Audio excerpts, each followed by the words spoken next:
fact, several of our past guests on the show were actually referred by Michael. Raised in a hardworking blue collar community, Michael embraced that same work ethic. Hardworking, resourceful, an entrepreneur at heart, he hustled from cutting grass when he was 12 to working all types of jobs, including golf caddying and waitering at restaurants, to starting businesses. Determined to transition into the white-collar working world and being at the right place at the right time, he was exposed to the financial markets. Michael's interest in trading commodities futures originated during his time as a student. During an unexpected work-study program, he was introduced to developing seasonal models for heating oil and natural gas for a major hedging firm using spreadsheets, and he was great at math. He subsequently worked on Wall Street, managing commodity accounts, and despite the significant commissions, he realized that he could potentially earn much more through an incentive fee. So after 3 years at a brokerage firm, he started his own CTA. I sense that he has a very intuitive style about him in trading, business, and in life. And I promise this is not just going to be another interview. It's engaging, and there are lots of golden nuggets to take away with. So you don't want to miss this. Also, we've added a bonus behind the scenes segment for this episode where I put Michael on the witness stand some more with some questions. So you're welcome to tune into that segment at the end of the interview. Also, guess what? As a gift to you, just because Michael's cool like that, we've included a link to Michael's audio version book, The Inner Voice of Trading, for free. And it's in the show notes of the episode of our website. Get it while it's available. Thanks, Michael. So to get it, just visit our website, chatwithtraders.com, then navigate to this episode, episode 299, and you'll find the link in the show notes. Enjoy. Ladies and gentlemen, we are so pleased to introduce Mr. Michael Martin, originally from New York. Well, Michael, I'd like to welcome you to Chat with Traders. Thank you very much for having me. It's a great show. Honored to be here, and I don't say that lightly. I know who you've had. I've referred a few people to the show, and it's good to finally connect. Yeah, likewise. So where are you now, and where did you grow up? Right now, I'm in the Los Angeles area. With my accent, you can tell I'm not from Kentucky. I was born and raised in New York. Grew up, about an hour north of Manhattan. Found my way to New York, went to college, went to work, kind of made my bones, cut my teeth back in the day before the internet, when stocks traded in eighths and commissions were, 1% to 2% every trade. It was very expensive to be an active trader back then. So that was a good environment for me to learn how to trade, cut my teeth, and only trade when I have an edge. Just prior to getting into trading, what did you do, and kind of like how did you first get introduced to the markets? By friends, family? Yeah, a little bit of both. I had, I was the baby in my neighborhood. Everyone was either 2 to 5 years older than me, which, when I'm 11 and your friends are 16, there's a monster difference there, in terms of human evolution and the things that are important to you. When you get older, those kind of numbers don't mean much. So those kids had either become cops or firemen, several of them, and, rented seats or bought seats on the exchanges, the Amex, New York Stock Exchange, or they became locals in the commodities markets. So that was my first introduction, because they were out working. I was still in college. And then just by being in the right place at the right time, where I went to school at the time, they were the third largest landlord in the city. And so they were big users of natural gas and heating oil for electricity and for environment control in the winter, respectively. And they didn't have a hedging plan. And just by luck, I was in the right place at the right time with a work-study job where I helped them look at seasonal tendencies in energy markets to design a hedging strategy. So you were helping them design a hedging strategy. Was this before you got into actually trading, or I assume this is involving commodities? So how did you learn about that? So I went to the exchange and I actually got the data. In those days, you had, combination 5 1/4 floppies and 3 1/2 floppies.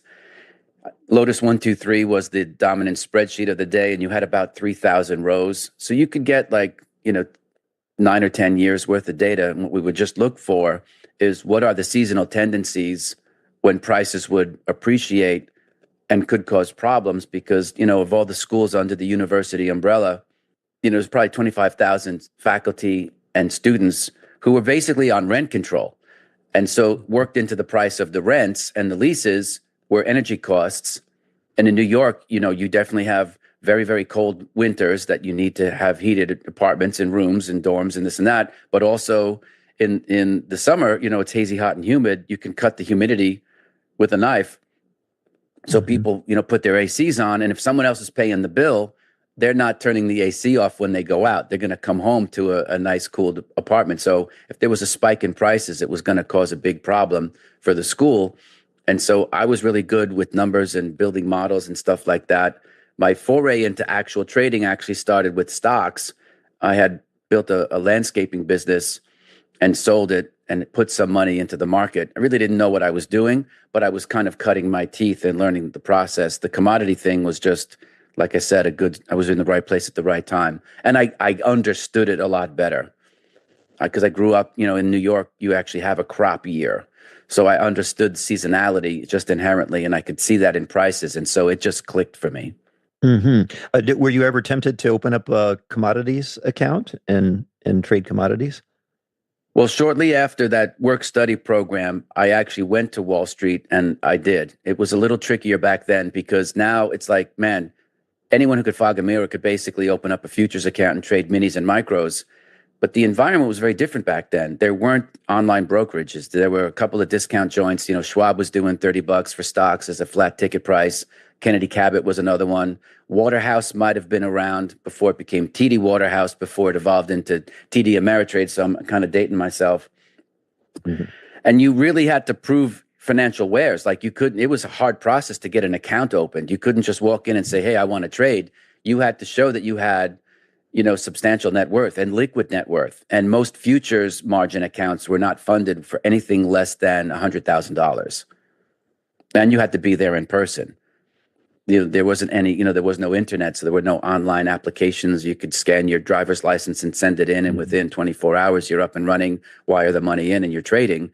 This was a 2 to 3 week process, and you actually had to pass muster and go through compliance. And there were a lot of people who got rejected.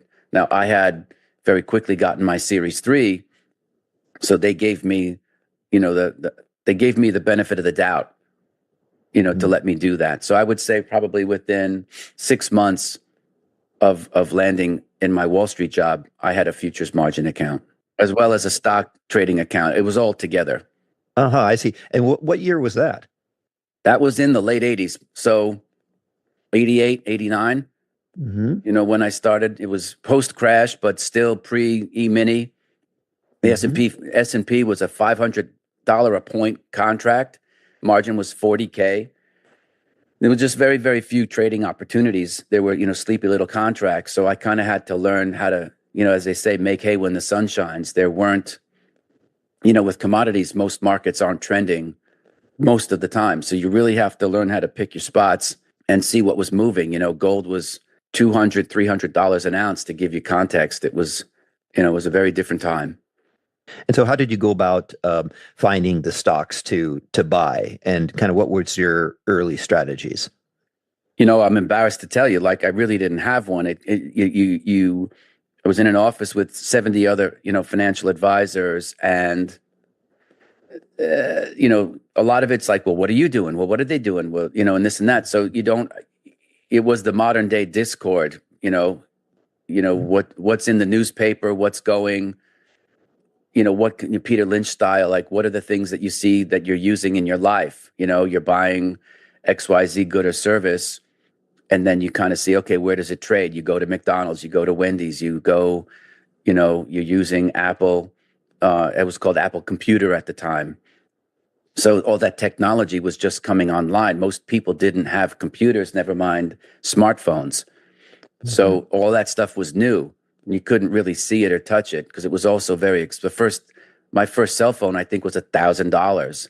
Wow. And then it was $1 a minute for talk time. So it was, fantastically expensive, everything. So I just kind of tried to observe a lot, like what was going on in the world, what were other people doing, what were they watching? And then because commissions, like, I started with $5,000 grub stake in my trading account, for commissions on stock, it was $50. So that was 1% of my account Wow. balance.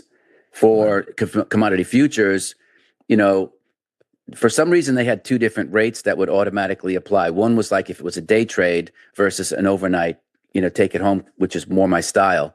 And that ranged between $75 and $100. So I was paying 1.5% to 2% of my account balance in commissions. So again, I had to think like a sniper, not like a sniper-like entry, but I had to sit and lay in wait for hours at a time, days upon time, waiting for trends to evolve and things to start to break out before I could put money to work. Because otherwise, I was just really churning my account. It was a very difficult time because I really was full of piss and vinegar and I wanted to learn.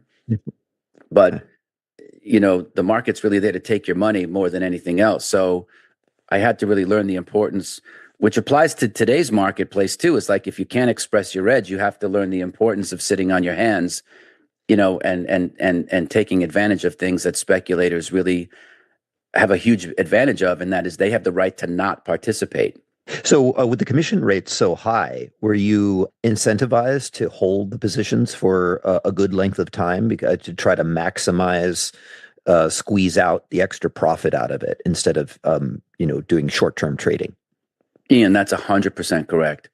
Mm-hmm. My goal at the time was to grow my account to 50K. And I knew that sounded ridiculous, so much so that I couldn't even tell people because they're like, listen, buddy, you don't know the backside from a hole in the ground. You think you're going to do 10X in your first year, trading commodities of all things at a time when the place was really a stock and bond joint. So I was more like, look, I know because I could see the charting software was very, you almost had to do it by hand, but I could do the math in my head and say like, okay, in the 70s, soybeans moved $5. That's $25,000 a contract. So I kept thinking like, man, if I could just catch that and put the money to work and sit on it and live with the day-to-day fluctuations, then I could increase my wealth because I was clearly in the wealth. I didn't have any room for error with 5K. I mean, you don't have it now. Back then you didn't either. And they were meant much more like think about AI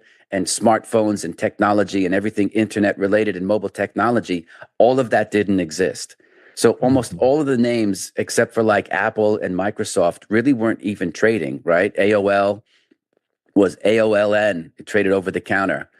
And so you really had to pick your spots and be very judicious in your security selection, and when you would put things on. But I learned, and again, environment really shapes us. I was grateful to grow up in that environment because it was so expensive to trade. I almost had to think in buying and selling commodity futures. I had to think like an investor, and that has brought more gains and wealth than I probably deserved. Just learning to sit on my hands and not offset a winning trade because I was so excited to have the winning trade in the first place. Let the winners run. I said, like, I'm worth it. I had to convince myself in my head, like, okay, a lot of it comes from my background. Like I caddied golf bags at Wingfoot and Quaker Ridge. I worked, at mob-owned restaurants and I made a lot of money. I would make 5,000 over the summer. I was making 5K a month back then, cash. Wow. And I'd always think like, okay, I made $1,000 in trading. That would be like a week of golf, trade, working at the restaurant and this and that. So I had to get out of that blue collar way of thinking and saying, it's just the start. You're up $1,000, you're up 20%. I always wanted to think in terms of the big thing that helped there was converting things into percentages because the dollars were overwhelming for me. Because once I got to be 100% up, I was like, okay, that's the whole summer. And I kept thinking, because that was my reference point. But I said, okay, well, if you're going to be up 200%, like the guys at Commodities Corporation, you have to have been up 100% first. So you can't panic. This is your big moment. You can't panic and do the small-minded thing and always live in like a make it and take it kind of mindset. You have to let your winners run. And that's what I learned to do. Thank God. In your quest to 10x your account from 5,000 to 50,000, how tempted were you to use leverage? And did you? Well, Your Honor, I'm guilty as charged. My whole point in putting the 5K in and going to commodities was for the leverage. I knew because I was a math kid, like I could calculate numbers in my head. So I could see stuff. I could see, I'm a visual learner, and I could see patterns, not chart patterns, but I could see patterns in human behavior. I can just see patterns. It's something I was born with. And the math, my dad was a math whiz, and he taught me how to calculate numbers in my head. So I was a year ahead in math in school. I had passed out of a lot of classes that I would have had to have taken in math. And when I got there, I was like, okay, commodities to me are even better than real estate. In those days, if you bought a house, you'd have to put down 3K or not 3K, but 10%, and then you could finance the rest. Well, commodities were even better because you'd put down somewhere between 2 and 5%. And you didn't even have to borrow anything because the leverage was implied, right? It was the margin deposit is considered a good faith deposit on the full notional value. So if you look at it with 5K under Regulation T, I could trade 10K of market value in equities for things that were marginable. For futures, if $5,000 is the number, and that's 5% of what number? That's 100K. So I could control 100,000 in notional value of commodities. So there was almost like a 10x. When I thought about notional value, under Reg T, I can control 10K. With futures margin, I can control 100K. Okay, well, if those notional values went up 10%, what was the value or the impact on my $5,000 grub stake? So I immediately gravitated to futures commodities trading with a strong understanding that with futures, you have unlimited loss potential regardless of whether you're long and short. So if you smell smoke, you have to assume it's a 5-alarm fire. There is no like, well, I'm just going to wait and see how things go. And that complicated things because, like I said, it was $100 commission to get in and out of the trade. So I had to always fight my emotions. Like, I don't want to get knocked out of a trade that I could otherwise sit with through a small near-term pullback if the trend kind of still resumes. And that was really the hazing process where I had to thicken my skin. How did you apply risk management back during that time, and kind of what did it consist of? Geez, you have done a lot of preparation. These are great questions. So I developed what I later kind of come to understand as progressive exposure. Now, some people call that pyramiding. It was more like, how can I add to my winners and steal second base without taking my foot off first? So what I would do is I'd buy like a sleepy little corn contract, or sugar is a better example, because sugar's never in the newspaper. Like, you'll never see a headline on the Wall Street Journal or Barron's or on Yahoo Finance where someone's talking about sugar. And that was perfect for me because I didn't want to get buried in what we called the Fab Five. And the Fab Five is an expression I borrowed from Michigan basketball. And that would be like the yen, the S&P, 30-year bonds, gold, and crude oil, because those were the commodities that would get written about in the newspaper and would cause a lot of volatility. Again, remember, there's no internet. There's the C section of the Wall Street Journal. There's a business section of the New York Times, which nowadays basically doesn't even exist. Then there was Barron's on the weekend. So those media plays could really impact the price of a commodity. And I didn't want to wake up to heartache. So I would trade these sleepy little contracts that no one ever talked about: cocoa, cotton, sugar, this and that. And so what I would do is, as the market would move in my favor, and I knew I was going to be able to risk, say, $250 to $500 of my account, because I really didn't have a choice. I was underfunded. When the contract got up a few $100s, I would immediately put my protective sell stop at break even. Now, I didn't want to get knocked out, but I also didn't want to lose money. And so I honored that system really from day one. I just put in protective stops, and I've been doing it ever since. So then what would happen is like, if I added a second contract, I could see the volatility and say, okay, if it goes here, this is where I have to adjust my stop. So that even if I have several more contracts in the account, I'm still not risking any more than the original 250 to say 500 that I was risking on the original trade. So I kind of built in like free call options. It wasn't exactly free, and sometimes the market would come back and knock me out, and that was frustrating.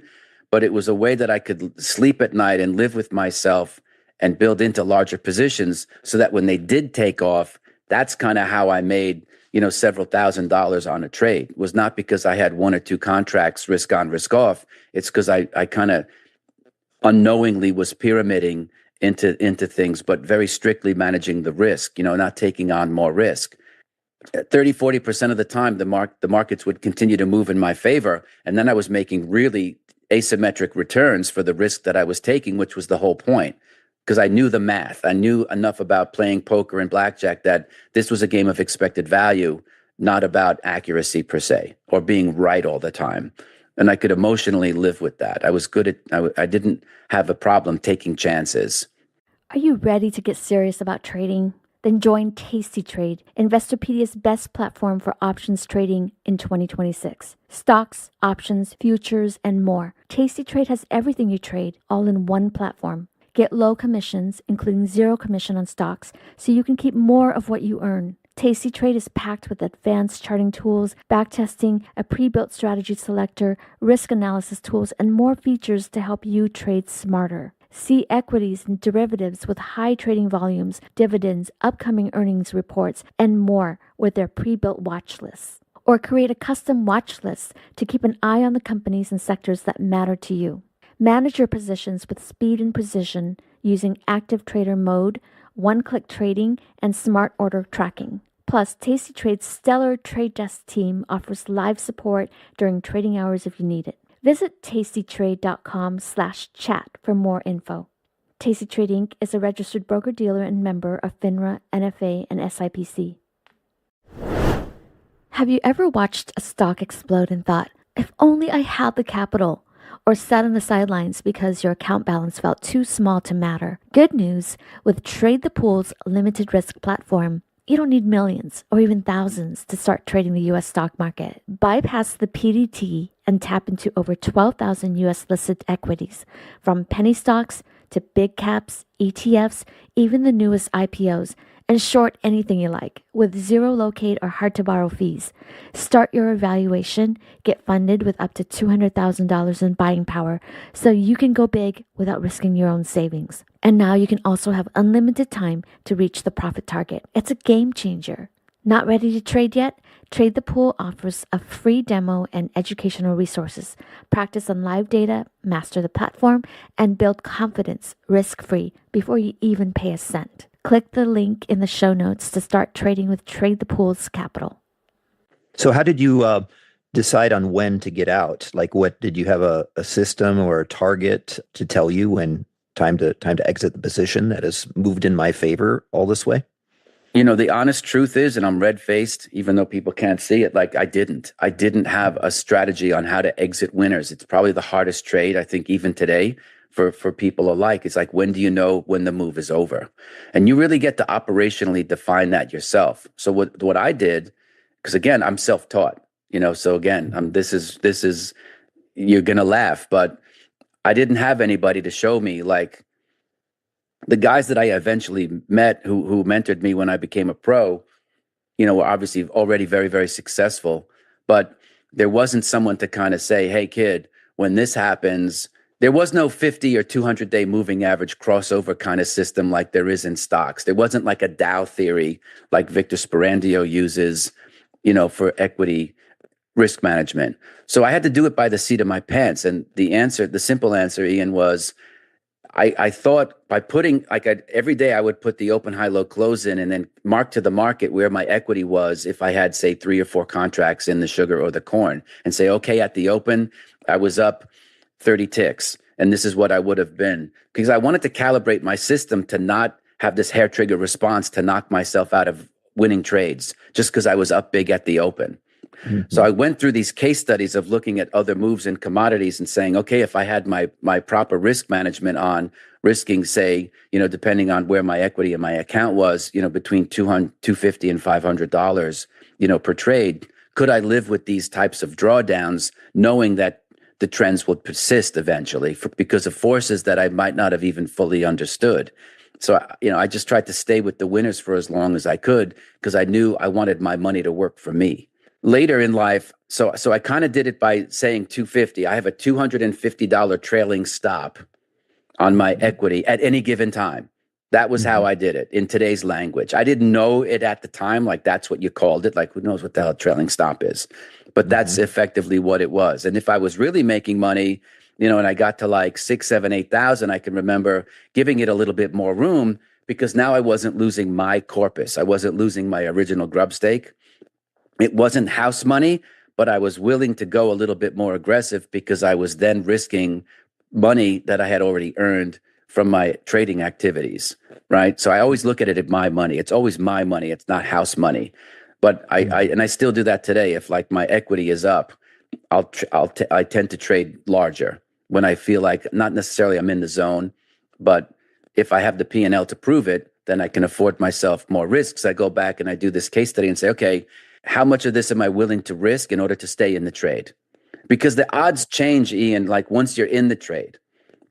It's like that old Monty Hall thing. Like if they show you what's behind door number one, this and that, and there's a whole science around it. When you're in a trade, risk on, risk off, you might have like a 3-to-1 payoff with 40% accuracy. So your system has positive expected value. But what you learn over time, and this took me a couple of years to learn in studying the data, is that your odds might change. So now you have to use conditional probabilities or Bayes' theorem to say like, okay, I'm up X percent in the trade, or it's moved this amount. What's the probability of event B, like the move continuing up X amount, given the known probability of event number A, that I have a 40% accuracy and a 3-to-1 payoff? So you can really apply that math to make better decisions. It's not probably for beginners, but it was math that I could understand because, like I said, I was a math guy. And then the light bulb kind of went off and said, see, this proves my theory that I should stay with winners, even if there is going to be a pullback, because the math supports staying with the trade and then maybe even adding another contract or another 50 shares or something at that point, because the probability might be like, okay, you have a 5-to-1 payoff with a 30% accuracy. So the expected values change over time. It's not static. So over time, as the technology develops and technical indicators are introduced and become easily accessible, did you zero in on a few technical indicators that could easily replace your mathematical thinking, so that you wouldn't have to crunch those numbers? I did. And again, I'm red-faced about it because I failed at all of them. They never really were worth all the binary code that's used to write them. In the book, I call them emotional band-aids. And that's really what I looked at them for. Like, can I increase my sense of accuracy by using indicators? And they're not really indicators. I use that term with you, but I think of them more as validators or confirming indicators, because anything that you need to see about whether the trade's working out, you can see in the damn price of the instrument itself.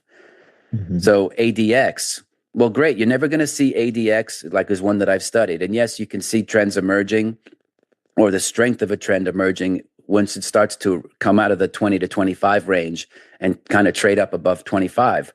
But you're never going to find a strongly trending market that doesn't have a high ADX number already, right?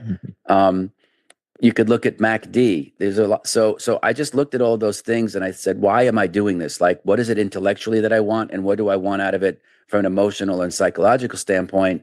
And I realized after, 2 or 3 years looking at all these newer prefab indicators that I was really looking for some kind of emotional security, and it doesn't exist. There is no, external solution to the internal things that you're feeling. And I don't want to layer up my charts with these things because it just doesn't work. They can only kind of confirm things that you can already see on the chart or that you can see in the price. Very few of them. Like relative strength for stocks can matter. You can use ATR to normalize risk in the commodity markets. That came out in 1978. So that had already existed. I didn't know about it, again, because there wasn't an internet and I hadn't seen Wells Wilder's, book. So the answer is yes. I tried to uncover every stone, but I found that the efficacy or the value that any of them would bring wasn't going to help my profitability. It was more to calm my nerves, and that even still didn't really work. During this time, did you say you were working on Wall Street? The trading obviously became a passion of yours, the way you're describing it. But did you ever envision that trading by itself would eventually replace your actual jobs, or were you trying to get it to replace your jobs? Yeah, great stuff again. Without getting into the whole history, which, I'm more than happy to get into, I was a working class kid. I was a day player. I'd go to the golf course and I'd go home with a pocket full of cash. I'd go work at Glen Island Casino and I'd come home with a bunch of cash. And I was used to being a day player. And, my parents were Depression era. And so we had enormous amount of grit. We were hardworking people. Like that was the culture that we grew up in. A lot of Irish Catholic, Italian Catholic people who left the city, wanted their own piece of property, and, instilled in their kids, put your head down and make something of yourself. So when I first got to Wall Street, it was really, I wanted to be several months ahead. When I left, I had $1,000 a month rent. I had, $1,000 a month go to student loans. And that's before I had any food, dry cleaning for my suits and all that kind of stuff. So my goal at Wall Street was to learn intellectual property. I wanted white collar. I wanted to stop exchanging my time for money. I was very clear about that. And what did I do? I went to Wall Street and I was working 15-hour days. Putting in blue collar hours on a white collar job, which is what you do because you don't know. I didn't know anything else. Did you like your job? What's that? Did you like your job? I did not. I didn't like it. I wanted to get a trading job, but in those days, I actually hated the job. The people were okay. I met a couple of really good folks who I'm still in touch with, but they were financial advisors and they made the mistake of thinking of themselves as Peter Lynch. Like just because you have a Series 7 or any other type of license, that just allows you to do marketing. It doesn't really teach you anything about creating alpha. But people start to think like, hey, I got access to because in those days, again, there's no internet. So there was a club. And if you didn't go to one of the 5 or 6 big bulge bracket firms, the brokerage firms, you were out of the market because there was no other way to get entry. Now it's like you could do it on your phone. You could trade for free. That's a complete culture 180 from where I was raised. So I was like, I'm just as good as any of these people. They all think they're smarter than, everybody. But I'm just going to grow my capital so that I could replace, I figured, look, if money markets were paying 5% in around 1995. And I remember them saying like 5 and 5 and 95. And what they meant by that was the Dow was going to hit 5K. Interest rates were going to be 5K in money markets, right? And that was all in 95. And my thought was like, I don't know how the hell I'm going to do this, but I'm going to put myself in the energy of having $1 million at 5%. That's 50K or 4K a month. And I could pay my bills and have money to enjoy my life. Not a spendthrift. I didn't want a Ferrari. I didn't want any of these. I don't buy stuff. I didn't want to accumulate goods, especially things that are going to depreciate. So I just thought like, how could I grow my wealth so that my money can finally work for me, right? You either work for your money or your money works for your money. And I had no experience. I was a complete virgin in that area. So I had to teach myself because it wasn't in my family, in my nuclear family. There weren't really any investors. There were some well-educated people, but they weren't really investors. They were savers and workers.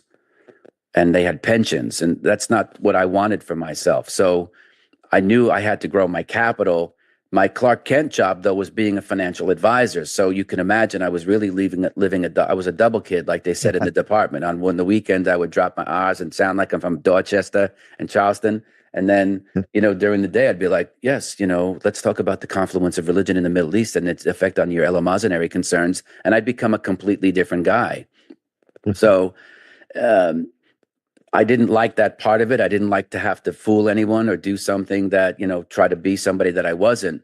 But, the branch managers were looking at, they didn't grade you on profitability. They graded you on how many new accounts did you open, households, new accounts, what were your net new assets that you brought in that either existing clients gave you or that you brought into the account, transferred in, and how much did you generate in commissions and fees? Nowhere in there was like, if you made money for the client. And I knew that I was going to be an alpha generator, and they were not concerned with alpha generation unless it added up to their commissions, because that's how they got paid. We had the whole floor, and I'm sure the rent was $100,000 a month back then. So, I didn't like that because I wanted more. But it was the only way I could get in. It was if they don't let you through the front door, you go through the bathroom window kind of a deal. Well, that was kind of how I did it, because I figured from that perch, I might be able to move horizontally. Like at least I could learn how the business is run. Before that, I was looking from the outside in. I said, let me get into the business and then I could move around. It was a lot harder than I thought it would be, because they kind of pigeonhole you. And in those days, they weren't, don't laugh. They were hiring traders on the desks if they had MBAs. And I was like, that's got to be the stupidest thing that they ever did on Wall Street. But that was how they cut the pile and culled the herd down to keep the interview process. So I had no interest in getting an MBA. I like knowledge for knowledge's sake, but there was never any proof that having an MBA was going to help you be a better sales trader, market maker, institutional salesperson, or prop trader at like a Bear Stearns. Did you ever meet any of these MBAs and get a chance to learn what the traders are doing in the firm, maybe get some ideas from them? I did and I didn't. I got to know a few of them because I was trading enough size that I could call to the traders and the market makers and negotiate better prices. Because again, in those days, the spreads weren't decimalized. Decimalization had not come to pass, so everything was trading in eighths. So, if you could find, in those days, there was something called 19C3, where you could take a New York Stock Exchange listed stock and trade it like it was over the counter. So I remember, buying Wendy's quick service restaurant that was quoted 16 bid, offered at a quarter.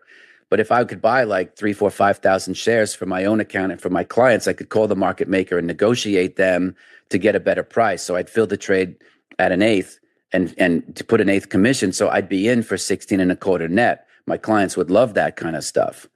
So I learned how the game was played because they had a P&L, which was based on the spread. I had a P&L, which was based on my commissions and fees, which was completely backwards on doing the right thing for the client. But that was the game that we had to play. And I did that for 3 years of finding things that had different, spreads that they were moving, and then using my institutional size to negotiate better prices. They didn't really teach me how to make money. They taught me about how to ungame the system to benefit the client, because they were not really prop traders the way, say, like a Lehman Brothers or Bear Stearns were, right? So I applied to all those places because after 3 years, I had the track record.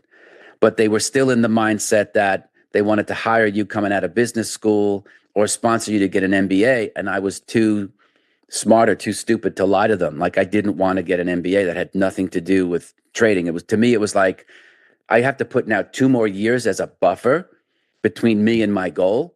Like, that's not going to happen. So the interesting thing was that, to a name, like, most of those companies are out of business except for like David Shaw. Long-term capital, I'm sure I had caddied for John Merriweather at Wingfoot. Sent a cover letter resume with my track record, with documented track record, and I don't think I got a call back. Like, I was just completely shut out. So I started my own company, and that's what I did. Interesting. So you quit your job there on Wall Street and you started your own company, doing what exactly? I feel like Paul McCartney here. There's no short answer. Just, again, I was in the right place at the right time. You have to remember, in July, I had a lot of clients in Chinatown because they really liked the action and they liked to see money being made. And I was getting really good at trading commodities. Long story short, I was in the right place at the right time with the right people, not mentioning any names, who had a big impact on delivering the Chinatown vote to Mayor Giuliani for his first term as mayor. And I helped those people because around July 1st of 1997, Hong Kong was going to go back to being China-controlled from the UK, right? And so there's a lot of people from Kowloon and a lot of Hong Kong folks in Chinatown in New York City. And they were all scared. So they wanted to get their money out of Hong Kong because they thought that China would close the border. So we called it political flight capital. And because I had done a good job making relationships with these people, and perhaps because I wasn't involved in like organized crime or a tong, and I was at a big kind of not a gumshoe, but I was a white boy, right? I was a white boy, and they was at a reputable firm that they could trust. So all that capital came to me. Then I made those people money in commodities. So when I said, look, there's no vertical or horizontal movement for me here as a trader where I could do an even better job for you because we could cut commissions by 90% on the institutional side, I'm going to go start my own company and work under a 2 and 20 structure. And I realized like if I did that with the money that I had made my clients over the past few years, I would have done 6 times the gross commission that I did. And that all would have been mine. So I figured so I left and I took about 15 million worth of clients' assets in a 2 and 20 structure. And I really haven't worked for anyone since. Oh, wow. Um, so during this time, the start of the dot-com boom, were you tempted to get into stocks as well, or were you strictly commodities? I'd probably say 3 to 1 commodities to stocks. The reason being was you have to pick your poison. Look, Paul Tudor Jones could probably trade any asset class on any time frame, right? I was developing that skill, but I was still a super sophomore. I knew sometimes what the right things to do were, but I'd find my way doing the wrong thing anyway. The saving grace was that I always kept my losses small. I knew I did not want to go into protracted drawdowns that would crush me emotionally. I didn't mind losing the money, but I didn't want to be in a 20% drawdown needing it, because then you put a lot of pressure on your money, right? 20% drawdown, you need 25% to come back. That could take you 2 years. Like, I don't need that crap in my life. And what I didn't want to do is I kind of understood the technology. I understood things were trading. I was just getting my first email account on Sprynet and Mind Valley or whatever, MindSpring, excuse me. And I didn't want to tie up my cash in stocks because of Reg T, when I could do 10 times more notional value with futures margin. So it was more an allocation decision to run a CTA. I was probably running concurrently an RIA as well for the stock side, but also the profitability. Like if you have $10 million and you make 20% and you're getting 20% of that, right? So now I'm getting 400K. It was harder to do that with stocks without taking super gigantic positions. And I didn't want to do that because I knew if I was onto something good and I was finally living, not the dream, but I was becoming the person that I had envisioned of becoming. I was a white collar person using my brain, managing risk, keeping losses small. And I knew that if I screwed that up, that I could be back at the golf course next week. And that was a big motivating factor to not necessarily to have to eat crow, because I never had that kind of ego, but it would be just such a complete personal failure to have this thing get so close to the promised land and then blow it up and then be relegated back to waiting tables, which, look, you work hard, you earn money. There's nothing wrong with it. I made a fortune waiting tables and caddying golf bags, but then I wanted to evolve. Over the years, did you calculate kind of what was the minimum percentage annual return you would need to have when you were working for yourself to meet all your expenses? I did. Because I still to this day, I have this gigantic Google spreadsheet that literally has every number mapped out. Like, what do I spend on Calendly every month? Like, what do I spend for premium Spotify? Like, I know my numbers. The good news is when I left the brokerage firm to set up my own CTA, I started with 12 and then another 3 came over time because the people wanted to think about it and all this and that. But eventually over the next 6 to 12 months, that money kind of came. So I had a full 15.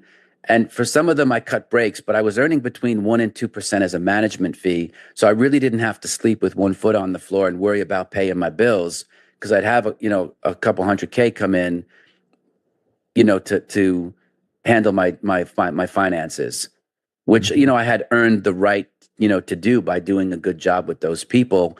And also because I was, I cleared ED and F man.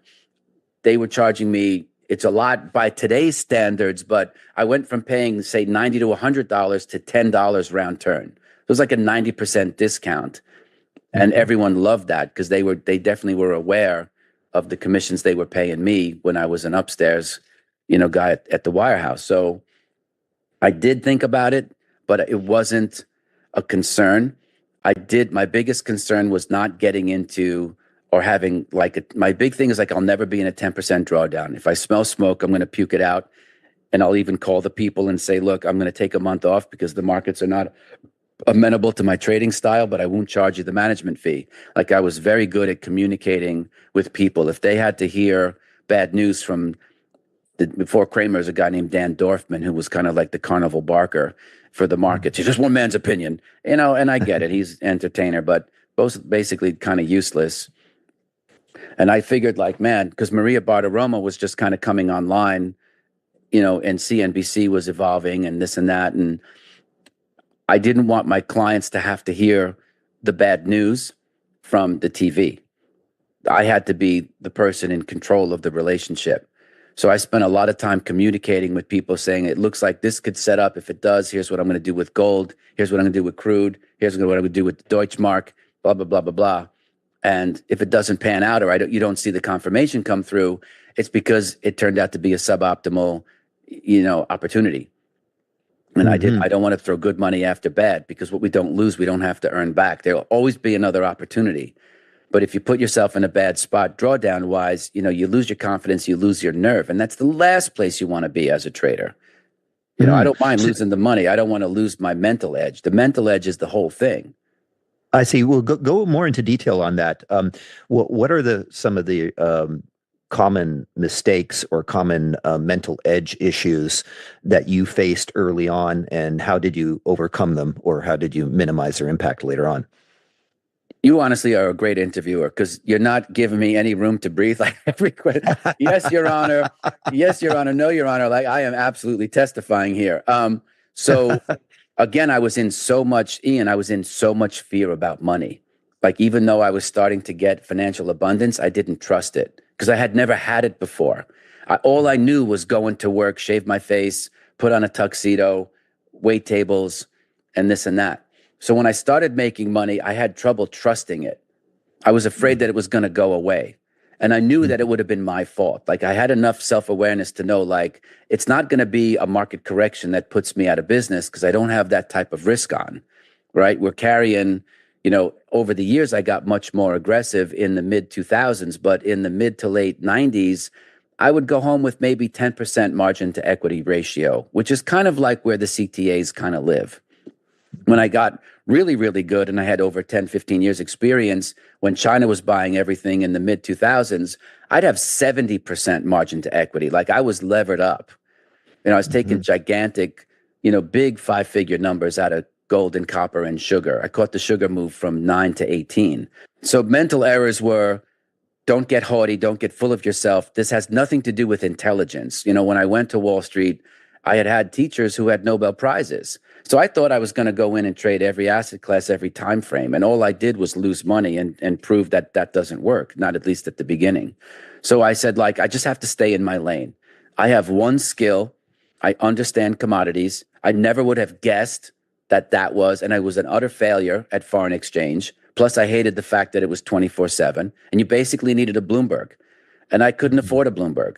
And still to this day, I wouldn't pay $2,000 a month for 2 years to have access to data. It's just not how I'm built. Options were very clever, but there were so many moving parts with Vega and Charm and Theta and implied volatility, historical volatility. It was too much for me, given that I had my Clark Kent day job where I had to look and smell and feel like a financial advisor and kind of be a closeted Superman trader, and so the hubris. Pride is said, it's been written, pride's a big banana peel. I couldn't fall in love with my P&L. I would never sit and bask like I've got a gigantic position open where, you could have $250,000, $300,000 of unrealized gains. For a blue collar kid, when you started Wall Street, that could have been like 3, 4, 5 years of total compensation pre-tax, right? So I had to forget that thinking and just saying, okay, well, if you have $10 million, $12 million, $15 million, and you have a $300,000 unrealized, you have to think percentages to give yourself context. So that really helped, was to stop thinking in terms of dollars and cents and like, okay, I lost 10K on a trade, big deal. That would have been like a whole summer or 6 months of working in my blue collar jobs. Then coming to understand that intelligence is important, but it's not how you make money. Making money is about knowing good trading tactics, and can you pull them off? Do you have the will to do it? And I was afraid. I was absolutely petrified because every time I put on a trade, I felt like kind of like I do now, like I'm on the witness stand, and that you have to pass muster every day, and you kind of do, but it's not because you're smart or stupid or you're lacking something intellectually. Trading is about adding risk with an appropriate dosage. What is your risk unit? Like, coming from a hedging, being physically trained in commodities, you know what your needs are, so you hedge for your needs. But when you're a speculator, you don't need anything. So how the hell do you figure what the right position size is? That I had to carve out of stone and figure out for myself. And when I lost money, or more money than I had wanted, it was very, very hard on myself. And I said, okay, but trading is like sex in many ways, or other things in life that is largely experiential. You can read about it and study books, and God knows I've read every trading book that's out there. I still have them. I've got, first editions of Edwards and McGee for stocks. I have Chester Keltner's book on, how to make money in commodities, which is the actual title. And those are all interesting. And obviously Market Wizards had an enormous impact on me, but not because of how they made money, just because they were regular people and I could identify with them based on the feelings that they had to feel when they were learning to develop their craft and cut their teeth at this. So could you go into a little bit about your strategy? Kind of how did you trade? What did you specifically look for? Presumably just in the charts, assuming you're not, were you doing anything with fundamentals at all? Looking at reports or, commitment of traders reports or anything like that? Or are we just looking at the charts? Inside the wirehouse, I had access to research reports. But what I learned was that the research reports, the way that they were written, were really just compliance approved data points that I could use to speak with clients to get them to do trades to generate commissions. It wasn't really about the accuracy of the report, because crop reports change like the wind. Sometimes there'll be a seasonal dislocation, or there'll be a blight, or in some of the grains, especially physically settled commodities are seasonal and can have those types of disruptions more than, say, currencies or cash settled, commodities, in my humble opinion. So I did read everything I could get my hands on to learn the vocabulary and the vernacular of the space. I did, like I say, have friends. And so this has kind of never been disclosed before.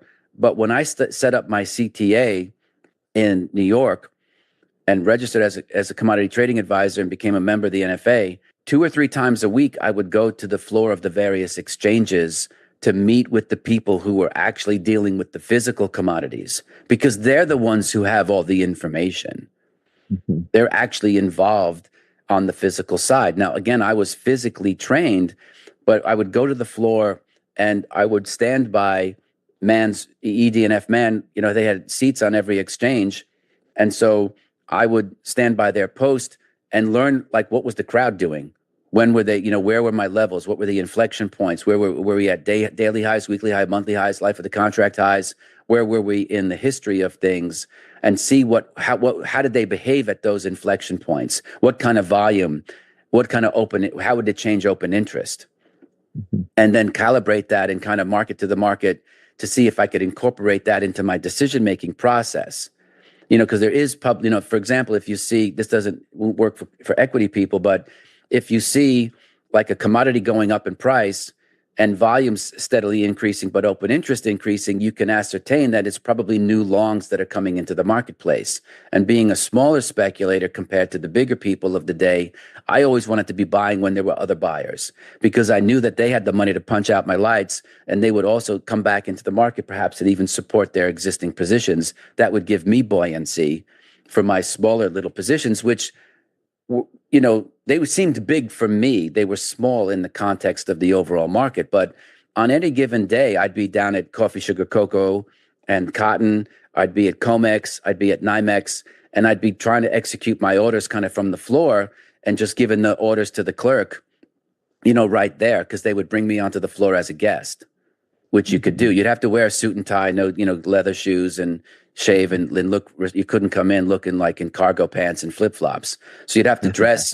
You'd have to dress neatly. But my friends would bring me on as a guest, and I would stand politely out of everybody's way and then watch and see like where was the action. And then if gold kind of closed down, I would go to COMEX, or trade copper or silver. I'd look and see, okay, is there anything going on in energies? But rarely a week went by from 97 to I moved to LA in April of 98 that a week went by when I wasn't at one of the floors, like learning that.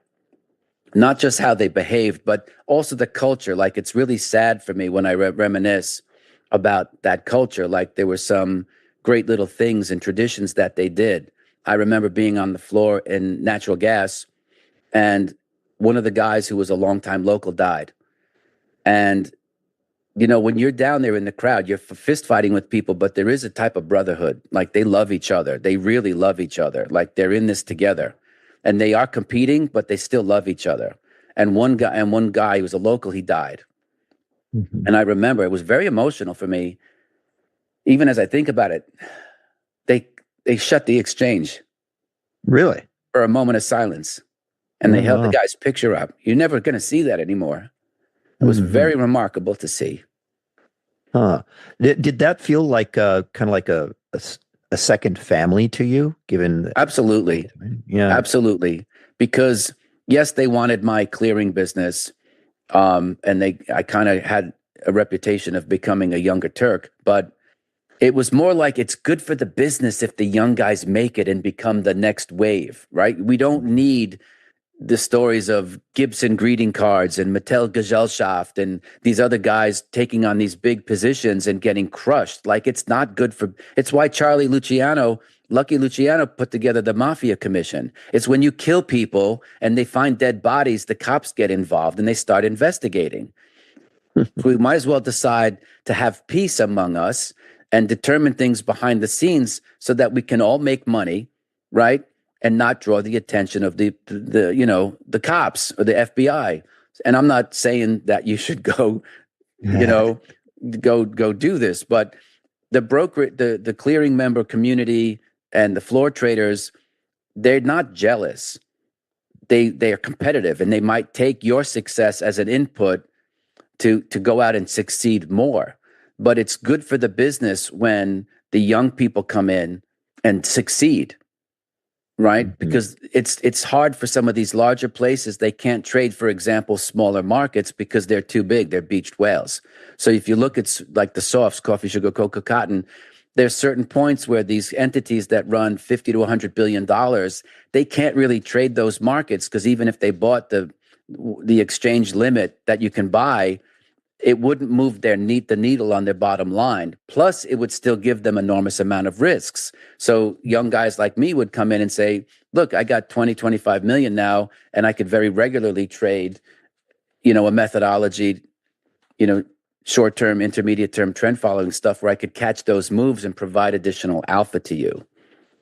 So what would you say were the top lessons you've learned from your biggest trading mistakes, and how have they shaped your approach? Excuse the last interruption here. This is Tessa.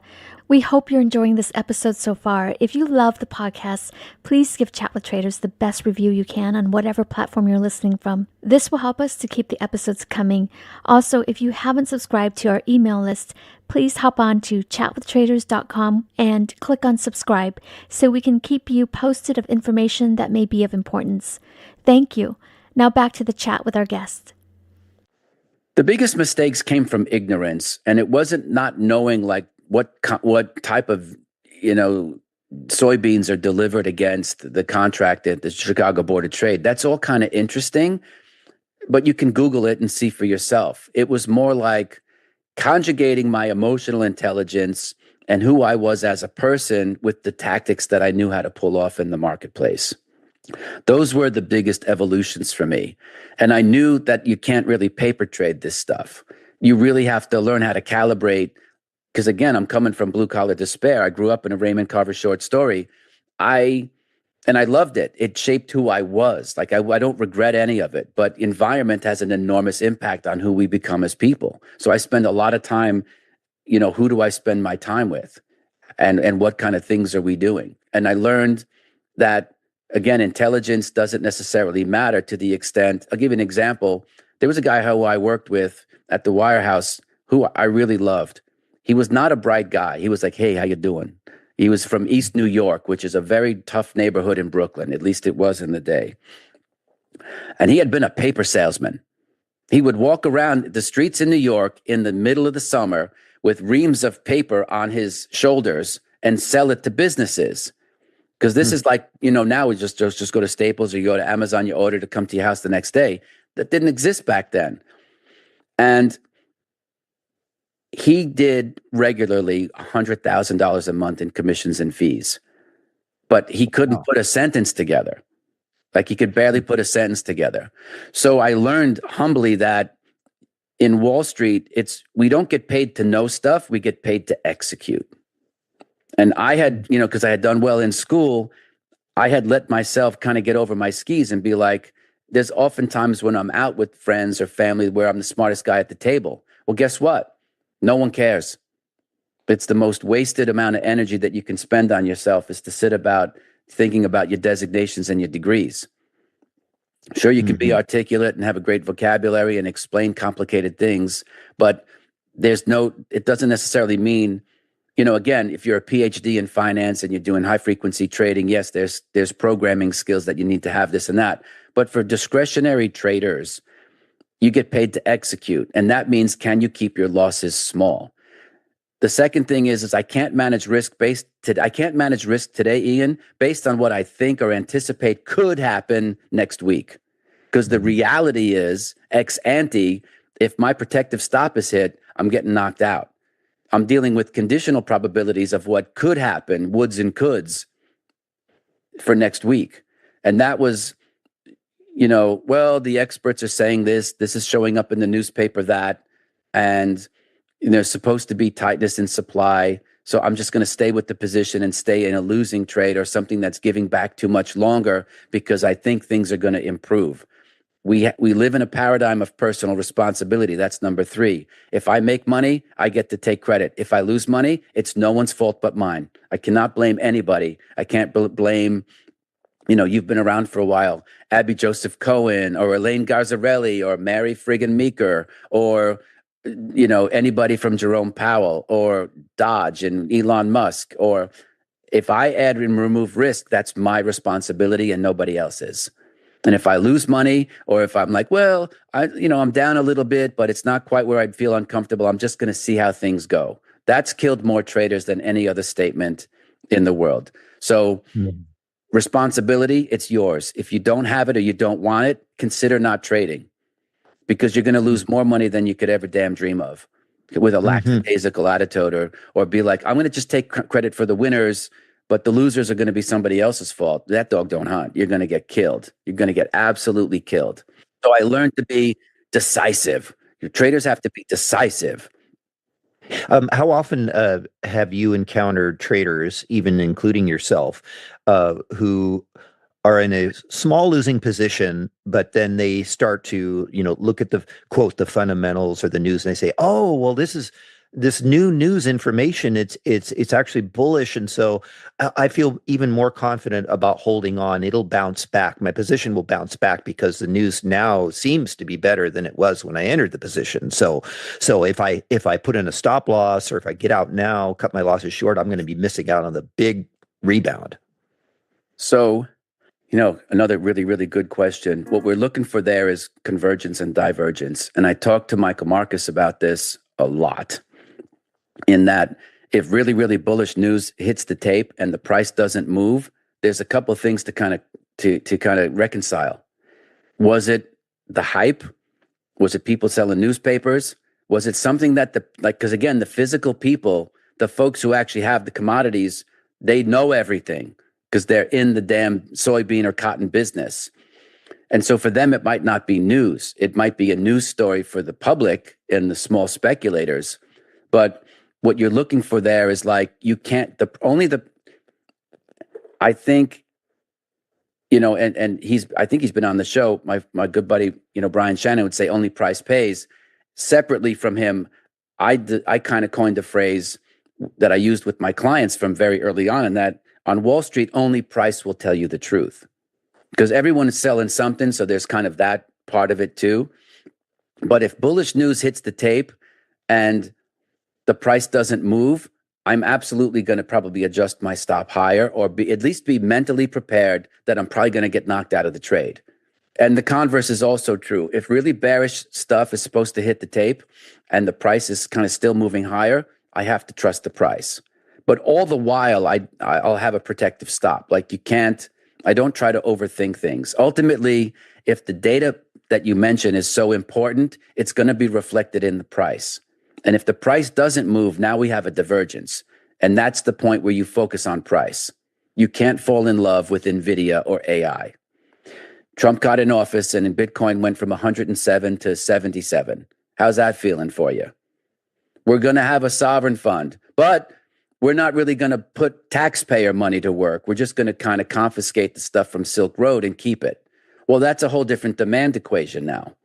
Doesn't this point to the idea that we should not be paying attention to news because we can easily get swept up in it and it affects our decision-making ability? And we say, oh, but this is the biggest bullish news I've ever seen, I'm going to hold on, rather than just simply let the charts and price action tell you what's going on. I mean, God has spoken those words. I agree with you 1,000%. You can't get tied up in the story. You know, dude, she likes me. She was texting all her friends. Well, that's what she said, but she might be doing that for 3 other guys. She's swiped right quite a few times. You know what I'm saying? So I can't fall in love with my P&L. I don't fall in love with charts. It's like, show me the money, because it's price action, and it either shows up or it doesn't. And you have to be object. Look, I'm the first guy to get very aggravated if I get knocked out of a winning trade and then have the thing revert, but I'll just always buy back in at higher prices. Like, that doesn't bother me. I don't look at like, well, I really want to fall in love with this trade, buy sugar at 17 and sell it at 75. Well, I might get knocked out and be in and out of the trade a slew of times to catch chunks of the move. I don't have to have it be, if you invested $10,000 in McDonald's in 1965, you have more money than Jesus. Well, that's great, but $10,000 in 1965 was an enormous fortune. Most people didn't have it. So you learn to also have a discerning ear. You can learn to hear money. If you missed the 10, best days of the stock market, here's what your returns would have looked like. But what they don't tell you is that things like that happen in clusters, and the 10 worst days were also close to the 10 best days. So you'd have to have the worst damn luck of any human being who ever put money to work in the market to only miss the up days and not miss the down days that kind of went with it. And if you look around September 11 or what happened when we all got 2020'd, when COVID hit the tape, you can see the best and worst days kind of happened in clusters, right? So there's a long-winded way of answering that question. You have to stay out of the news and learn that your job as a speculator is, in single sentence, is to play superior defense. I don't believe the winners take care of themselves. You have to show up and win, and you have to know what your appetite for risk is. But if you're going to try to do this in any asset class, the goal is to keep your losses small. Focus on playing defense. You want to think about being Lawrence Taylor, not LaDainian Tomlinson, the other LT, or whoever the big running back is of the day. Great. So to wrap things up, is there anything on the horizon lately that excites you? Yeah, I mean, I think, certainly fundamentally the stories of the day with, not Fartcoin and that kind of gimmicky meme stuff, but I do think there is probably some promise in and around some of the crypto things like, Cardano, Ethereum, certainly Bitcoin, and having a national, a codified body of law like we had in the 34 Act in the 1940, the 33 Act, the 34 Act, the Investment Company Act of 1940. You had, SIPC, and you also had, ERISA. All of those landmark types of laws that were codified, they give everybody a level playing field, right? So I'm not Joe Crypto, but I like the idea that for that space, the regulatory environment seems to be kind of coming of age. Right. So that's a good thing for the market. It's good for people. It's good for investors. I like the idea of, we're still very early in AI, in that most people, if you talk to them on the street, and I know that doesn't sound scientific, they can't tell you where AI shows up in their life. They know if they are on a website and they're having trouble, they have an AI bot, and that's the extent of it. So I'm excited to kind of see what that brings to the table. But the stuff that I do with Victor Sperandio, our strategy has a negative 66 correlation to the S&P. And it just brings into sharp relief that diversification is absolutely important for everybody, whether you're a trader or an investor. And, those are all things that you can determine before you even put money to risk is what are you going to trade? How are you going to trade it? Know yourself, put some time into knowing yourself about how do you feel about making and losing money? How do you feel about being right or being wrong? Being right, making money, losing money, being wrong. Like, it's not a reflection of your intelligence. It's a function of being, having good luck and good timing versus bad luck and bad timing, so there's a lot that goes on there. I'm excited, for people to kind of focus on that and learn about themselves, because if you don't know who you are, I don't think it really matters too much what the hell you know, because you're never going to be able to turn that into money. And as trading is experiential, the best trader coach is you're actually doing the trading. And that's coming from a guy who's done some consulting and coaching on the side, right? The best way to do it is to just say, do it. I'm going to risk $100. And that's how I'm going to learn my craft, because that'll calibrate who you are with what you know how to do for that period of time in your life and get you going towards the results that you think that you want. Well, these are great wisdoms you've shared with us, Michael, and I would like to thank you for coming on Chat with Traders. Yeah, I feel very grateful. I know you've had some really great people over the years. It's a legendary show. Everyone should really make it, if you're looking to trade and learn your craft, spend a lot of time going through these interviews, because it's really a who's who of trader excellence on this channel. Fantastic. How can our listeners reach you? So at Trader Mindset, there's a I can give you a link if you want. I wrote a book in 2011 called The Inner Voice of Trading, and I give away the audiobook version for free just to kind of help people. I can give you the link. You can put it on it's basically tradermindset.com/CWT for Chat with Traders. It's free. You can just go get it and download it. Fantastic. Yeah, thanks for coming on the show. Ian, great interview, man. Thank you very much for asking really interesting and very challenging questions. Really good. All right, great. Hey, Michael, that was awesome. Lots of great golden nuggets. As you were talking, I had a few questions that I wanted to ask you. Actually, I had 3, but maybe we only have time for 2. I have all the time in the world for you, so just... Okay. All right. If you had to start over in your trading career, and if you can choose only one thing, what's that one thing you would have done differently right away? I think I would have started my own company a lot sooner, knowing what I know now, and even borrowed money or got backers to grub stake either a trading account or to capitalize my firm, to just go out on my own. I'm pretty much a lifelong entrepreneur, and I had to learn somewhere, so I don't regret it, but I could have had more efficiency if I had gone out on my own sooner. But it all happened for a reason, and everything was a learning experience. So I'm not a person who has regrets. Everything played a part in my evolution as a human being. There were certain people I didn't like at the firm, but you have to take the thick with the thin and just focus on what of it can you actually use and keep moving forward. And what drives what you do now? Philanthropy.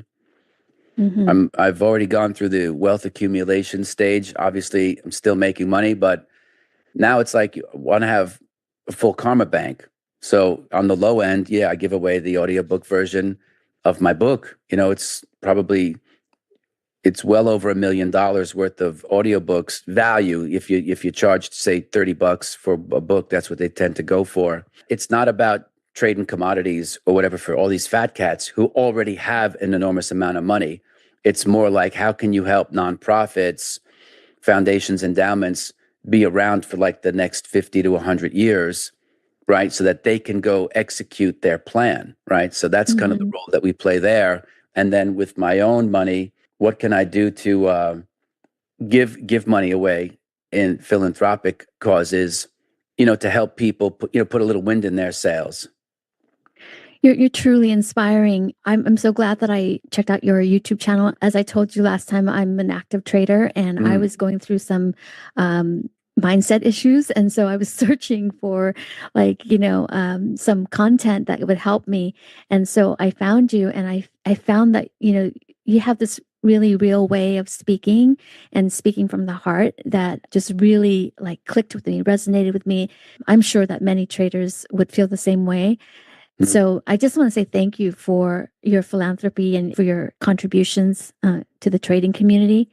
You're welcome. Yeah. I'm glad it helps. I'm glad you found it and that it has meaning for you. It's all, an evolution. So as long as you're clear about where you want to go, I'm pretty sure you're going to get there. It's just like, do you have the clarity? That's really what it comes down to. I always say, like in the masterminds that I run or from time to time when I do one-on-ones, the first thing we talk about, they're like, what about sugar and should I be piled into cotton? I'm like, we're not even going to talk about that. We're going to talk about the clarity of what vision do you have for yourself, because you have to see the point B. If you're at point A, you have to know what your point B is. Even if you don't know how to get there, you have to have that vision. So I think if you have that vision for yourself and you can see yourself being a certain type of a trader, that'll likely, your behavior is going to kind of converge to where it needs to be so that you can get where you need to go. That's how I've manifested almost everything in my life, is to envision being somebody like a completely different person. Yes. Like almost having an identity crisis about it too. Like just being a completely different, like, doing things out of character. Like I had, when I was, first going to Wall Street and starting to do well for myself, I had people from my hometown who, I don't know that they had envy, but they were kind of like, look, you're a hometown kid from New York and your dad was in a labor union. What are you going to an Ivy League school for? They used to say something like, it's a very New York way of saying things. They could go, check out Martin. He thinks who the hell he is, which is a way of saying Martin's full of himself. They'd be, check out Martin. He thinks who the hell he is. And I'd be like, I don't think who the hell I am at all. I'm just pushing myself to achieve, higher levels of achievement based on my abilities. There's no sense in slacking off or not using any of the gifts that God has given me. And if I fail, I know I could come back and be you easy. No, I didn't say that. That would be arrogant. But that's where my mindset was, is like, why would these people just want to coast through life and not push themselves? Like every day, I'm not saying push it in the market or push risk, but a person has to have goals every day and take steps. Even if you don't know what step 2 is, take a step, hold one mini or one micro contract overnight just to see what it feels like. Or, buy an option contract and hold it overnight and just kind of see what it feels like so that you could learn to manage your emotional intelligence around managing risk, right? Or investigate, why do you take your winners too soon? Like, what would it mean if you had fear? Right. But a fear of what though? Like say you had a trade, it was up $200 and then it came back and it was flat. Like what would that actually say about you? Yeah. To me, nothing, because markets move. They go up and they go down. And it's not necessarily a missed opportunity, because a lot of times that's what happens with trades. They go up, they go down, then they continue their move higher. But that's your journey. Another thing that I really got out of the chat you had with Ian is that I think is actionable is don't overthink things. Like you said, don't overthink things, and basically to trust my process and be good at executing. Well, this is true for life too. Like there's so many overlapping tenets for trading that really apply to life, and that's focus on your process and kind of stay out of the results, even because a lot of people do what's called resulting. The thing with resulting is we have, you could go on and put on a real reckless trade, make a ton of cash, and then look at that and be like, man, this is easy. Like that's how you do it because the result was favorable, right? So you go back and validate the process, which was really reckless behavior. There's even other things that are a little more subtler, like you put a trade on, but you don't have enough risk. So it does make money, but you made money and you're like, okay, so now you're coaching yourself to kind of get used to being a small winner. And that becomes a mindset. So because you're validated about the accuracy. Like this is a thing that really smart people, if they went to good colleges or, they were just very good students, they're really tied up in the accuracy thing because it validates who they are. It's what they're used to. Right. So it's very difficult to get out of the accuracy game and start to think in terms of expected values. Like what would happen if you had utter academic failure at say 40% accuracy, but your winners were 5 times the size of your losers? Like that's someone who's going to make millions of dollars. So that's why I think like begin with the end in mind. Who do you want to become? What do you want your money to do for you? Is trading just a vehicle to validate your intelligence, or is it a vehicle to make ungodly sums of cash? Because that's what I wanted it to do. I didn't want to be broke. I was tired of being like living, I was 2 or 3 months ahead of my bills, but that was it. Like I had enormous fear. And I was in New York City where everything is $20, I mean, it's like so. Yeah, you brought up the accuracy thing. That's exactly kind of what I'm going through right now. I'm probably 83% win rate, but my reward to risk is very low. It's probably because I'm taking small wins. Yeah. And so that's a good point. Are you taking risk home overnight at all? No, I'm scalping. Okay. And so you asked, okay, Tessa, so I don't give unsolicited advice. I've always thought unsolicited advice is a form of criticism. But I was in a spot in my life like this as well because I wanted the validation, right? I wanted to be able to call myself a trader, like because trader presumes that you're profitable. Right? You can't say after 5 years, like I'm a trader and you've done nothing but create tax loss carry forwards for people. Like you actually have to make money. So there was the time where that validation really meant something to me as a human being, as a guy, because like every guy, I have a fragile male ego, right? So I wanted to have that badge, if you will, that social proof that I was a profitable trader. But profitability too has to be operationally defined. So one of the things that I did was I looked at my P&L and I said, okay, I've made X amount of money on this trade, or I made X amount of money this week. Divide that by minimum wage. And that's how many hours I would have had to have worked to earn that money. And so that's like a little trick that I used to use to coach people so that they didn't get excited. If you could work at Chick-fil-A for $20 an hour and you make $200 trading, like that's a 10-hour work week. That's something that you could do in the physical world. So the trading part isn't really exciting. Now, if you're pulling down 5K or 2,000 a week, then you divide that and you're like, okay, that's a 100-hour work week. That's really not something that I could do and sustain. So now I know I'm leveraging my time because I'm bringing out of the market more money that I would have to work at a salaried job somewhere, for example. And I'm my own boss. I could work from home. I could talk with Michael Martin on the camera and not go on camera. Does my hair look okay? Yes. I just went to Dry Bar. Yeah, good point there. Lots of things to think about, but overall, I feel like I'm progressing. So yeah, it's just, And that's huge. Like you really have to love yourself in all of this because there's nobody to really do it for you. I don't mean to cut you off. Like feel good about where you are. You're doing a great job. And it's all, as they say, progress, not perfection. Love yourself. You're doing very well. Thank you. If they didn't carry you out of the game yet in a body bag, you're doing better than most. 95% of the people lose money. That's 19 out of 20. I don't want to be in that 95%. I work every day to not be in that. Like seriously, I work every single day to not be in that 95%. You just want to be aware of your behavior because the behavior is going to carry you or not to where you think you want to go. And usually you'll come to a crossroads and say, man, I'm putting in a lot of work, but I'm not getting the results. So something has to change. And it's like when like managers would go to see an employee that wasn't producing whatever they had to produce. There's a kind of play on words. They say, you either have to change the man or you got to change the man, right? Meaning like, okay, here's what's not happening. Here's all the resources we can give you to help you. Here's when it has to change by, and here's what's going to happen if it doesn't change. Like we're going to reallocate you to another department or, you're going to be out of your job. Right. And so I would have those conversations because I already by the time I got to Wall Street, I was in my early 20s. I had worked since I'm 12. So physically I was exhausted from working. Mm. And that's not a complaint. It's just the reality. I had started working and cutting grass in my neighborhood and trimming hedges when I was 12.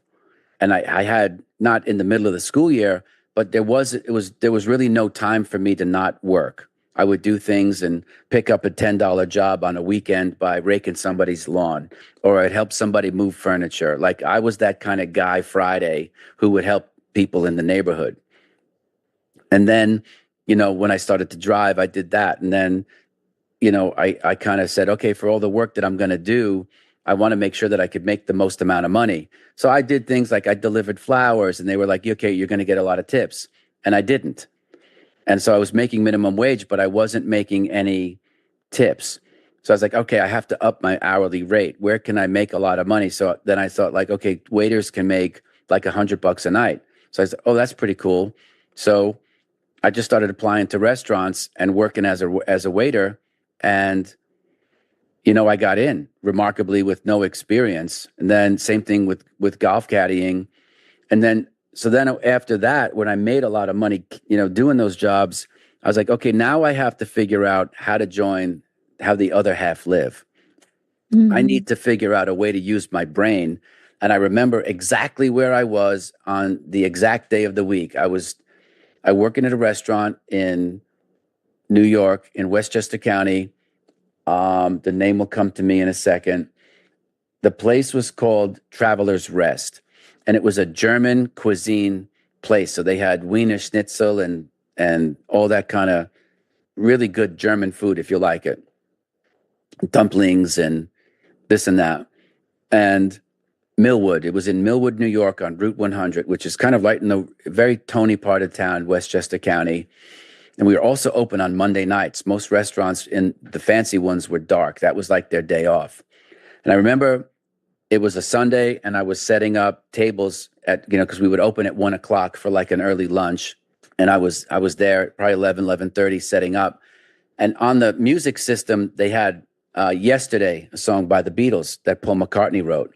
And it was like the Dentist Muzak elevator music version. It wasn't Paul and the Beatles, but it was a stylized version with, violins and instrumental. Yeah, exactly.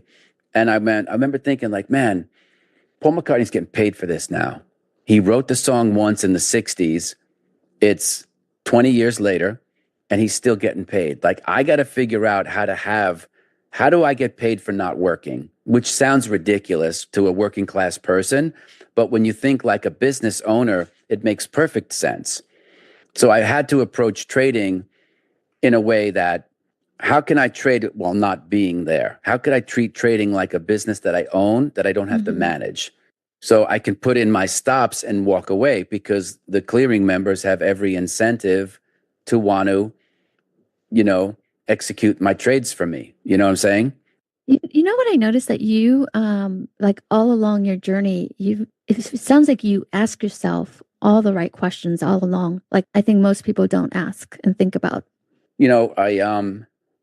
I always had an inner voice. Like, I always was very reflective and meditative and spiritual. So I always kind of thought things and say, what's not right in the world? What's not right with this situation?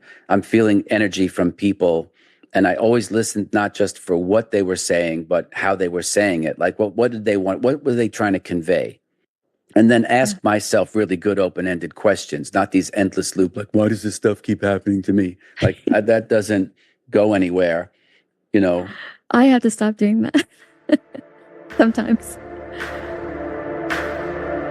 You've reached the end of this episode of Chat with Traders, but rest assured there are more episodes loaded with real market insight and zero hype on the way soon. So to stay updated with each great new release, subscribe to the podcast in iTunes, and we'd love it if you'd leave a rating and review. We'll catch you next time on Chat with Traders.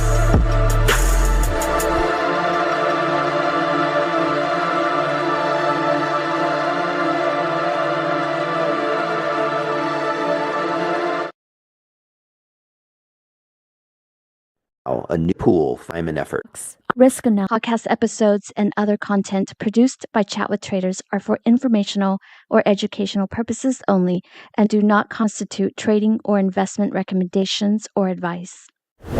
So how often do you encounter traders who, say, learn a lesson in a particular market regime, like a particular type of market, and then time goes by and then they forget that, or they ignore the lessons that they learned in the past? Like, for example, during the COVID time when we had that huge drop and the VIX goes up and they learn all about volatility, and then some years later things calm down. And how frequent have you found where traders forget the lessons they learned in the past or discount them and think, well, maybe this time it's different? Really good question. I think everyone is guilty. Me also. We can. Really? How so? Because we can take lessons every single day from the market, and we find something where we exactly know, oh, stupid, why I'm doing this. So I give you some example from my trading. Markets, speculation, and risk. This is the Chat with Traders podcast.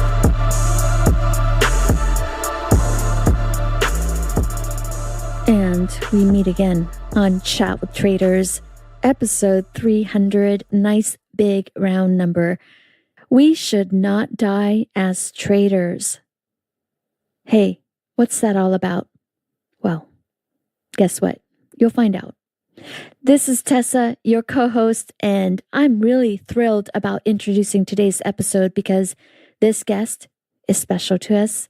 We first discovered him in our own online Chat with Traders community about 2 years ago when it was open, 2 years after first appearing on episode 260. If you missed it, you can listen to it. This intuitive price action news-based scalper trader who breathes in and out. The market is back. Yep, it's Patrick Peterson with that unmistakable voice, and he's back to chat with my co-host Ian. In a refreshingly blunt conversation, we get to catch up with Patrick and see what he's up to these days. Patrick shares, in a very real way, practical, real-life trading topics and issues that traders are facing today, including the psychological and practical challenges of trading, the role community and engagement plays into one's trading development, and, coming out from isolation into collaboration in his own trading evolution. He shares a lot about the importance of community and also his thoughts on current issues like the sharp divide between traders risking their own capital and those cycling through prop firm challenges. And he talks about also how there's no shortage of tools, but there are real shortages of real, honest guidance for traders, and so much more. Also, don't miss my little catch up with Patrick towards the end. All right, let's get straight to it. Ladies and gentlemen, we're so thrilled to welcome back Patrick Peterson, originally from Germany. Hello, everyone. This is your host, Ian Cox, here at Chat with Traders. And about 2 years ago, in episode 260, I had the pleasure of interviewing Patrick Peterson, an intuitive, news-based market action trader who took money given to him by his parents with the purpose of buying a car, but instead took that money and started secretly trading after opening his first trading account on his 18th birthday. Patrick, welcome back to Chat with Traders. Yeah, welcome, Ian. It's an honor for me to be here. And thank you for having me here. Fantastic. Yeah. So when I last interviewed you in 2023, if we could go back to that time and if you could give us kind of a historical update on what you've been doing and learning since then. Wow.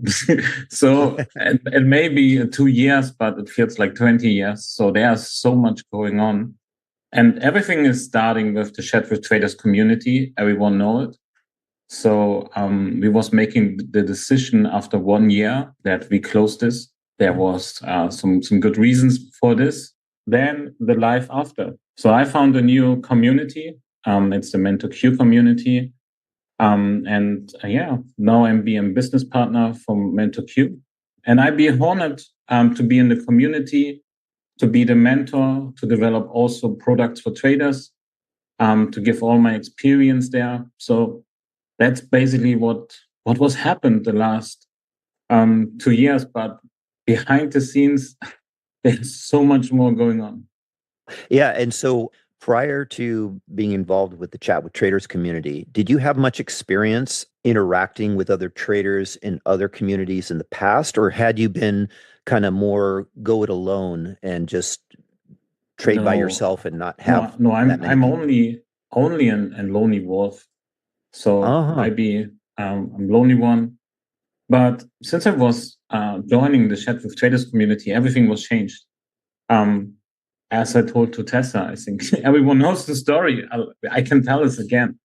So Yes, I was never speaking to some Asia people. This was not normal for me, or to have friendship with let's say Black people. So Black people are now my best friends. So wow. this was something what was happened in the Chat with Traders community. So to be open for the worldwide. So we're having friends in Australia, we're having friends in Africa, we're having friends in Brazil, we're having friends in Canada. I was meet Steve, by the way, in the Chat with Traders community. He was also on your podcast. Big shout out to him. And also, this is something what was life-changing for me. And I can tell everyone who's listened to the podcast, go in some community, find something where you can find your second home. Having good friends around you who support you as trader, who challenge you as trader, who becomes accountability to you, who are helping you to grow. So be strong as a team. And this was something what I was learning in the Chat with Traders community. I was never be a team player, but since Chat with Traders, I am. What was it like being in a community and transitioning to a team player? Tell us, what did you experience with either what you heard or read from the other team members, and then what you suggested as well to them? It's about the problems what traders have, I think. Every trader has some problem. There's no trader outside who's perfect. Everyone has something who he struggle with. And basically, even you, and everyone, Ian, I can tell you struggling with the same stuff what I'm struggling, but on a different way. And the cool stuff in the community is I become the experience from you, and you become the experience from me. I see your view of this problem, and you get my view on this problem. And that's the opportunity where we can grow together as a trader. And this was something what was so helpful. And in the moment where I was understanding this, sharing my experience with the people, I get feedback from the people. They say, hey, that's amazing what you're doing. I'm struggling with this. I'm struggling with this. And then I was thinking like, hey, I'm struggling with the same, but on a different way. And again, that's something what is so powerful in a community. But to be really honest, I'd be a little bit pissed off. So I'd be a straight shooter, as everyone knows in the episode 260. I'm really pissed off.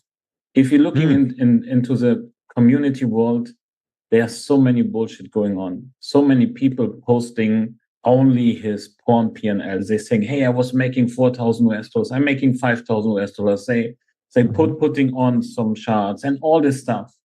But this is not really what helping the people. So I can tell you, I have now a 5-year son, and I teach him to trading.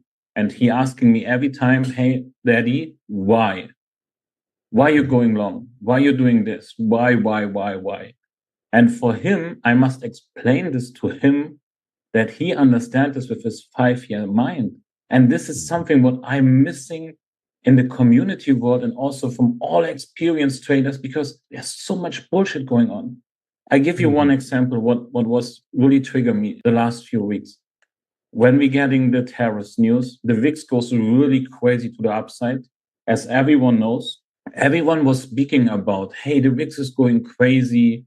There's so much volatility around, but no one, but maybe there was some people, also I'm guilty also, No one was there and teach the people, maybe the new ones or people who are not so experienced with this. Hey, what is this meaning? What is this meaning for your trading? What is this meaning for your risk management? What is this meaning for your position size? What is this meaning for your take profits? What is this meaning basically for your trading approach? No one is talking about this. Everyone is talking about the mathematical, the trading perspective, but no one is helping the traders outside. I can tell you there are not so much people outside who are understanding the VIX, how everything works. And they don't need the mathematical. The only thing what they need is, hey, if the VIX goes to this, be careful, then you can do like this, you can do like this. Give them some really handoff, like, as I teach this my 5-year son, hey, I told my son, the VIX is now basically on 50. We were not trading. Our only setup is we're waiting that the VIX comes down, because if the VIX comes down, we can make so much profit and we will not be involved in the volatility. And we're waiting carefully, be patient. And then I teach them how to be risk management, what we should do. We're going only little tiny small size, because this little tiny small size making us so much big profits. And this is something what I was missing outside, that people teaching other people what they should do, and in a really simple approach. I don't know, in the marketing world, there's something what people saying always. There's some approach, and they saying, hey, basically, if you cannot sell this product in simple words to your grandma, then that's bullshit. And it's the same in trading. If we cannot teach a 5-year son or our grandma about the VIX, what they should do, then it's bullshit. And this is something where we should be all people thinking about, to make trading a little bit easier to understand outside for the people. And basically, now you trigger me, and basically for our kids outside and for the young people, there are so many young people who are getting distracted in the social world. They have no really fun anymore. They're playing I don't know, computer games, or they're doing bullshit basically. But we have now the opportunity to go to the young people and teach them trading, teach them how they can become maybe in 10, 20, 30 years financial free in a really simple approach, and teach them this like this, that they really like this, that they enjoy this, that they're feeling fun to trade, that they're thinking like, hey man, that's exactly what I want. This is what I can do, and bring them from the streets, bring them from the hood. Don't teach them how to sell any bullshit on the streets. Teach them how they can make money on legal way in the market. Teach them this really simple. And then we can save so many lives. We can make so many people in the future financially independent. And this is something what I was learning also through the community, because people liking the simple approach. So what is it about the VIX? I mean, a high VIX means there's high volatility, and don't traders thrive on high volatility opportunities? I mean, isn't having a high VIX actually good for opportunities? Okay, I will make this as simple as possible, because I don't want to explain the VIX. I'm not good in this. I know the terminology, but I'm not good in this, to be really honest. But the really good example is if you was trading on the high VIX for a few weeks, when we get the tariffs, Donald Trump, everything was going on, everyone know it. If you was trading the ES, basically you have the feeling you're trading the NQ. So because your P&L was running very crazy to the upside and to the downside. That's basically high volatility. If you trading normally, like, for example, 2 ES contracts, and the P&L is not rising so fast to the upside or to the downside, but with high volatility, you can have huge moves to the upside and to the downside. Looking to the downside, risk always first, so you can lose so much money. And if you don't know it, what you should do in doing high volatility, that's badass, and you lose so much money and time. And basically, if I was trading the NQ, I'm trading mostly the NQ. I was feeling like I'm trading the Bitcoin, like the numbers going crazy to the upside and to the downside. So what I should be doing, I should be now reducing my exposure, thinking about no more trading the futures, maybe trading now the ETFs, because I save capital, I save exposure. I'm not going so much in the drawdown, or take back from the market and come back when the volatility comes down. So basically, this is something what happens in high volatility in simple terms. Because on my side, where I know so many people taking so many losses, so many blow-ups during the last few weeks, because there was not experience with this. And this is something what I mean, basically. This is why I'm also guilty, not teaching them, hey, if you see something like this, be very careful. This is meaning you can make good money, but you can lose very fast. And this is no more fun. This is really like trading now, not your size, what you're doing normally. Take it a little bit step back. So this is what I mean. Teach them this basically. What does this really meaning? We can now going into mathematically stuff. What is the VIX and why everything is changing? But this is not what the people helping. Wouldn't many traders just come back and say, oh, well, whether it's low volatility or high volatility, as long as you have your stop losses in, it should be the same, right? I mean, why does it matter? I'm protected with my stop loss order, right? Stupid. Oh, stupid. For example, okay, so in high volatility, you have your normal stop loss. Let's say normally if your stop loss will be hit if you be wrong in 10 minutes, 15 minutes, depend on your trading style. But on high volatility, it can be hit in 1 minute. And there's the question, do you trading your normal style with your risk approach and you get hit in 1 minute very fast? And if you was hitting first time, then you will go again. You will hit again. You will go in again. And then the mind comes into play. What is the mind telling you? You say, no, that's impossible. What's going on? And you're taking bigger size because you want taking your losers back. And then, boom, it's happened. You blow up. I see. So are you saying that during periods of high volatility, when a trader gets stopped out easily and quickly, that there can easily be the tendency for them to maybe want a revenge trade to get back to recoup their losses? Yes. So I was observing on the NQ during the high volatility that one candle have an average on 1 minute or 2 minute time frame from 100 points. That's crazy. So basically, you're putting the trigger and you can immediately in very good profits or you're losing. So that's something what is really bad.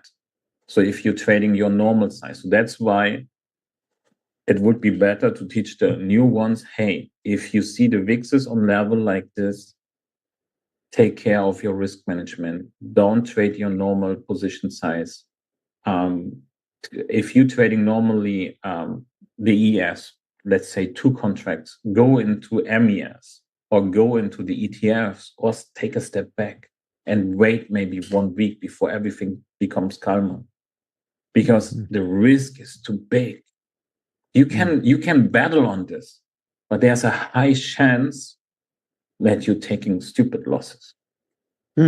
Wouldn't some technicians, people who just follow the charts, argue, well, that's not a problem. I mean, whether it's high volatility or low volatility, you can read everything in the chart, and I'll get close to the bottom and I'll buy there and go long. What's there to worry about? We could just follow your indicators, right? Yeah. So the only thing where you should be worried about is the average candle. So let's say, so the normal average true range, if we're speaking about the ATR, let's talk about the ES on the 5 minute would be between 5 and 10. So nothing is big, nothing is crazy, everything is fine. But now we have an average true range of 50 points or 60 points. That's crazy. That means your risk level is now 10x. It's possible that you can make 10x more profits, but it's also possible that you can make 10x faster losing. And if you not be aware of this, if you don't know it, because you was not experienced something like this, think about what was happening on Corona or when we're getting the financial crisis, how fast everything was going.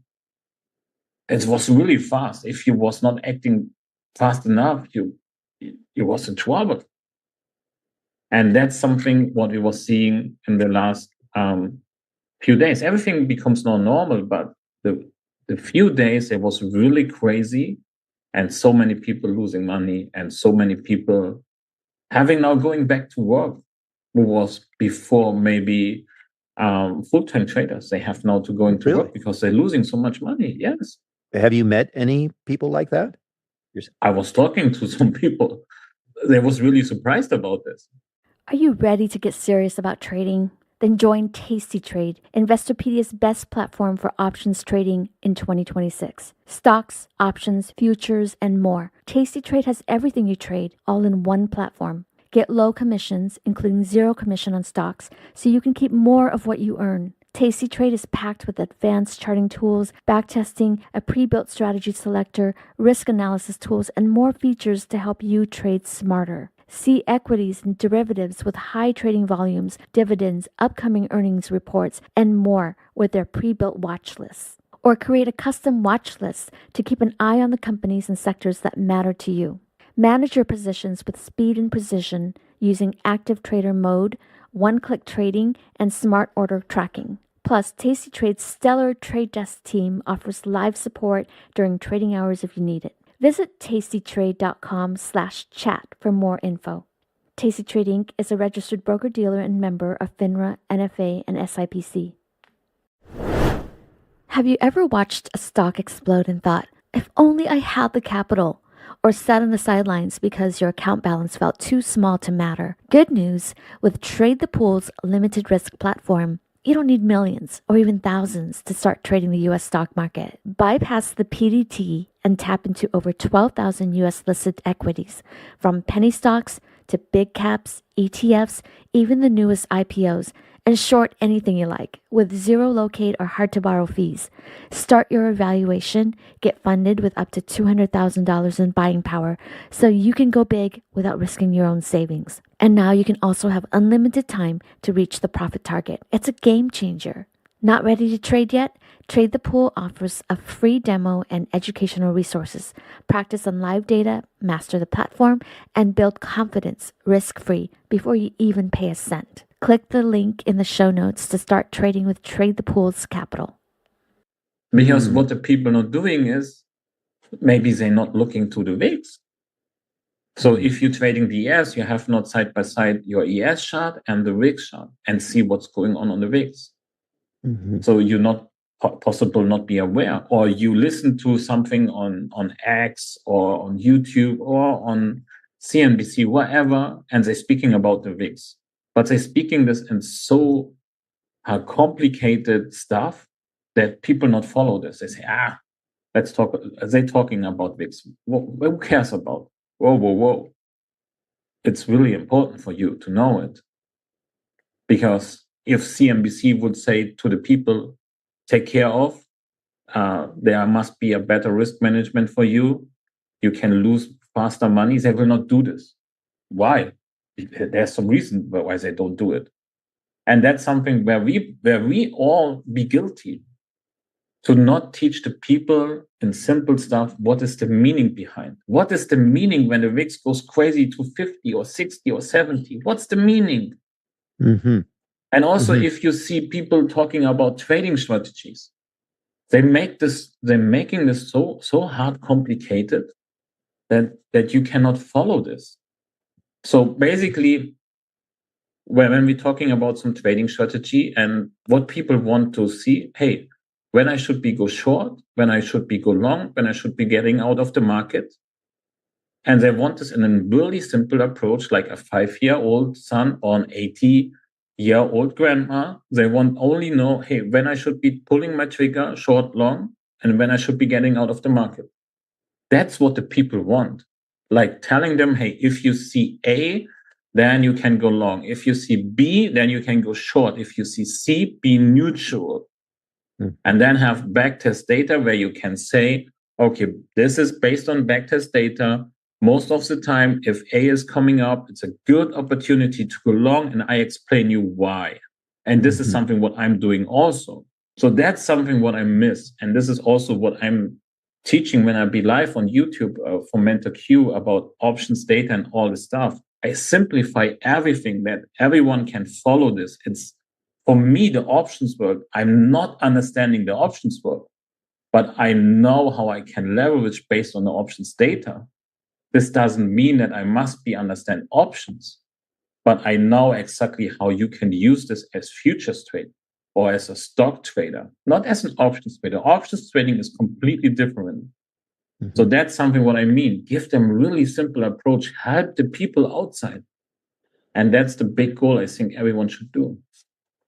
Why do you think it is that the financial media, when they talk about the high VIX, why don't they teach traders and their listeners on, oh, we make sure you do this and don't do that. Here's what the high VIX means and position sizing and all that. I mean, you would think it would be simple enough for them to explain this, right? Why do you think they don't share that? Okay, the other question. So because I don't want to bring Chat with Traders in trouble. So we can also speak about the casino when we go to Las Vegas. Why the casino owners don't tell us if he was making some good profits, go away and not play again. Why they don't teaching us this? Because at the end they will win. They were making his money no matter what. And now come back to CNBC. Why they should do this? So who supports CNBC? Look into who is the owner from CNBC, who supports CNBC. Did they have some interest in the teaching you what you should do when they make their money? So basically, there's no interest. So the traders who say got hurt recently, just within the last number of weeks with the high volatility, in your experience, are the vast majority of these traders pretty new traders that weren't around during the COVID crash that also had high volatility? It's mixed. So they are new traders, they are experienced traders, people who forget. And most of the time, I think it's also lack of education. So did the people doing really his homework, did they invest something into become educated? So did they read something? We can make it really simple. So every trader outside can make it so simple as possible. If I'm not understand something what other people saying, you can use ChatGPT. You can say, you put in what they're talking about, give them only some topic, and then say to ChatGPT, hey, ChatGPT, please explain this to me in a simple and easy language. And then, hey, give me some example who's maybe not trading so that I can understand this better. And then they give you some storytelling information. And then you say, oh, now I'm understanding this. Why no one was teaching me like this? So simple. Why there must be everything coded and no one is understanding this? And that's something what I'm thinking, like education, it's the part of but for us who have maybe communities or who I say a little bit influencers or who have some product owners or prop firms, think about why you're making your product not a little bit easier, why you not explain a little bit more, why you not simplify your trading approach that everyone can follow this. And if I can say something, I can shut out something, and this is SMB Capital. SMB Capital and Bella, you know Bella, he was many times here. They make this also really simple for the people to understand trading strategies, what they're using on the trading desk. And this is something when I talk to people, hey, where you was learning trading? Yeah, I was watching YouTube. And if they talking about S&P Capital, everyone knows S&P Capital. And why? Because they explain it so easy that everyone can understand this. And that's something what we all have to follow, I think. And that's so crazy. Why we don't do this? Because people want to sell online courses. People want selling overpriced products. People want selling mentorships. And then you're buying the online course and you're thinking bullshit. They're talking bullshit because they don't know something. So basically, so go into that more. I mean, to give them potential benefit of the doubt, couldn't we say, well, heck, I mean, how do we really know that what they're peddling is bullshit? Like, what is it that they communicate is nonsense, and how would a viewer know the difference between a channel that is communicating true facts and those who are total exaggerations? Really simple. So before you buying some online course, buying some mentorship, ask the people for a verified track record where they trade his own money, not prop firm money where they have certificates or other accounts. No, I want to see that they're trading his own capital. So, and then that they're doing this for minimum 5 years. So, because why I'm asking for 5 years? Because then I see how they reacting on bad times. Everyone can post, hey, I have a Ferrari, I have I don't know, whatever car, I have this. But this is something what I don't want to see. I want to see how you was reacting on bad times when you was in drawdown from 10%, 20%, what you was doing, what was your approach. And also I want to see that what you're teaching me, that you're doing this on your own end. Not like, hey, I'm teaching you this, but I give a shit about this. I don't do this. So tell us, what's wrong with having a verified track record from a prop firm? What is the difference, say, trading with a prop firm versus trading on your own? So basically, I will never bullshit any prop firm. Never.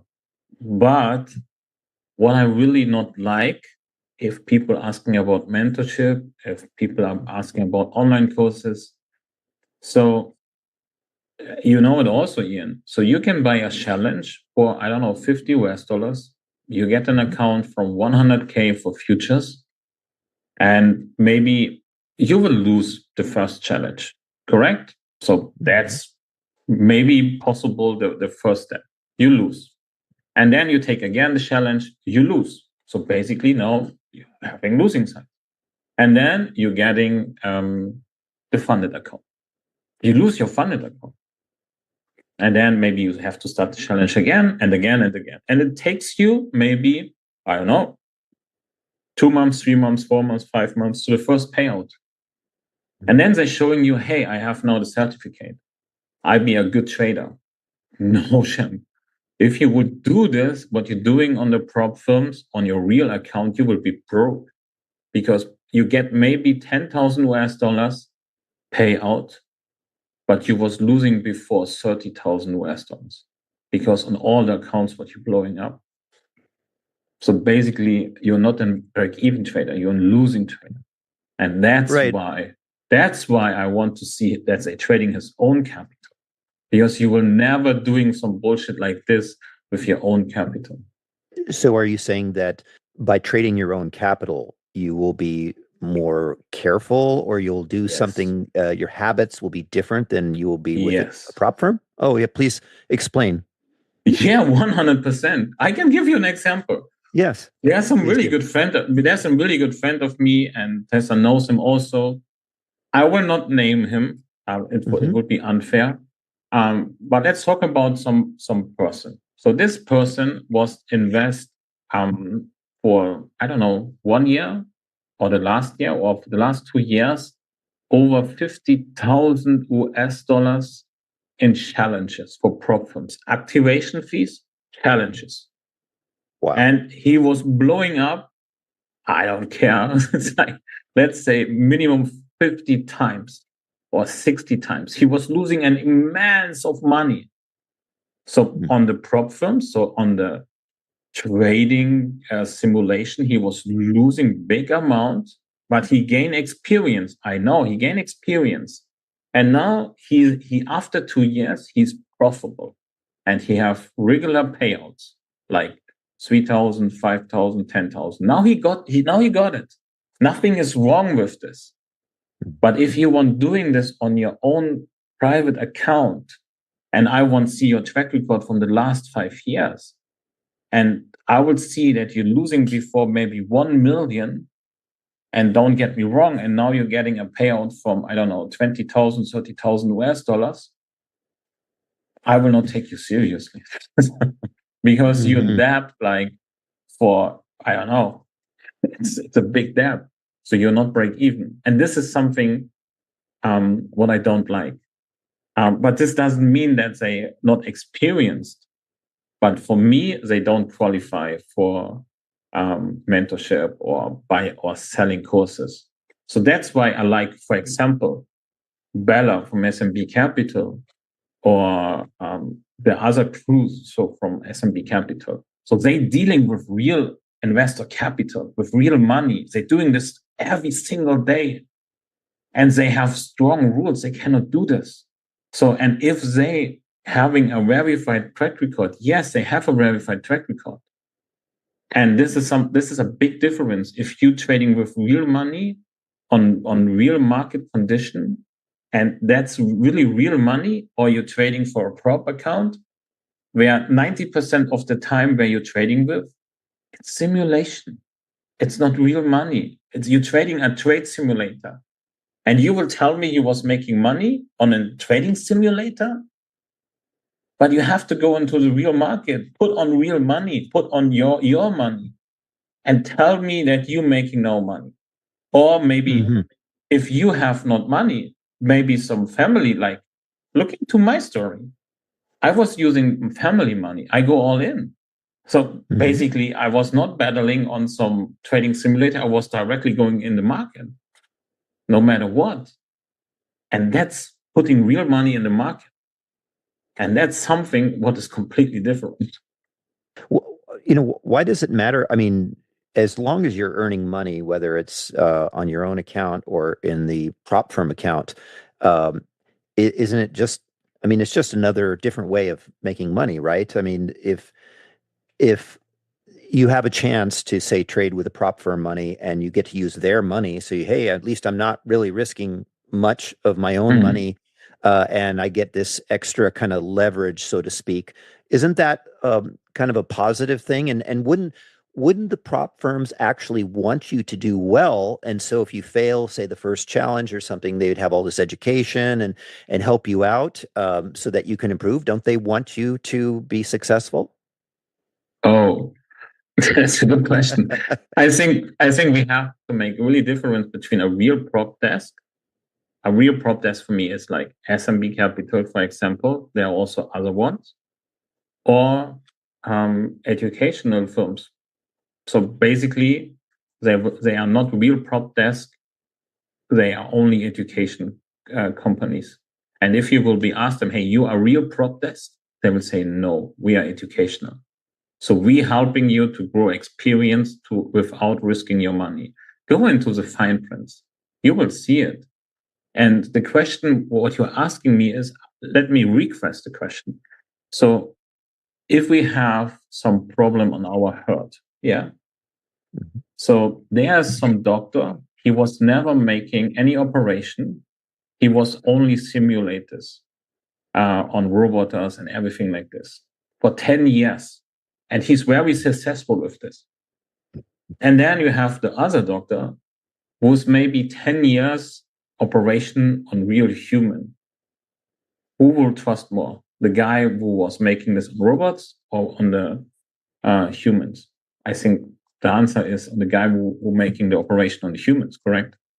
So, and it's the same with this. It's exactly the same.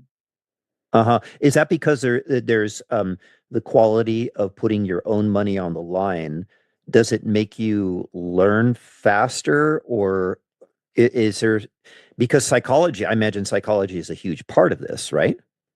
Mm. So we have also to think about this. So people on the prop firms, if they get funded, if they're getting the payouts, like say they're getting the payout from 10,000 US dollars, how often they get the 10,000 consistently? Did they get consistency, the 10,000 month by month by month? No, mostly not. With the same account number. Don't get me wrong. Mm-hmm. So basically they get one payout. If they're lucky, they get the next. If they're really super good, they're getting the next payout. Mm-hmm. And then boom, they will blow up. And they will lose the account. And they will be start again, starting the challenge, going through the same process and again. So you will not do this on your real account. You will not doing so risky approach. You can do risky approach if you be really experienced, if you have enough capital, if you have enough profits. So using the profits what you make and invest this. So, but this is something I cannot take it seriously. They are really experienced. Don't get me wrong, and they are really good traders. But it's make a huge difference to be a real trader or a prop firm trader, or an educational trader who came from the trading simulation. And there was also some interview. What I was learning from someone else, he was saying, okay, if you're working on a real prop desk, so you become maybe an really professional trader in 2 years, if you're working full time with us, because we teaching you all what you need. We helping you. We have the education. We have the mentors around you. And you sitting right and left, there sits some experienced trader around you. You're sitting on a real trading floor. That's completely different. But if you're sitting home, you're getting maybe no education, you're getting a little community. And maybe there's some live stream where other traders talking about something. How you can grow like some real prop trader in 2 years as professional, there's impossible. You need 4 or 5 years. But what the most guys doing, they have 2 payouts, 3 payouts, then they're using the certificate and selling courses. And new traders falling into the trap, buying the courses, and they develop bad habits. That's stupid. We should protect the people for this. Don't get me wrong. Really, don't get me wrong. Sometimes I'm also guilty on my end. Sometimes I'm not teaching really good. I can teach this much better. I know it. But I'm thinking I make a really good job to simplify everything. And that's something what I think is the key. Simplify trading for everyone. If you be a prop trader, all right. If you be coming from some educational firm and you're trading on sim accounts, why not going into the communities and teach them how you become successful, what you're observing, and looking for other people feedback and grow as a trader and enjoy it. And then maybe if you're having enough profits from the prop firms, why you're not using your money and put this in a real money account and trade with the real money account for, 6 months, 1 year, and then you can say, hey, I'm the best. I don't need any more of this. And people saying why I should get back from the prop firms. Why not? Because you have a profit split. You give back 10% or 20% from your profits. Why you should do this? If you be a so good trader with so good payouts, man, you can fund your own account and you can trade without rules from other one. You can write all anytime and you have no profit share anymore. If you're making every month 100K, there's no reason anymore for this. That's my opinion. Yeah. In our first interview a couple of years ago, you described yourself as an intuitive style of trader. And I'm just curious, how have you been able to teach the people that traders that you've interacted with? How do you teach them to trade? Is your style of trading difficult to teach? And has your style been modified over the years as you've interacted with others? Because some people are scalpers, some are day traders, some are, swing traders. How do you teach them? Okay, that's a really good question. So most of the time, my teaching is more like sharing my experience. So if people coming to me, and by the way, I never taking any money from them. If I'm doing mentorship, I'm doing this for free. That's something what I'm doing. The only thing what I'm asking for is for a donation. So basically, if you say, okay, you want mentorship, I will say, okay, I give you my time, but that I know that you take it seriously. I want that you donate, I don't know, $400 to some social project. Boom. And if you donate this, then we can make a deal. So I don't want it. I don't need it. But I'm not doing this mentorship anymore. But this was something what I was doing in the past. But when I'm teaching them, and my trading approach is not teachable for other people, 100%. But people coming to Well, why is that? Why is it not teachable? Oh, because well, I'm really instinctable. So if I see something, boom, I take it. Uh-huh. And if people coming to me and they have struggled, then we're talking about this. I let the people explain, okay, why you was going into the trade, what was going on, what you were seeing on your chart, and what trading setup you like, and all this stuff. I ask them many, many questions. And then I get a feeling about this, like the same what feeling about the market. I get first a feeling about the person who trade, because there's a big difference if someone is an engineer or someone is a sales guy, because they have different mindset. They're thinking on a different way.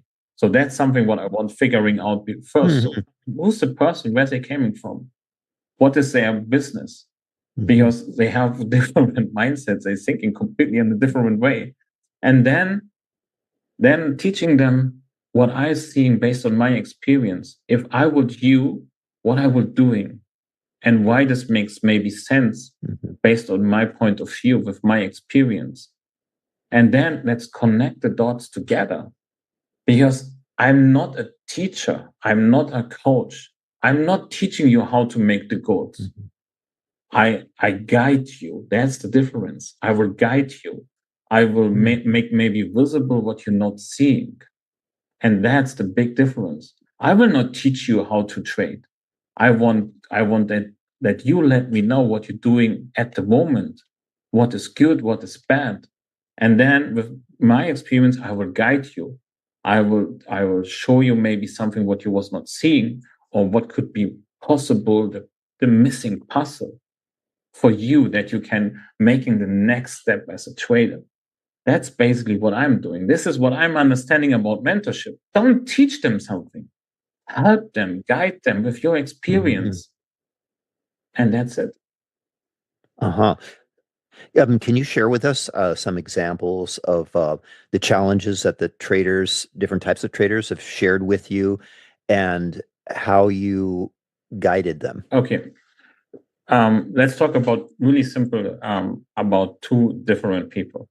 So one people is, they say, hey, I'm losing always in the morning, and it's so hard to bring back my losers over the day.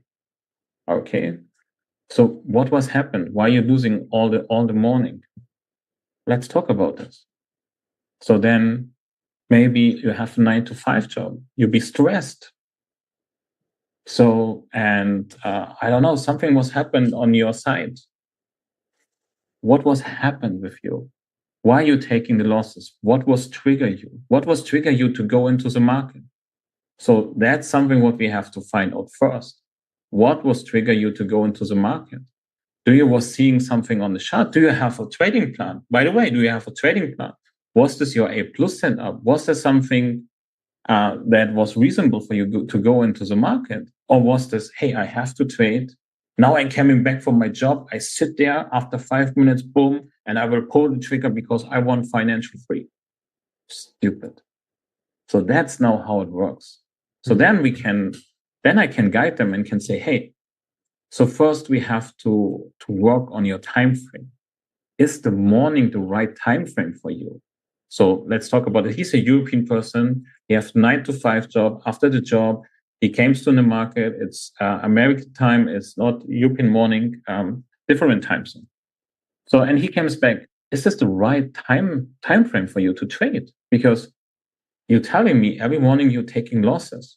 So why we not should change maybe the time frame for you? Why not after you coming back from the job, going first into the gym, reading some book, taking some meditation, doing some other stuff to calm down, and then with a clear mind, taking maybe 15 minutes, read the news, see what's going on the chart, wait a little bit, define some really good trading strategy, risk management, what you must follow, and define what you want to see on the chart before you're triggering something, and then execute based on this.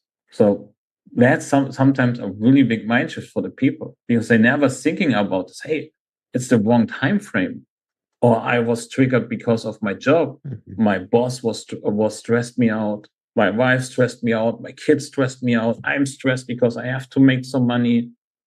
That's something where people very often dealing with. Find out first the triggers. Find out, is this the real time frame? Third, do you trading really your A+ setups? You follow your trading rules. For people, it's so hard to be disciplined and follow the rules. Mm-hmm. And then, why? Why is that? It's really hard. Why is this? So I think it's because they have a lack of discipline in this real life. And how you can be having discipline in the market if you have no discipline in your daily life. So, and then now, why some people taking drugs? Why some people taking alcohol? Why some people not wake up when at 6 a.m. and they already, why some people not taking cold showers? Because it's healthy. Why people not eating healthy foods? Why they're drinking Coke, Cola? Why they're drinking, I don't know, whatever. Why people eating sugar? People know everything. Why you should do this? Why you should not do this? They don't care about this. They give a shit about this. And now you came with the mindset in the market. And now ask me why the people are not disciplined. I don't know. Well, so how often do you encounter traders who say learn a lesson in a particular market regime, like a particular type of market, and then time goes by, and then they forget that, or they ignore the lessons that they learned in the past? Like, for example, during the COVID time when we had that huge drop and the VIX goes up, and they learn all about volatility, and then some years later things calm down. And how frequent have you found where traders forget the lessons that learned in the past, or discount them and think, well, maybe this time it's different? Really good question. I think everyone is guilty. Me also.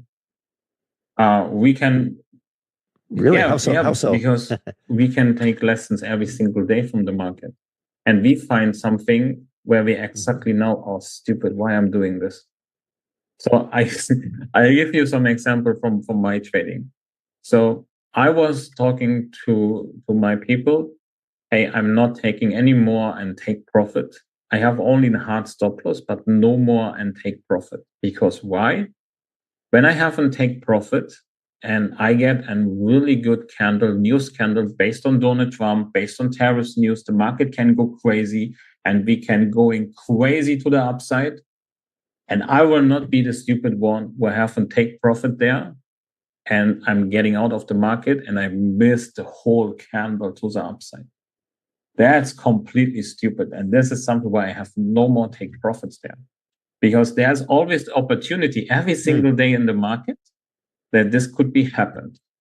And why I'm be guilty?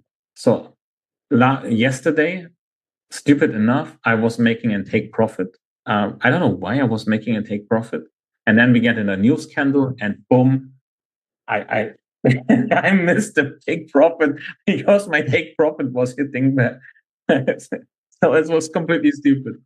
Well, It sounded like then you made money on the trade, but not nearly as much as you could have because I give a of shit your about the money. conservative nature. The only thing was why I was not following Okay. my own rule. So I know it exactly. So what Mhm. you were saying, hey, people maybe was learning the lessons through COVID and they know it, but they're not following this anymore. And this is why I think people never request or they should do it and asking every trading session what I was learning today. What was my biggest lesson for today? How I can become 1% better next day. Atomic habits. Building habits that you can become a much better trader. And we should asking us this any single day. What was my biggest lesson? How I can improve for next day?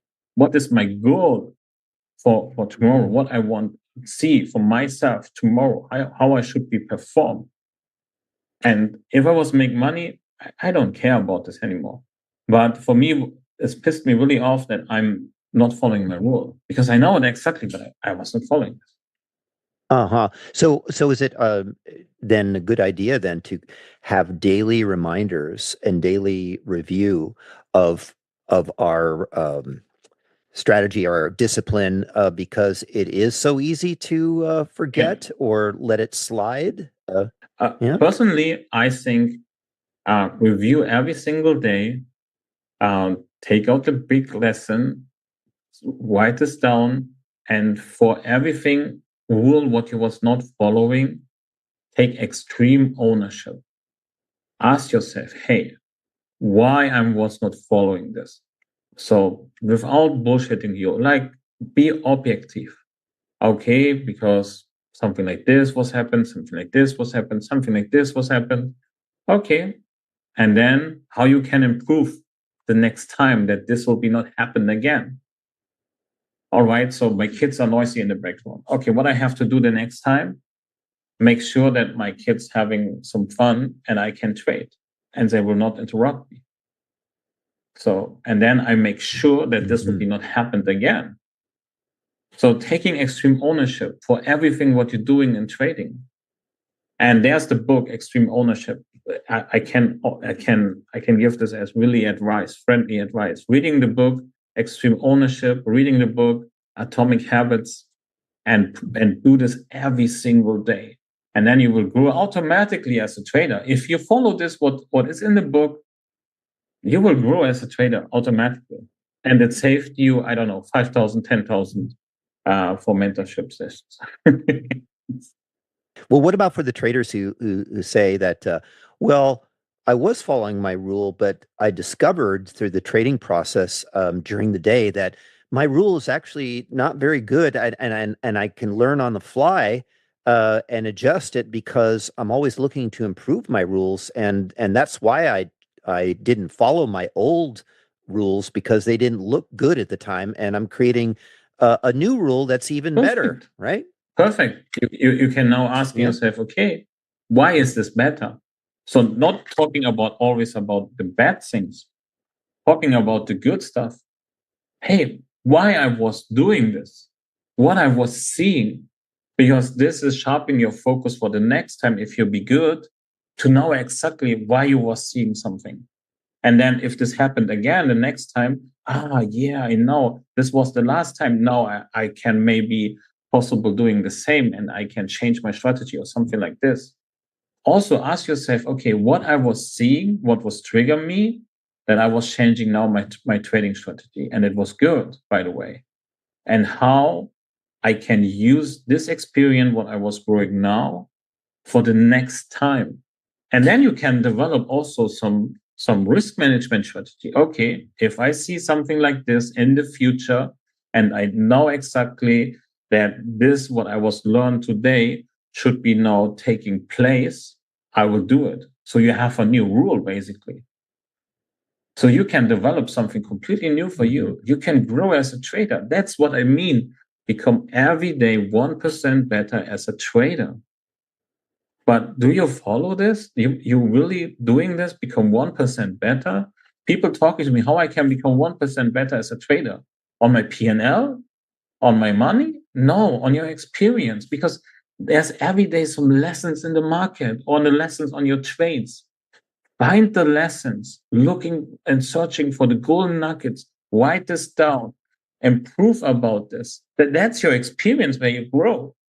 And if you don't build experience, how you can grow as a trader? I will share this with you. There was one story what someone was telling to me.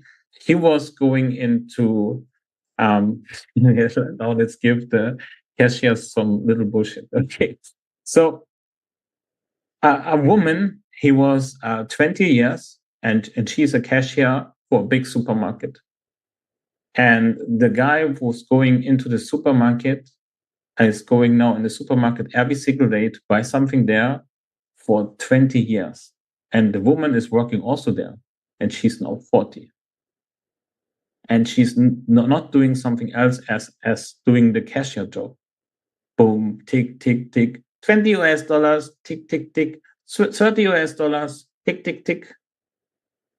She is dying because she's never improved on his business career.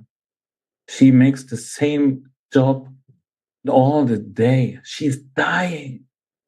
And this is something what we as traders should not doing. We should not die. We should be improved. We should not making the mistake like what the cashier is doing.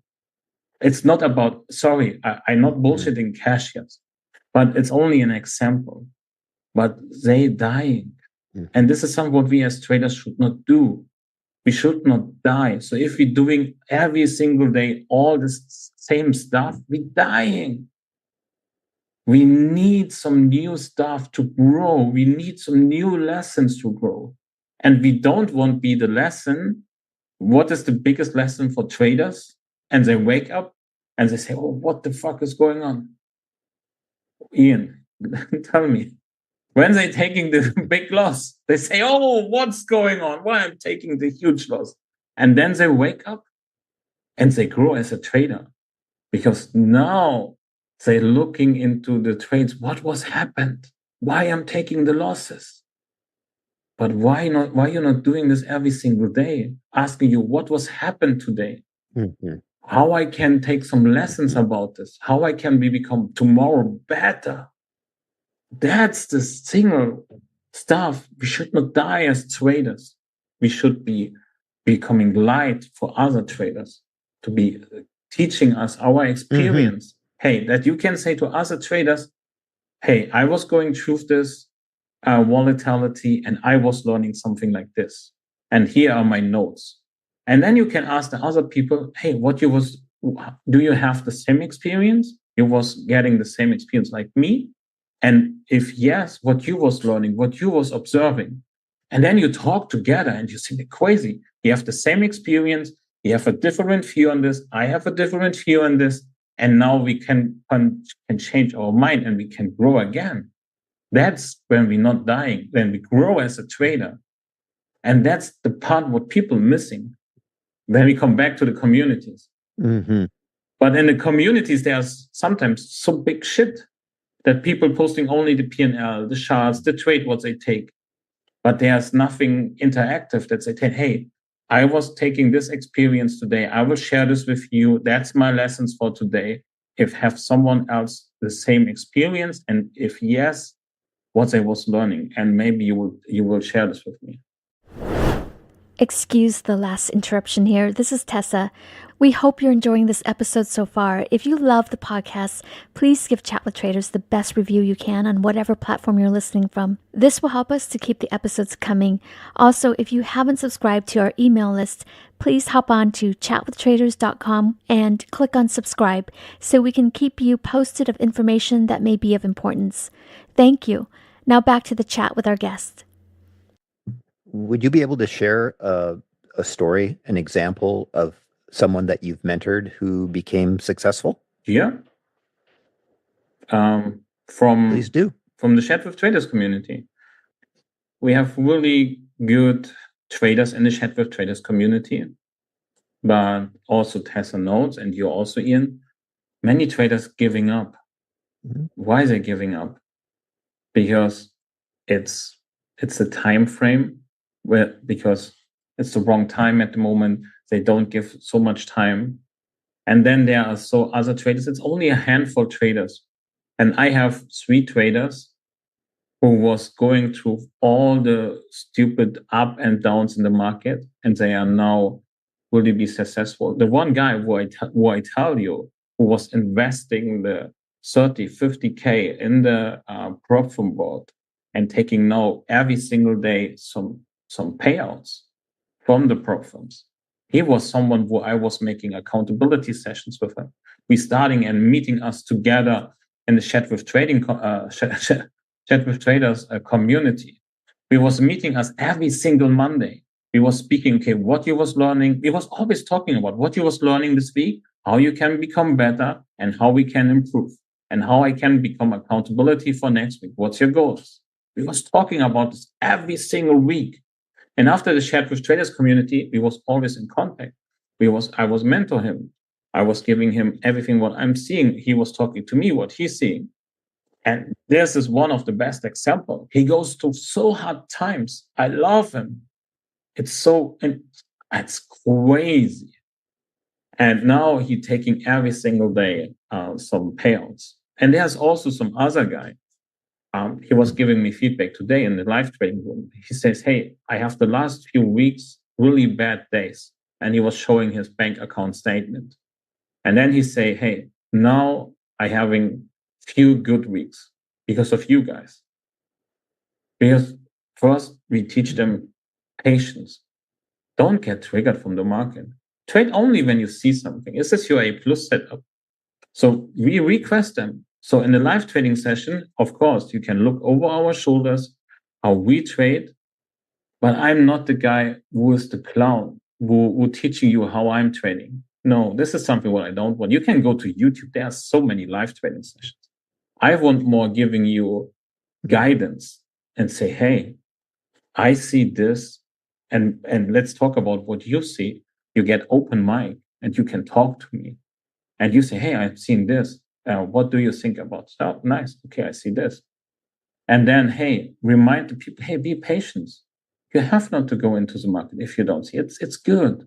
And if you're taking losses, take a walk to remind the people, because people need this. They need a reminder, they need sugar, and they need the pressure. That's what I like.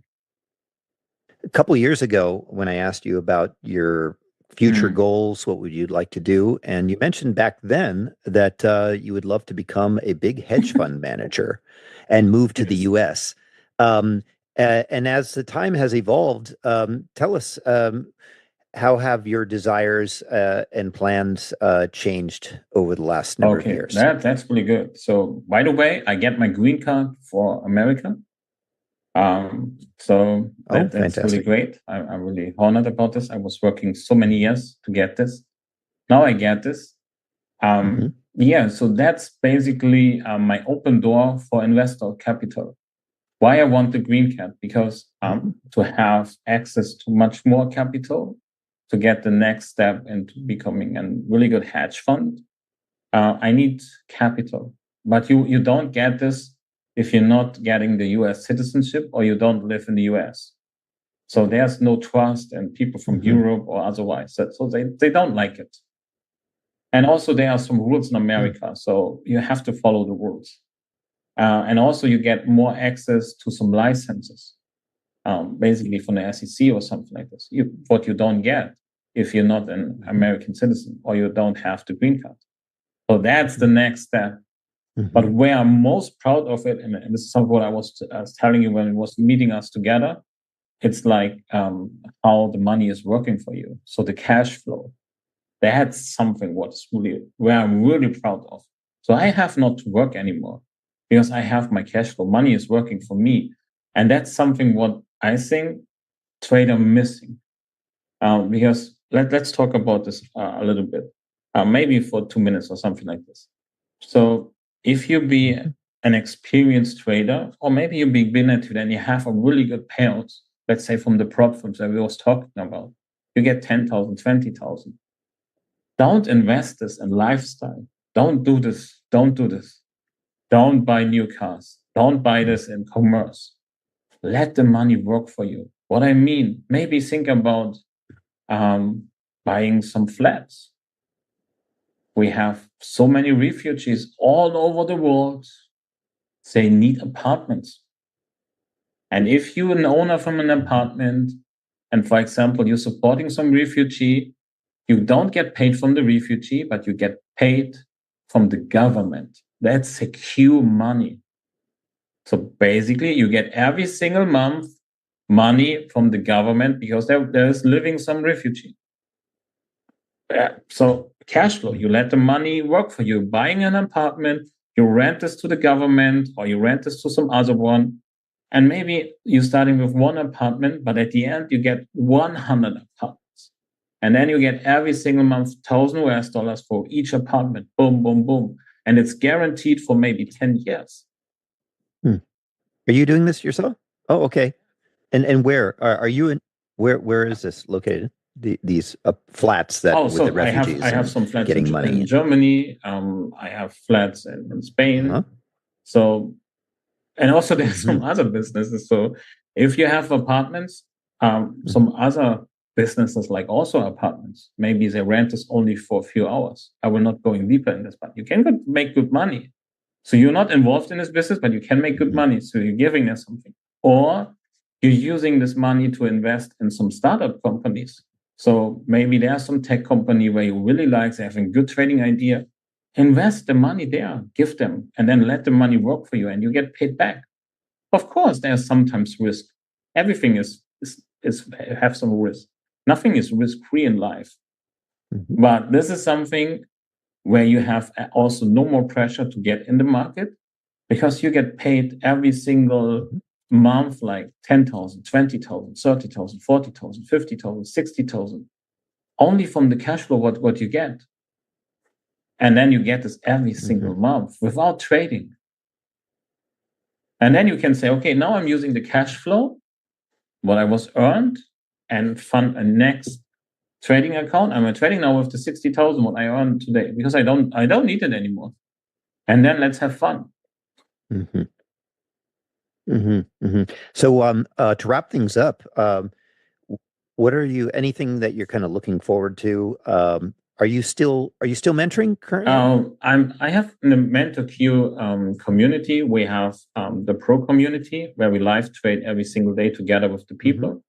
I'm hosting this. That's at the moment what I'm doing. Mentorship, I will not doing this anymore because one reason, as you know, I have 2 kids.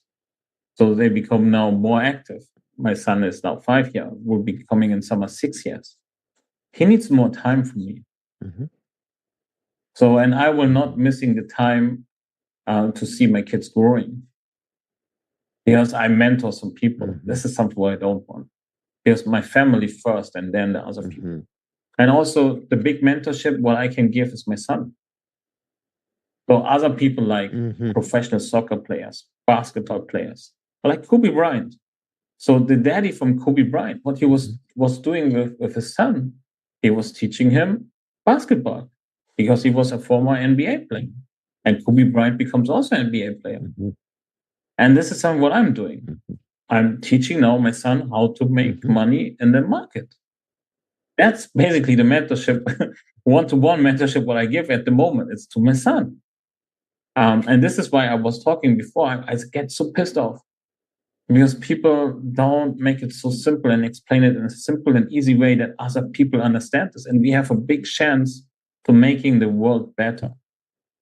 If we making the trading and lessons, what we learned, and simplify this really, really on an easy way, that's amazing. Then so many people can learn from this. And I'm 100% sure, as I said before, we have the opportunity, every single trader, to take out some people, young kids from the street, from all the shit what's going on the hoods, and bring them into the market. Fantastic, Patrick. Thank you very much for coming on Chat with Traders. Every time. Thank you. How can our listeners reach you? Okay. So I'm, as I said, you can find me on the MentorQ. Go to mentorq.com, and there you will find me. And check it out. Fantastic. Thanks for coming on the show. Hey, thanks for still sticking around. Here's my little chat with Patrick. Honestly, Ian and I, but especially me, I really miss you. I miss you and Steve when you were in the live trading room and you were a driving force in the Chat with Traders community. And I hope someday that we can, reopen that and have that back. But it was so great because I learned, even though like I trade so differently from you, I was rewatching some of the videos that you produced in the live trading room, and I was like, oh my, I learned so much from the mindset point of view. And it really made a difference in my trading in the past year. The performance may not show it yet, but the things that go behind it, the discipline and all that, it takes time. It just really takes time. I really think that trading is a game of discipline more than anything else. And that's where I'm at. And I would say that you're my first like unofficial mentor just by, being in the community. So thank you. Yeah, thank you also. Yeah. So it was mean my world. Yeah. So the Chat with Traders community. And now you're in another community making another great impact. So now that's actually, my role. So I followed you. And so I followed you to where you are with Mentor Q now. So I'm part of that community too. And I see the impact that you have there. So that's so awesome. And I also want to make a comment about you teaching your son to trade. And he's only 5 years old. That's just so amazing. What a gift. And I want you to promise me that we will be the first ones to interview your son. No one else. It needs more than 10 years, I think. Yeah. So, but I teach him also the mindset. Yeah. So it's so important. So because now he came to school, I teach him, hey, don't listen to your teachers. That's bullshit. Because if you listen to me and you will become a really great trader, you can earn the school. You can pay the teachers. And with this mindset, he should go to school. Now, my daddy tells me I can buy the school. I can pay you. So that's something also the mindset from the young kids. So it's so different. And if we look into all the professional athletes, how they're teaching his kids, they're teaching the same. They know exactly, hey, and on one point, I will be like my dad. I will become the next Lionel Messi. I will become the next Michael Jordan. And I know it. And that's something what I'm doing.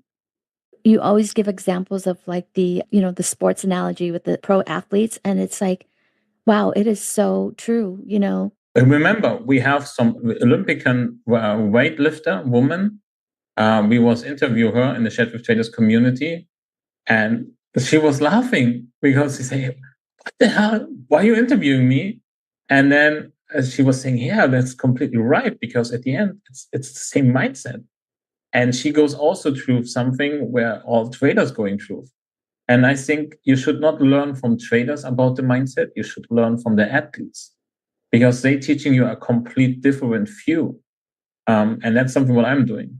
I do remember you talking about golfing as an example. Golf, yeah. A great sport. Wow. And yes, so we will really love to interview your son. He doesn't have to be all grown up. It can be just, in a few years, just for him to share a little bit from a little kid's point of view. It's just so awesome. And then you and Steve also inspired me to start trading futures. So that's what I'm getting into. I'm still doing options. Don't get me wrong. That's my main bread and butter, but I feel it's important to kind of like also find other markets to trade in. And so I'm dabbling into futures and I am using a prop firm for that. It's good. So don't get me wrong. What I was talking in the interview, and there's nothing wrong. So the only thing what I mean is completely wrong is if you be getting your first payout or the second payout and you're trying to teach people how to trade. That's stupid. You should not do this. Because at the end, you're not a break-even trader. Yeah, I totally get what you were saying with Ian about because you were talking more from an educator point of view. Those that are that you see a lot that have been educating, they use that that the payouts they got a few payouts and they're like, okay, now I'm a certified, I can teach now, and that's what you're saying is the problem. Like, yeah, go the next step. You use your payouts, funded your own capital, and go in the market with your real account, get experience then, and then you will be able to teach something. And if you would be listen to Lance Breinstein, you would 100% agree with this. He's talking the same what I'm talking about. Right. And plus, you can't rely on the prop firms forever because who knows, they could be gone. I mean, how long is that going to last? We don't know, right? You can't rely on that as your forever business.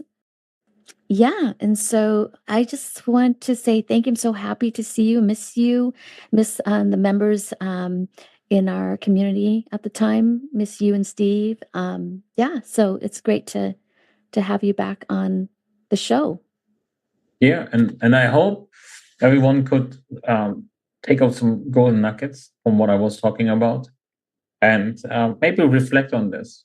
Maybe you would not be agree with most of the part, but maybe it gives you something where you can think about.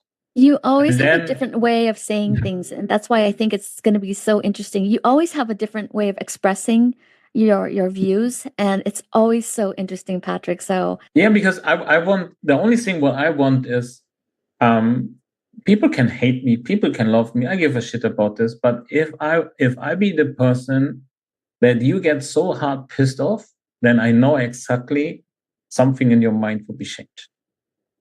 Yeah. And then I know I got you.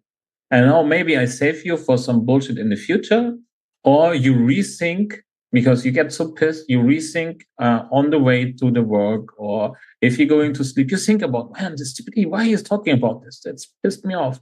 But you think about what I'm talking to you. And then I'll be in your mind. And that's something what I want. Yeah.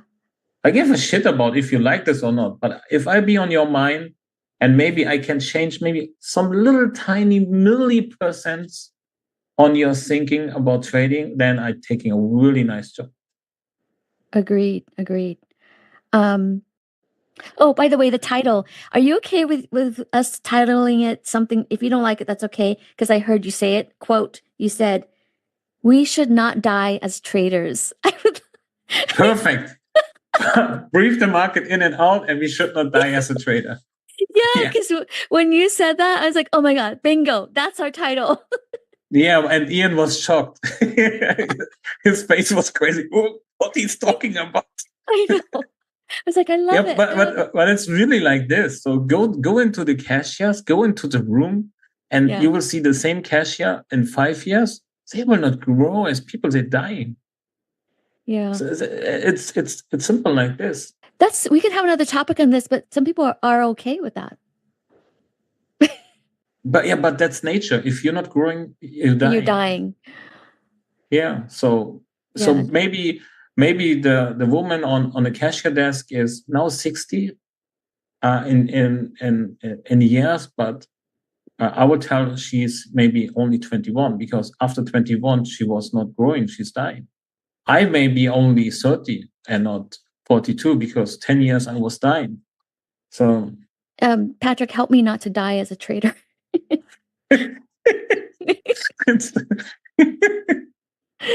Oh man, that's crazy. Okay, so yeah, I think people will listen to this and say, I love that title. Well, thank you for approving that.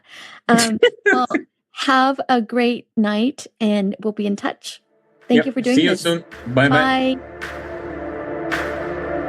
You've reached the end of this episode of Chat with Traders, but rest assured there are more episodes loaded with real market insight and zero hype on the way soon.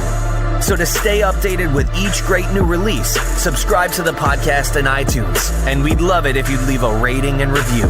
We'll catch you next time on Chat with Traders.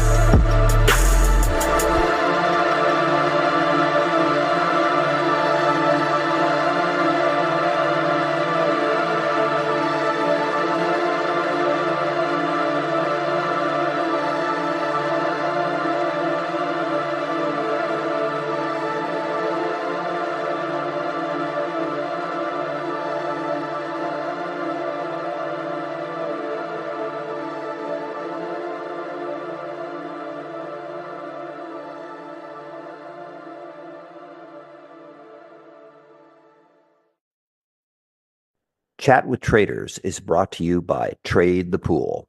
Did you know that every decade the market reinvents itself? Online brokers opened the doors, mobile apps made trading seamless, and commission-free trading erased barriers. Now, a new era has begun. Meet Trade the Pool, limited risk trading. And now you also have unlimited time to reach the profit target. From now on, your trading risk is capped, and your trading opportunities are limitless. Trade the Pool funds home-based stock traders with up to $200,000 in buying power. That means you can trade larger positions and scale your strategies without risking your own savings. It's time to trade with more capital, making it truly worth your time and effort. Ready to trade the pool? Click the link in the description and join the stock trading revolution today.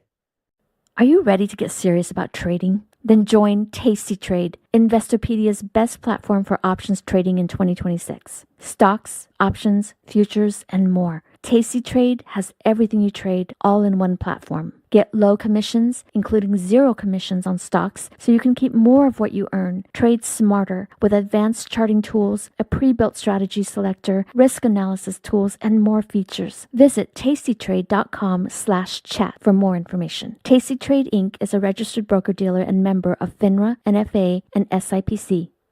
Trading in the financial markets involves a risk of loss. Podcast episodes and other content produced by Chat with Traders are for informational or educational purposes only and do not constitute trading or investment recommendations or advice. The reason why trading is really difficult in the beginning is because you have to learn so much. A lot of the things that you think you know and understand, you're going to see instances where that's violated and you don't know why, and it confuses you and it makes you start to question what you thought you knew. But then you start to get an understanding of how options as a security or derivatives in general behave. And you start to develop an appreciation for your process over the outcome of individual trades. And that really starts to simplify everything, because one of the most frustrating things is you put on a trade, you have this really well-developed thesis, and then it just goes against you. And you're like, well, why? Why did that go against me? You know, they had good earnings. They just had a big beat. They had institutional sponsors, right? A million different things that should have gone up and it went down. And as soon as you start to appreciate the fact that like that analysis, it's all Bayesian level analysis. We come up with the best thing that we can figure out right now with the information we have. But if you understand how markets work, you understand that short-term positioning is going to overwhelm just about everything else. Those kinds of frustrations start to shed off, and it really isn't that difficult. Like it's so funny. Reminds me of Leonardo da Vinci. He had the quote, "Simplicity is the ultimate form of sophistication." That's exactly what happens in trading. Is you stop worrying about the 32-legged iron dragon breathing fire condor options trade. It's a joke. I'm just making fun of something with too many legs. And you just start trading super simple things that are based on observable, measurable market effects. And then all of a sudden you're like, yeah, okay, this actually isn't that terrible. Markets, speculation, and risk. This is the Chat with Traders podcast. Hey, thank you for tuning into Chat with Traders, episode 301. I'm Tessa, co-host on this show, and Ian's taking a well-deserved break. So guess what? You got me today. This episode focuses on options for you options traders. And for those who don't trade options or don't like options, please don't run away. I believe there will be something to take away for everyone. So stay with me. In this episode, I have the great privilege of interviewing our returning guest, Eric Smolinski, a U.S. Marine veteran. And if you missed episode 272 when Ian first interviewed Eric, I highly encourage you to go back and listen, because you'll get to learn more about Eric's very amazing story and humble background and his trading and investing evolution that turned him into a financially independent multimillionaire. Very inspiring. But in today's special episode, it's more of a conversation between traders, except Eric is way more experienced and way more accomplished as a trader than I am, whereas I'm still developing. And the cool thing, though, about being in the developing stage is I get to ask whatever I want, because like they say, there's no such thing as a dumb question, right? That the only dumb question is the one you don't ask or are afraid to ask. maybe. Anyway, it's so awesome to be able to pick Eric's wonderful brain today. So, yeah, come along with me and enjoy the episode. See you there. Ladies and gentlemen, I'm so pleased to welcome back Eric Smolinski from San Diego, California. Well, welcome back to Chat with Traders, Eric. It is awesome to talk to you again. Like we were talking just a few moments ago, you've been telling me a little bit about your foray with options. So we have a fun conversation ahead of us, I think. Yeah, I'm excited. And just for the audience, Ian actually interviewed Eric back in December 2023. I can't believe it's been 2 years now. I remember from that episode, you said that there were two things that you were really obsessed about to talk about. One is working out, and the other is trading. And since I can't talk about working out because I've been stacking off on that, and that's not my area. So I guess we'll talk about trading and options trading, to be specific. Beautiful. It's such a fun topic because I think options are one of those kinds of securities that exist. It's an asset class that's so different in the way that it allows the most precise positioning based on a thesis that you can literally conceive of. So I'm stoked to talk about options. Yeah. And so before we get into kind of the details a little bit, I just want to ask you, how's 2025 going for you so far? And since we did the last episode in 2023, how did 2024 and 2025 go for you? Yeah, so 2024 was my second best year ever. And 2025 so far is on pace for not first or second best, but a really solid year. So markets like this that we're experiencing right now that exhibit high general vol. And I mean, you can see that reflected. People will say things like, oh, why is the VIX down? And it's like, well, the VIX is down relative to the 60 print it had, but it's still above 20. And the historic average is 14 to 16. It's still high. Like there's still so much vol.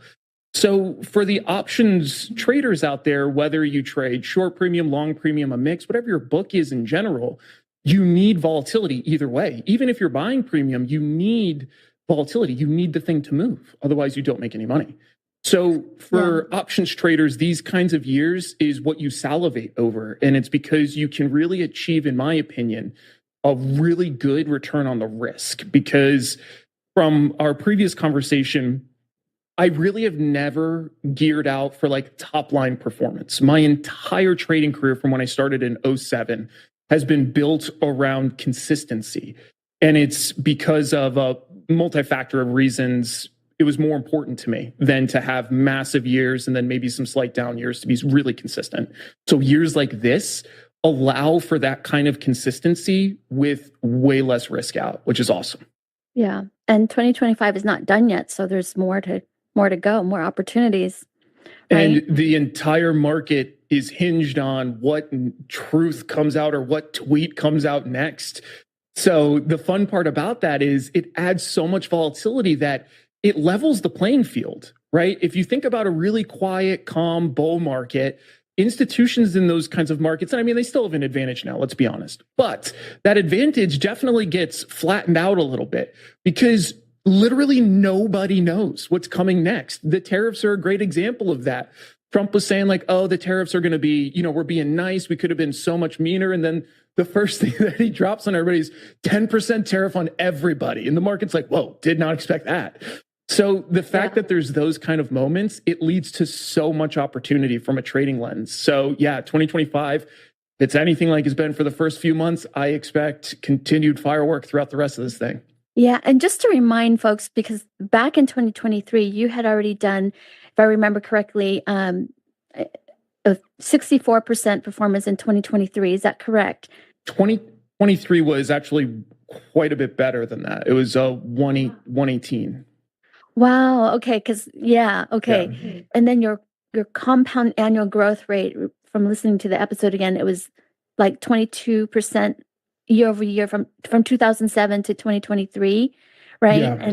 And then versus what the S&P was doing at the time, the same time frame, 8.5%. That's phenomenal.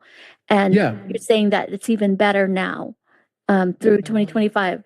The last two trading years, like the end of 2023 and then into 2024, they're like statistical outliers for my performance. They blew my CAGR to the right.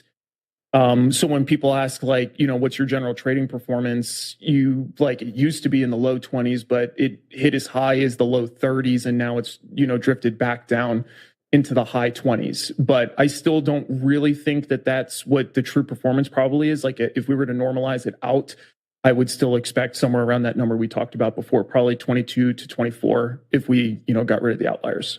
And you're just doing the same thing. Have you done anything different with your strategies? No. What I do is the strategies that I trade are relatively static. They're built on known market forces. I call them profit mechanisms. They're things that I can directly look at, see that they're there. I know why they're there, and there's reasons why they're there. So I can capitalize on those. There's always refinement, though, because regimes change. So a great example of that is coming into 2020, I used to use a lot of small caps, and it's because they typically exhibit higher vol. And people don't remember this because of how dominant 8.5, but growth stocks used to outperform large cap broadly. And that's changed. So it's changes like that. So the overall approach itself generally remains the same with the toolbox that I use, but the way that I deploy it has to shift a little bit. Another great example is the introduction of daily expirations in SPX on 16 May 22. So that becomes another big part of the book. So it's like there's adaptations more than anything, but it's not like big changes. Would you say that trading options is getting even more easy for you, or is it's just changing? I mean, it's just more challenging. I mean, do you ever get bored now? No. How could you get bored with how things go? I like the concept of being bored in the stock market is just so foreign to me. I couldn't even, I was looking at stuff yesterday in GameStop, and there was 2 prints for the past 2 days of like $18 million positions being sold in deep in the money puts like 2 days in a row. And the total net premium for everything below that was within a couple $100,000. How could that be boring? Because it's like, why? And then you got to go investigate. You got to see what the price action is. So there's definitely no element of it that's really boring to me. But I think a big part of that is because I'm naturally curious, and the market is one of the best vectors I could possibly think of for that curiosity. Because if I'm sitting here trying to learn more about tariffs, like everybody should be right now, guess what? Perfect vector. You go to the markets, you start reading the earnings releases that are coming out by different industries to understand the impact of tariffs, how that's actually panning out. You now know more about tariffs. So it's like, as a vector to learn about the world around us, there really is nothing better. So boredom is not part of the equation. In terms of difficulty, I really think the difficulty sheds off once you really define and develop your process. The reason why trading is really difficult in the beginning is because you have to learn so much. A lot of the things that you think you know and understand, you're going to see instances where that's violated and you don't know why, and it confuses you and it makes you start to question what you thought you knew. But then you start to get an understanding of how options as a security or derivatives in general behave. And you start to develop an appreciation for your process over the outcome of individual trades. And that really starts to simplify everything, because one of the most frustrating things is you put on a trade, you have this really well-developed thesis, and then it just goes against you. And you're like, well, why? Why did that go against me? They had good earnings. They just had a big beat. They had institutional sponsors, right? A million different things. It should have gone up and it went down. And as soon as you start to appreciate the fact that like that analysis, it's all Bayesian level analysis. We come up with the best thing that we can figure out right now with the information we have. But if you understand how markets work, you understand that short-term positioning is going to overwhelm just about everything else. Those kinds of frustrations start to shed off. And it really isn't that difficult. Like it's so funny. Reminds me of Leonardo da Vinci. He had the quote, simplicity is the ultimate form of sophistication. That's exactly what happens in trading. Is you stop worrying about the 32-legged iron dragon breathing fire condor options trade. It's a joke. I'm just making fun of something with too many legs. And you just start trading super simple things that are based on observable, measurable market effects. And then all of a sudden you're like, yeah, okay, this actually isn't that terrible. Do you think there's a certain type of personality would be more suited for options trading? Yeah, definitely. What type is that? I think you have to be process driven. I think, well, and I guess I should take a step back because it depends on what kind of options trading we're talking about. Because there are traders that use options purely for leverage. Mm-hmm. And who's to say if that's right or wrong? We know in the majority of instances that, typically doesn't bear out that well. So if you're trying to trade options from the lens of like, I intend to do this for some time, that won't lend well. But I think it comes down to people that have a natural curiosity of things, the ability to put the ego in the back seat. That's a big thing for all traders, but especially options traders, because you're not just dealing with delta anymore, right? The price direction impact to your trade. You're now dealing with things even like interest rate changes. You're dealing with things like volatility changes, and volatility changes can be real weird, right? It's based on an implied expectation. So you're literally trading based on people's forward expectation of how something might move. That's as fickle as you imagine it might be. So you have to be willing to accept things sometimes at face value. That's one of the funny things I find is like, I'm the perfect balance of dumb enough to try it, but smart enough to kind of find my way through it. I feel like if you're too smart, you'll look at this stuff and be like, no, that shouldn't have happened. And then you'll just get wrapped up in that cycle and you just won't be able to escape it. So it's like a really big balance between observing how things behave, updating a process-based model, whatever that is that you choose to use, and being consistent enough and able to manage the ego it really is so important, I think. So I think if you're generally in, most of those buckets, you're pretty good. Now, one thing I will say that lends terribly to options are people that are impatient, which most of us start super impatient. I know I did. And that's just the ability to persist in spite of that, not because of that. That is in no way a good quality to have with options. And then I think outcome-based is also terrible, because if you're so wrapped up about the outcome of individual trades, this is not going to be for you. And it's because, again, with options trading in general, regardless of your approach, it's probably going to be manifested over tens of thousands of trades, hopefully, if you have a nice long trading career. So that means any one outcome really doesn't matter. It really doesn't, provided that it's within general good taste, meaning you're not losing 90% of your account on one of those trades. If everything is generally within fair risk parameters, no one of those trades matter at all. It is all about the outcome of the aggregate process over time, which escapes all of us in the beginning. In the beginning, when you first start with options trading, you think it's going to be fast, easy money, and you think you're going to be able to turn your $2,000 account, $5,000 account into millions of dollars, or even, maybe more conservatively, hundreds of thousands. Both are equally improbable. And that entire expectation is what sets you up for failure, I think, from the jump. I'd love to pick your brain. And just to give you a little background, I've been trading options. I was first introduced to options in 2014. But that doesn't mean, now it's 2025, doesn't mean that I've been trading options straight for 10 years, right? It's more on and off. But it's only last year when I put 110% all into relearning options, reassessing my old strategies and refining it. And I have this love-hate relationship with options. I love it because of some of the things you mentioned, like the leverage, but the thing that I think I've been trying to get better at and struggle at times is the volatility and the time decay. With the time decay, that's a big one too, because you have to be right by a certain time. That's what's completely different with straight up equities trading or futures trading or Forex. I mean, you have to be right by a certain time.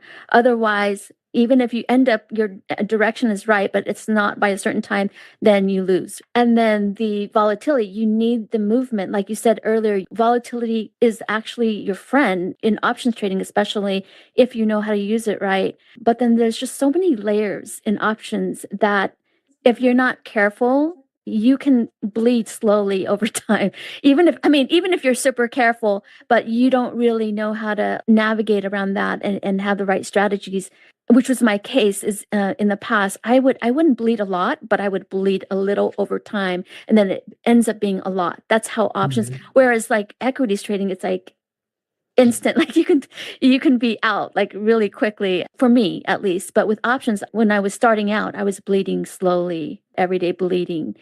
But I've gotten better over the past year, but there are times when I feel stuck. I think the first thing that would help me understand a little bit better is, what's your relationship with the Greeks? And to be clear, I don't mean just the first order Greeks. There's a few different orders. There's first order, second order, third order. It sounds something out of Star Wars, but it literally just tells you what that group of Greeks measures with respect to. So first order Greeks, they measure everything with respect to a change in the options premium. So delta, change to premium based on movement. Vega, change to premium based on vol changes. Theta, change based on time. That's why a lot of people falsely would bucket gamma as a first order Greek, but it's not. Gamma tells you the rate of change of delta, second order Greek. So it's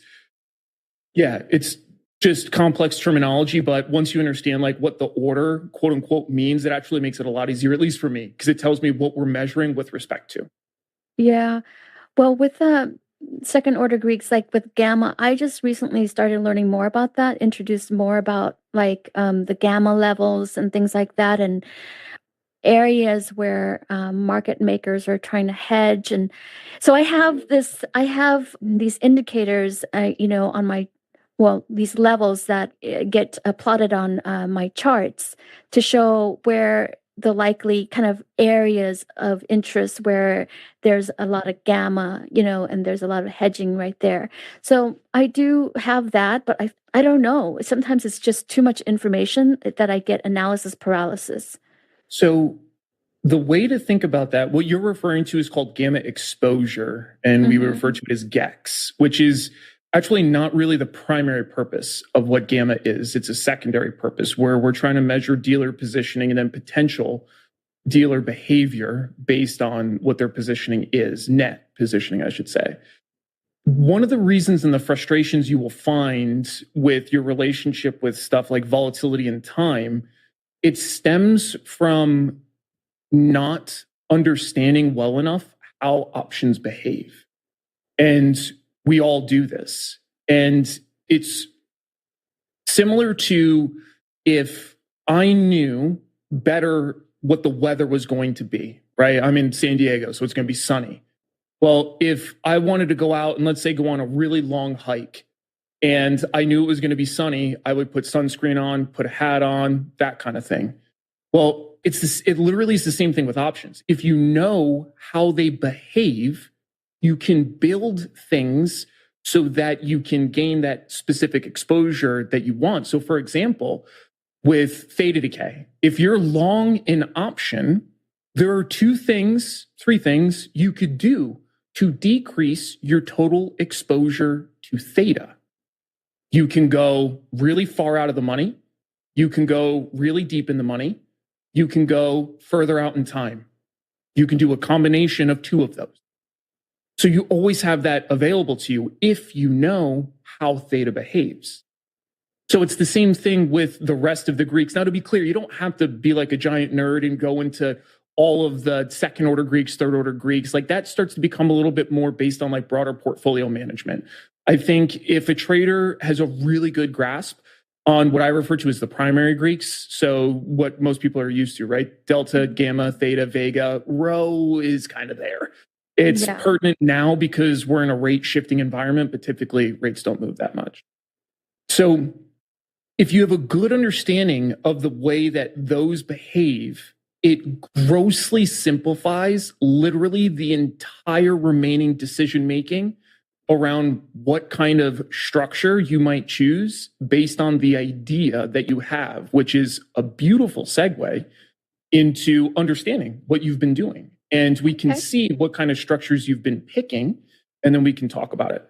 Are you ready to get serious about trading? Then join Tasty Trade, Investorpedia's best platform for options trading in 2026. Stocks, options, futures, and more. Tasty Trade has everything you trade, all in one platform. Get low commissions, including 0 commission on stocks, so you can keep more of what you earn. Tasty Trade is packed with advanced charting tools, backtesting, a pre-built strategy selector, risk analysis tools, and more features to help you trade smarter. See equities and derivatives with high trading volumes, dividends, upcoming earnings reports, and more with their pre-built watch lists. Or create a custom watch list to keep an eye on the companies and sectors that matter to you.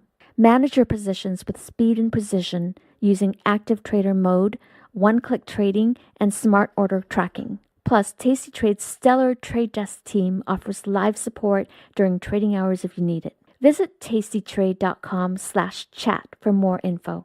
Tasty Trade Inc. is a registered broker-dealer and member of FINRA, NFA, and SIPC. Have you ever watched a stock explode and thought, if only I had the capital?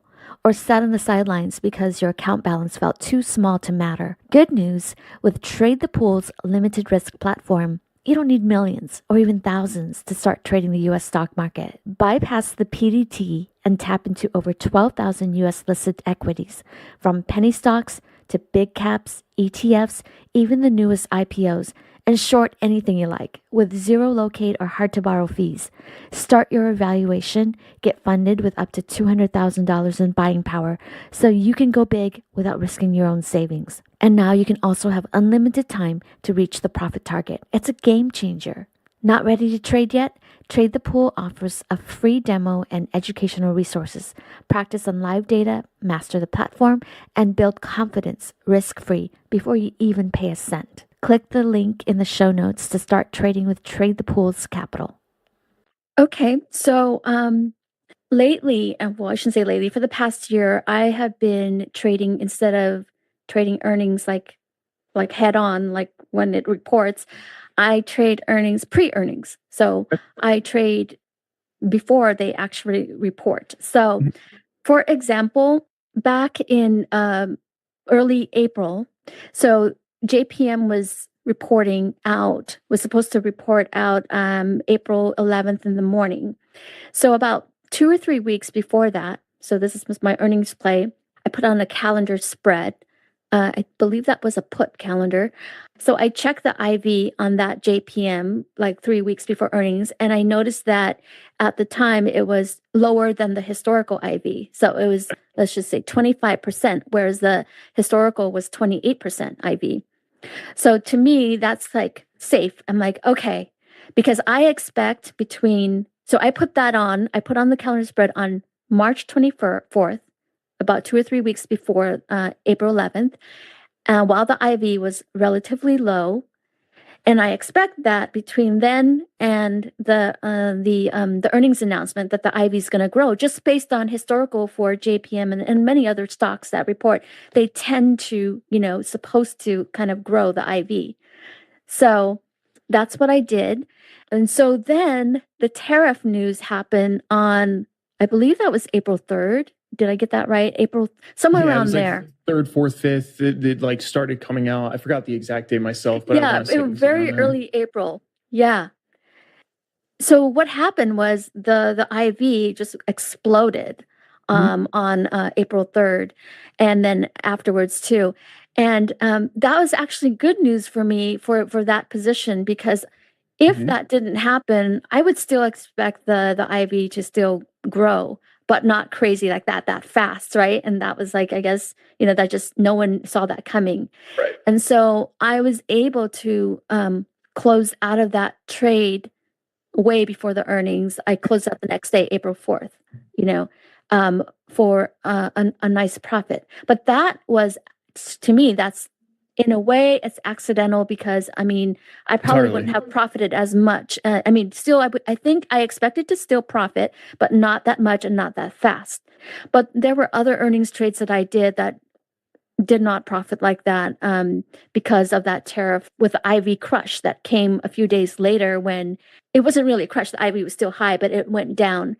So it impacted some of my long spreads, right? Because with a long spread, you want the IV to continue higher. So I closed out some of my other earnings trades for a little loss because of that. So I just want to share that's to give you an idea that is like one of my strategies for earnings, pre-earnings play.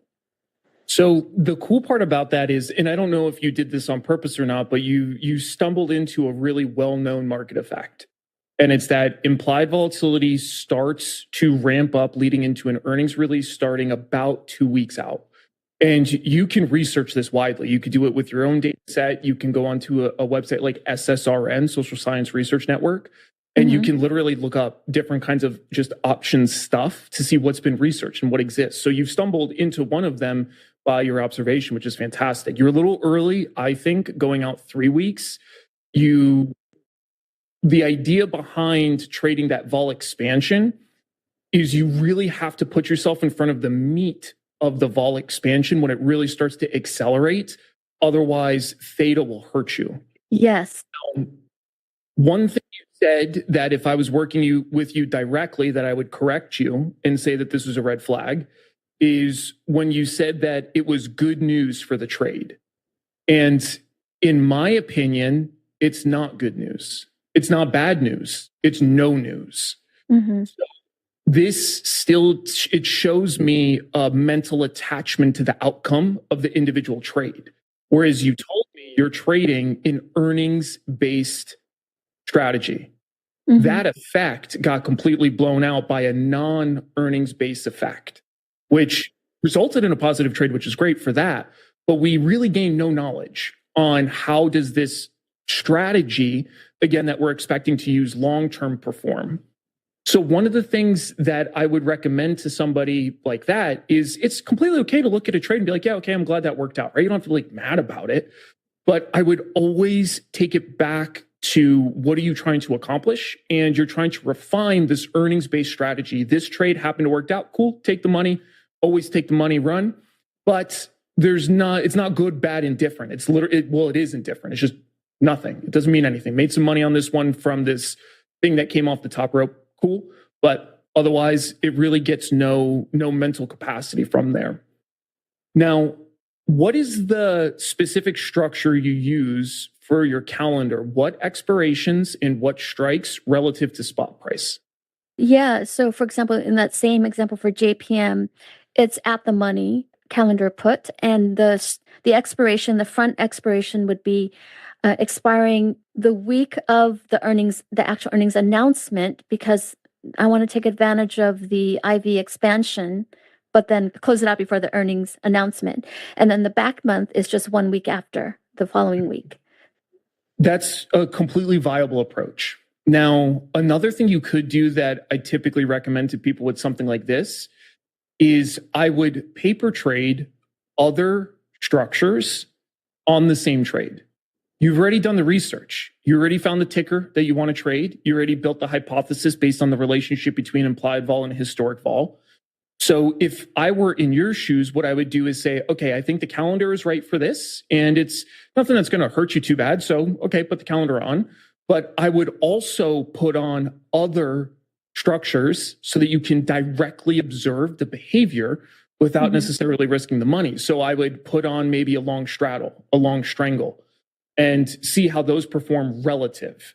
And again, the JP Morgan trade obviously wouldn't bear out because of the Trump stuff, but that's what I would do with the general earnings trading approach so that you can test some other things. Because what you'll find is that the calendar is probably good, but depending on if you're okay with your timing on the vol expansion component of the trade, you can do better if you're doing something like a long straddle or strangle and then gamma hedging around it. That's what I want to ask you. Okay, so sometimes I do the long straddles and long strangles instead of the calendars a couple of weeks before earnings. But there are times when it doesn't move enough. It doesn't move fast enough for that, and that's why sometimes I like the calendar. If I know that stock historically doesn't move as much, I mean, not like like maybe under 10%, but it's still within the calendar, the borders of the calendar. But yeah, so if I do the long strangles and straddles, what do you do? How do you adjust it when you see that it's not going to move in time before expiration? Take the trade down for a loss. You just take a loss. Yeah. So one of the things that is really important as an options trader is to again, it goes back to desensitizing yourself from the outcome. So if my hypothesis when I put on the straddle, strangle, calendar, whatever it is that vol should start to steadily expand coming into earnings, and it's not steadily expanding coming into earnings, what does that tell me? My thesis is wrong. It didn't work. And guess what? It's going to happen. It's okay. But if you limit the loss at a logical point, it keeps you alive so that you can expose yourself to the events when it does. So this goes into a really important process that I think has to be done at the strategy level. I call it the outlier strategy process. It's just a framework. It's a way to think of things. But the first two steps of that process in my mind is to think of the profit mechanism, in your case, vol expansion leading into earnings, but then it's to quantify and qualify. So what that means is I want to look at what's the average vol expansion leading into earnings? What's the max, min, median? What's the overall vol expansion on a day over day basis on average? And what I can do then is say like, okay, I've been in this long strangle for 3 days. On average, this should have been upticking by 0.02 vol and it's flat. It's not doing what it should be doing. Maybe I'll take half the trade down because it's not doing what it should be doing. Maybe I take the whole trade down because it's not doing what it should be doing. So by deeply understanding the profit mechanism, it literally takes the guesswork out of what to do next, because you'll know what normal looks like. And then if this doesn't look like that, then you know that this instance isn't a good one. When you said earlier that you would, like in that case, if the stock is not moving as much, for the straddle or strangle, and that, at times you would just take a loss. Not that I wouldn't take a loss. I can take losses, but I just feel like maybe that I have this way of like, I want to, I feel like with options, because you can do so many things with it. So I tend to try to like turn it into something else, turn the leg into a spread or something like that, or roll it out and, revive it somehow and just keep it going. And at times it just gets worse, when you have too many legs, Yeah. So it's a really common mistake. And the reason why it's a mistake unequivocally is, again, just remove the entire option component of the thought process. I thought this was going to do blank. It did not do blank. I am wrong. That's what that means. So if I'm wrong, it doesn't mean morph the position into something else and hope I can be right on something else. It means this instance was wrong. Completely okay. Literally going to happen all the time. Take it down and then go find a better opportunity. Because this instinct, which is really common for all of us, is to start trying to adjust things into, something that might work out. But I'll always remind people to zoom out and think of what you're building as far as a strategy, not with respect to the outcome of this individual trade, but with respect to putting yourself in front of as many good opportunities as you can over your entire trading career. That's what matters. It's not if we could take the straddle, add some legs to it, roll it out, and to trade a completely new idea. That's not something that's going to be highly replicable over a long period of time. So resisting that urge takes a little time, but it's super important. And you highlight a really common thing. We all go through that. So for earnings trading, like, would you recommend to trade it like a basket of earnings or concentrate on one at a time? That's a great question. It really depends on the size of the book and how earnings fits into your broader portfolio. For me, for example, my portfolio is split into two buckets, a core allocation and a speculative allocation. They each get a certain percentage of the portfolio based on what the market is doing at the time and like my analysis of how do I think things are going. And within the speculative allocation, different strategies get different amounts of money. I actually measure it more so by risk than this one gets $5,000, this one gets $10,000. I care way more based on the earnings play. If I'm averaging 25 to 30 trades per week, average P&L is blank, max drawdown potential is blank, that's how I size it. But I think with something like options, especially around earnings, if you do not get yourself in front of enough looks, you are going to be so path dependent, and that's outside of your control. So I think you strip away the broad market effect that you're trying to expose yourself to, which is IV expansion leading into earnings. And now you become way too exposed to idiosyncratic risk. Whether or not this company comes out with some sort of news that the market doesn't like before earnings or does like whatever, right? You now have a decent amount of idiosyncratic risk. So if I had my pick, what I would do is size down the individual trades, but try to put on as many that make sense for your allocation of earnings. Because if you don't get on enough over the course of a week or over the course of an earnings cycle, you're really just seeing path dependency. And what I mean by that is what were the sequence of returns by luck, by chance over that path? Whereas if you get a larger number of occurrences, the law of large numbers starts to come into play. And even if the path tends to have tails, it's going to be more normally distributed. So then it's going to approximate towards the actual performance of the strategy. And because earnings only occur, they occur every 3 months, so quarterly. There's only, really the first month or first month and a half of each quarter that really has, earnings, enough for you to trade. And because of that, I have been supplementing the non-earning strategies. For example, I've been experimenting with zero DTE trading. Into zero DTE, sorry to interrupt you, but I just wanted to understand the earnings package in total. So when you're trading earnings, you're trading the pre-run up and then that's it. Yeah, that's my earnings strategy. Pre-run up, and there's only so many earnings you can play because but it's reoccurring every quarter. So that's a good thing.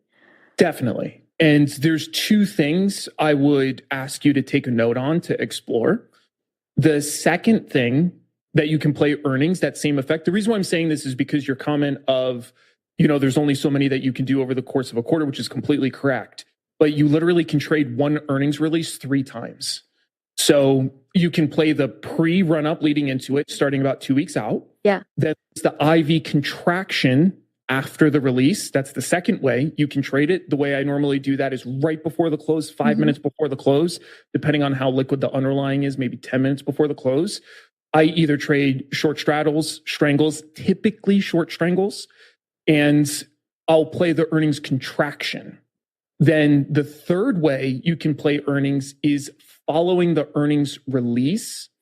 There's a market effect called post-earnings announcement drift. Now you can play a directional breakout, upside or downside, depending on the qualities of the beat or miss. And then you can trade that same thing directionally with the directional play for the following quarter. So a few more ways to trade the very same effect. Yeah. Yes, I tried doing that, but I'm not good at.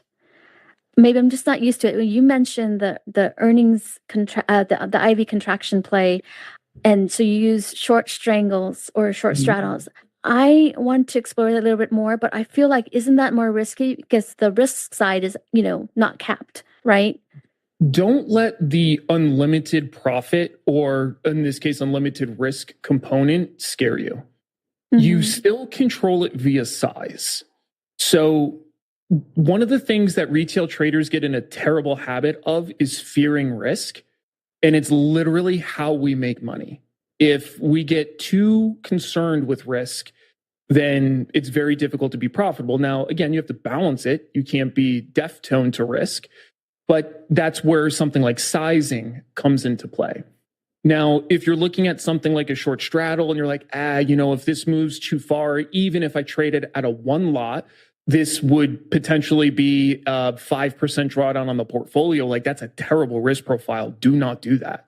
The way that I would look at sizing those kinds of plays, like short premium plays, is I would look at the prior 12 earnings moves, find the biggest that it had up or down, plot that range for a reference and say, what could I size my position at that if it moved like it did, and this is a base level, what would the P&L be on the portfolio? And I would look to keep that under 1% of the total portfolio. And again, that's like a base case, because what I always remind traders is the worst day is always ahead of you. So the worst post-earnings move hasn't happened yet. It'll be in the future. So then if you size that out, let's say something is expected to have a 5% move for this coming earnings release, but historically it had one that was a 15% move. Let's just call it to the upside. And I'm trading a short strangle. I would model what's my P&L based on the size that I think I want, based on the trade that I think I want to put on if we get that 15% move. What about if we get a 20% move and it's a little bit bigger? And if I look at that and I say, that's just too much, it's going to put me at 3-4% loss in the portfolio, add legs, buy the wings. So you can turn it into a wide iron condor, cap it. It's not as efficient in terms of the number of legs you're trading, and you're adding a little bit different of a market effect because you're really neutralizing some of your Greeks, but add the legs. And one note on that is a lot of times when I'm trading tech releases, I almost always add a wing to the upside, even if I size it appropriately. And it's because some of these tech names can literally have 4 times the expected move to the upside. Not interested in that. Don't want to play that game. So I will absolutely eat the cost to the upside. I rarely do it to the downside. And funny enough, it's because I'm less fearful to the downside on those kind of tech names. They can have big down moves and it can hurt, but most of them are generally good businesses, right? If you're talking NVIDIA, the probability of that having a 40% drop to the downside would be low, not impossible. So the short answer to all that stuff to help abate that fear is to paper trade it so that you can get a sense of what the numbers look like, and to size it down so that if you get the worst move you've ever seen, it still isn't that big of a contribution to the portfolio from a loss perspective. But then you obviously have to balance that out, and you have to get enough of them on so that you can make money. Because if you're sizing them super small, then you're not going to make a bunch of money. Can I tell you a secret? I hate paper trading. I hate paper trading. I rather for me to be able to do all this, I have an Excel spreadsheet that I am able to do what if scenarios. So I like doing what if scenarios on my Excel, and because I do have the Black-Scholes and all that in there, so I can do what if. So if the price does this and the IV does this, then this is what I'm expecting. So I might do that more than I do paper trade once in a while when I'm trying something totally different. But I know it's prudent and I should do that, but I rather use my forecast modeling to kind of do a what if scenarios on these different complex option strategies. What I would tell somebody, and that's common, by the way, none of us necessarily are super jazzed about it, but what I can guarantee you is your performance will reflect that. There's no outperforming that. And it's like if a basketball player like Kobe Bryant is like, I don't want to go to practice. I don't feel like it. He's probably not going to be Kobe Bryant. He's not going to do what he was able to do. So this is genuinely the work required of a trader. And if it's not interesting or if it's not something that's satisfactory, then my biggest recommendation would be genuinely do something else. Because the thing is you cannot make good decisions without data to look at. So the forecasting model that you share is like, that's awesome. You should absolutely do that and give yourself an idea of like what this thing might do. That's a great step to take. But by going one step further with these different kind of names, and I'm not even going to the deep level that I would do, where I would track every single company that had weekly options, whether I was trading it or not. And I would track all of them through the entire earnings cycle.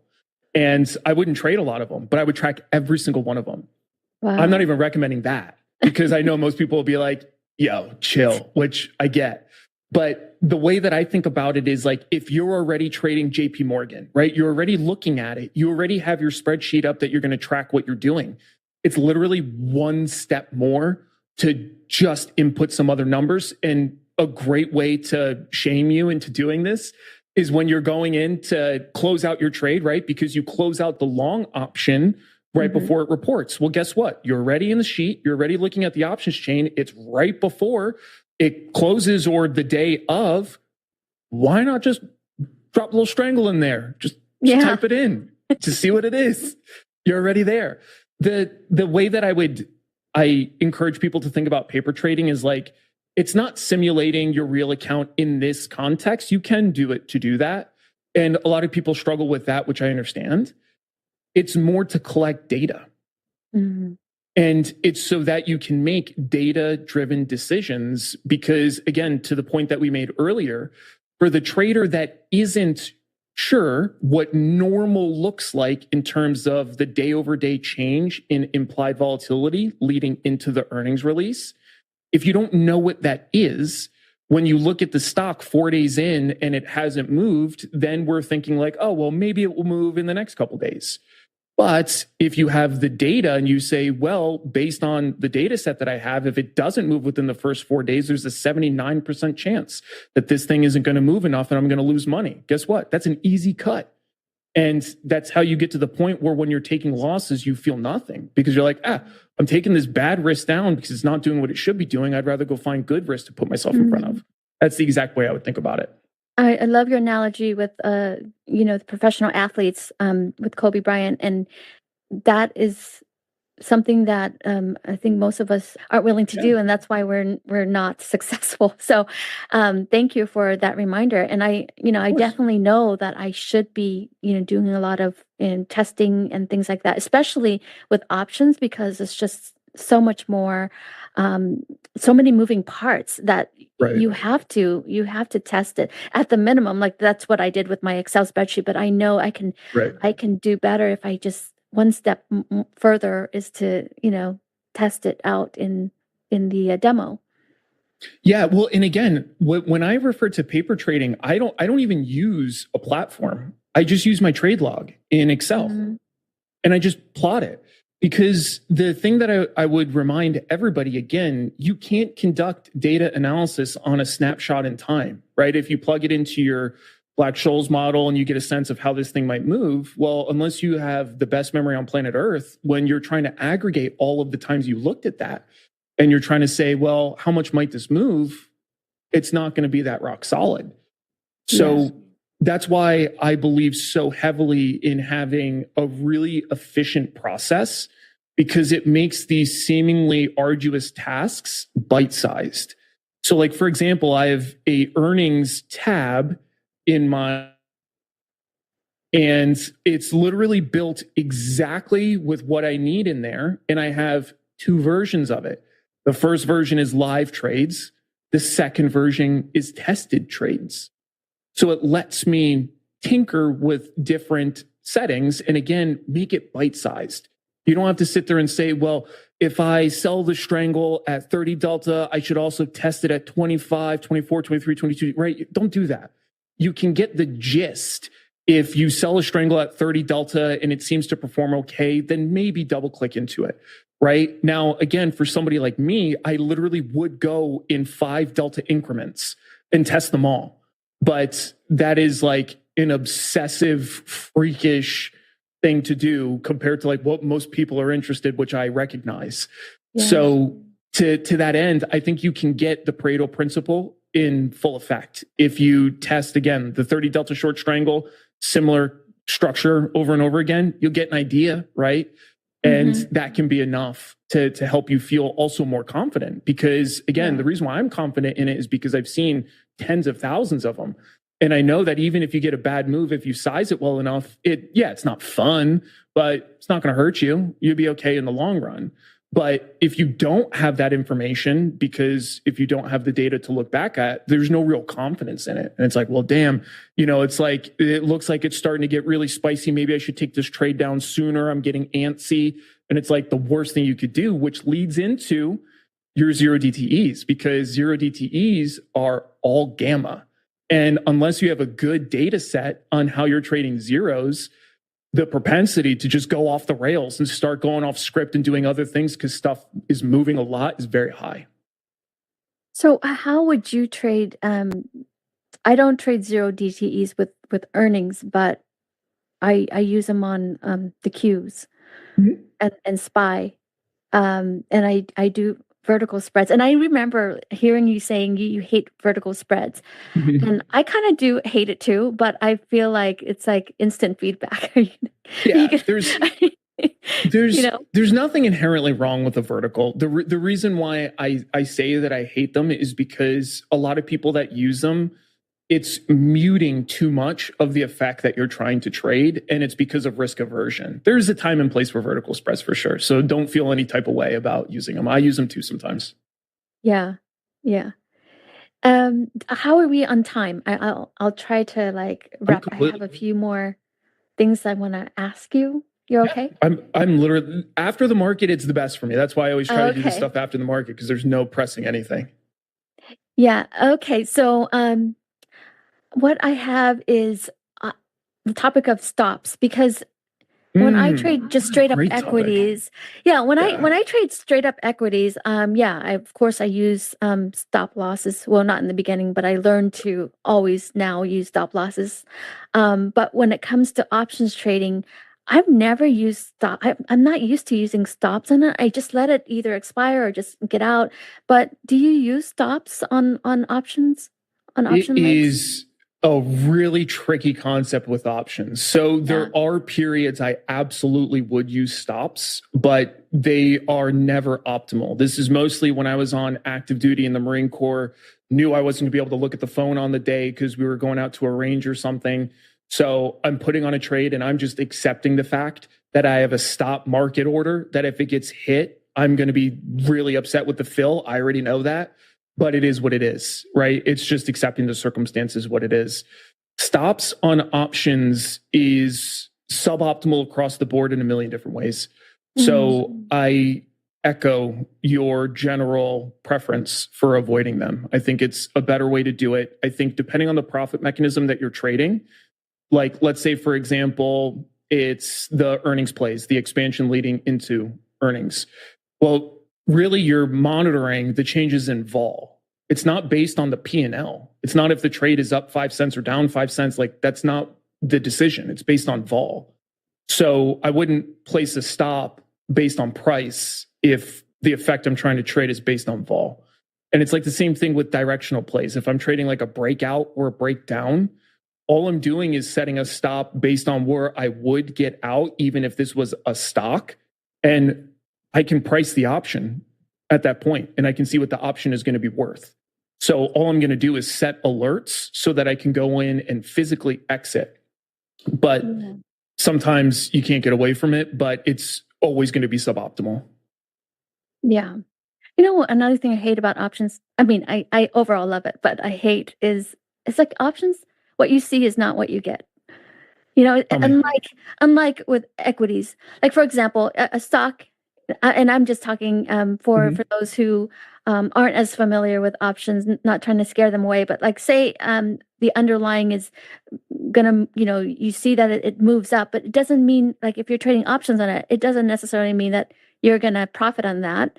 With equities, it's very clear. You buy this price. If it goes up, then you made a profit. But with options, you buy the underlying at this price, and it goes up, and you still lose money. That is like a concept that I think a lot of beginner traders, I mean, I understand it now, but I'm just, kind of sharing on That's another complication. So why would anyone want to go into options then? It's so simple. It's because going back to the example I gave you with the San Diego weather, if I know it's going to be sunny and I go out for my walk and I decide to wear no shirt and I go no sunscreen, no hat, am I going to be surprised if I'm sunburnt? No, I am going to get freaking fried. So it's the same thing with options. That trader that put on a position thinking that the underlying was going to go up and it went up and they didn't make money, it means that they didn't have the right position on for the idea that they had. That's exactly what that means. So that goes back to having a deep understanding of how options behave. That's the funniest part about this is like if somebody spent more time understanding how options behave than what delta to pick for their vertical spread, they would make so much more money because the answers literally start to present themselves based on your idea. Great example for this. If I think an underlying is going to go up a little bit, for whatever reason, I think it's going to go up a little bit over the next 2 weeks, and I buy a 30 delta call that's 14 days to expiration, and it goes up a little bit less than I would have thought, but it still went up, would I expect to make money? Of course not. And it's because I know based on the Greeks, delta and theta, if it doesn't move enough, the delta move doesn't overwhelm the accumulated theta. It literally presents itself to you. So then if I'm thinking it's going to be a little move, maybe instead I should just sell a put. That might be better suited for this idea. So that frustration is one that we literally all experience as well. It's so funny, right? Because you hear me say that a million times, but it is we all go through these same things. It is like a universal thing where you buy something and you think it's going to go up and it goes up and you're like, wait a minute, why am I losing money right now? And then you realize like, oh, maybe you weren't, you're too close in time and vol changed too much based on what you were expecting, right? Like there's a million things that can happen. But once you understand how options behave, it actually becomes really simplistic. For example, if I want to decrease the impact of vol on the option, I know I need to go further out in time. And I either need to go further out in money if I'm expecting a massive move, which maybe not, or I need to go a little deeper in the money and get a higher delta. So that regardless of what vol does, if I have a 80 delta, if vol changes that much, there's not that much of that option that is extrinsic value, so the impact there is minimized. And if the option goes up by $1, I'm still going to see 80 cents of that because it's an 80 delta. That is what it is. So if you understand how they behave, that will go away. I'd like to transition quickly to the trading mindset for options. Do you think there's a difference, with psychological issues between trading options and trading other things, non-options like equities and other markets? I would think so. I think you actually just hit one because one of the things that options add is complexity. You now have other things that impact price. That's different than if you're trading an equity outright. And that is difficult to overcome because, again, like we were talking about before, it really does require taking a lot of time to understand how options move. Whereas to your point previously, stock moves up or down, right? Like that's it. Like those are your choices. But options are very different in that way. So I do think it takes a different mindset in terms of how you analyze the movement of things. You have to become multivariate versus really unilateral in terms of your expectation of price. But with that, it opens up the thing you mentioned right in the beginning of our conversation that I think is so pertinent, is that very same thing is what creates the beauty of options. If I think something is going to go up moderately, let's say I think it might have a 5-10% up move, or its average move might be 3%, right? So a bigger up move for whatever reason. I can build such a better position for that hypothesis with options than I ever could with stock. Yeah. So I think that is the beauty of them, but I think it does require a different mindset with respect to understanding the different forces that play on options, because it can be challenging in that way. I also think the other thing that is very different is you kind of have to be comfortable with ambiguity, because it's that same thing. With a stock, I can buy the stock, I can sell the stock. Yeah. Those are your choices. But if I think something is going to go up, I can literally think of a dozen structures that might make sense. So then you have to get more specific on your idea. I think it might go up, but what do I think vol might do? Do I think vol is high here? Do I think it's low here? Do I think it's likely to expand here? Right? Like, you have to start playing these other factors into your idea, which again, it requires a little more comfort working with less linear environments, I think. Mm-hmm. Excuse the last interruption here. This is Tessa. We hope you're enjoying this episode so far. If you love the podcast, please give Chat with Traders the best review you can on whatever platform you're listening from. This will help us to keep the episodes coming. Also, if you haven't subscribed to our email list, please hop on to chatwithtraders.com and click on subscribe so we can keep you posted of information that may be of importance. Thank you. Now back to the chat with our guest. Now, are you trading anything else? Or are you just purely just options? Options and futures. Yeah, I typically trade options. Futures, they give you access to after hours. So I use them all the time. One of the things you can do is, let's say I'm trading an earnings release in NVIDIA. And let's say NVIDIA has bad earnings. I can see it going down after hours. What does that tell me that the NASDAQ is probably going to do the next day? Probably going to go down. What can I do? I can hedge that NVIDIA trade with a NASDAQ short and play it to the downside. So futures fit into the broader portfolio really well in that way. Are you talking about options on futures or straight up futures? Both. Typically, futures outright. Options on futures, they sound cooler than they are. To be honest, they're generally not that liquid. So for instances than not, I'm just going to go into the indices for that kind of positioning versus the options on futures. But the other thing that futures give you access to are like spot commodity movements. And you just can't get that with options. So futures give you access to some markets that you really can't get the same pure exposure through options. Yeah, I'm also dabbling in futures as well. Well, I'm just starting. I'm pretty sure you've done it for a while, but I find it much more simple.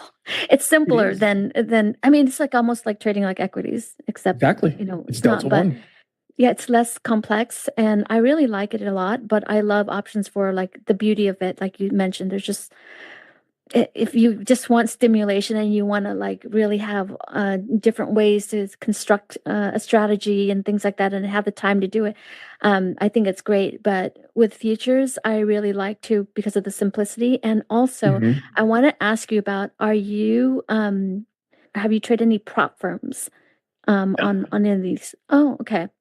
Because there's a lot of them now, I don't mean like the regular prop firms, but like the funded type of prop firms that make you, do an evaluation, and then if you pass, then you get access to their capital to trade. So that's one of the reasons why I was interested in futures, is because of this kind of this new prop firm space where you can have access to capital to trade futures and not risk any of your money. I mean, just a very small, fee for the evaluation. So I was just curious if you're aware of any of that. Yeah, no, I definitely have heard of them before. For me, it starts to erase really the beauty of being like self-directed trader. It's like one of the primary reasons why I got into trading is because, I mean, I still am involved in like commercial real estate and stuff like that, but there's a lot of stakeholders involved in that, right? Like, for example, there's a ski resort that I own with a few partners. And with something like that, you have to operate the ski resort, right? So there's a ton of things that has to go into that. Whereas with markets, it's literally you, the market, and whatever's going on that day. There's nobody to talk to. There's nobody to run things by if you don't want to. and it's all based on whatever you want it to be. So I think that it could be a really good resource for people also that are trying to develop like better discipline in what you're doing, because there's a forcing function. I think that's a big shortfall for a lot of traders, that they're not good at being their own forcing function. They'll kind of, take the easy way when they are able to. And at something like that, you kind of can't, right? Because you could lose your ability to continue trading with the capital. So yeah, it's nothing that I ever considered for me, but I can definitely see the value in something like that. I personally would be, well, two things. I would be way too concerned about the siphoning of the information. And I wouldn't necessarily want, because a lot of the things that I trade, especially in the options world, I'm at a really cool spot where I have a big enough portfolio that I'm comfortable, but I'm still not a 100 million lot premium trader, right? So my trade sizes are still small enough that I can still play in some of the smaller markets that are less exposed, but those can get overrun pretty fast if other people start finding their way in. But it sounds like an interesting resource, but it's nothing I've ever tinkered with myself. Yeah. Well, to wrap things up, I know we're past the hour. What are the new things you're obsessed about lately, or, anything you're working on that you're excited about? Great question. I think the main stuff that excites me lately is actually refining a lot of the models that I'm trading. A great example is zero DTEs. So zero DTEs have evolved so much from their launch a few years ago. And it is like, again, you could just tell why this is the right thing for me, because this is fun to me. Like, it literally is like a puzzle that I get to solve. And it's genuinely like, I cannot tell you how much data I process with respect to that. So that's one thing. And I think the other is actually the integration of AI into literally everything. I think AI is probably as big, if not bigger, potential than the advent of the internet. And I think the ability to use AI is a defining feature for the future of traders and, industries writ large. So that's another massive thing that I spend a lot of time on. I use pretty much every model that exists that I can find. I have subscriptions to all of them. And I like to, just like the paper trading thing, I like to give one a prompt and then give 4 other ones the same prompt. And I want to see the differences in what they respond with. So it helps me understand the strengths and weaknesses of these different models, what they're good at, what they're not good at, how good they are at lying to you, because a lot of them are. And I think that's super fun. So if people aren't doing that, I would highly recommend literally just download one of the apps and make it an effort to use it daily. Just anything, a thing that you normally would Google or a question that you might have. Start working on your prompt engineering, because that's going to be a massive component of your ability to be efficient with AI, which is it's literally revolutionary. So that's the other thing I'm obsessed with. Oh wow! So you're in the experimentation phase of the zero DTE combined with AI. Is that what you're saying? What I use AI for there is to help me with the data analysis component. So I have a stats background, but there's still like so much more out there in terms of how to analyze things, conducting factor analysis to understand sizing filters. And that's all powered by AI now for me. So it's so cool. Like, one of my favorite things to do with it is I'll give it the output of strategy performance. And the first thing, I won't give it a lot of context. I'll tell it what it is, what it's designed to do. And I'll literally just tell it, like, conduct a comprehensive statistical analysis and identify anything that is interesting, like super broad. And then I just slowly double click into all the different things that it might think could be correlated, could not be correlated. And that is such an accelerator. Zero DTEs themselves, there's just a lot of evolution with how they're behaving. So thus the way that I trade them, it changes a lot in the last couple of years. Do you have any plans to like automate that zero DTE, or make it more systematic? Such an interesting question, because the only thing that I've ever really wanted to automate, honestly, is because I used to have like a completely automated trade log. I built it from scratch and it worked well. But then I started realizing that I had a lot of questions about things that I normally didn't. And I was like, I don't really love that. And my portfolio is never that big, right? Like I'm never trading 500 positions. So it's never anything that like I can't digest by looking at it. So the main stuff that I like to automate are a little bit more of the grunt work side of things, but I don't like automating the execution of stuff because there's still a lot of human element that I haven't fully sorted how to automate out. Like one of the things, for example, the last 4 days in SPX, the last 15 to 20 minutes, the market has made a big move one direction.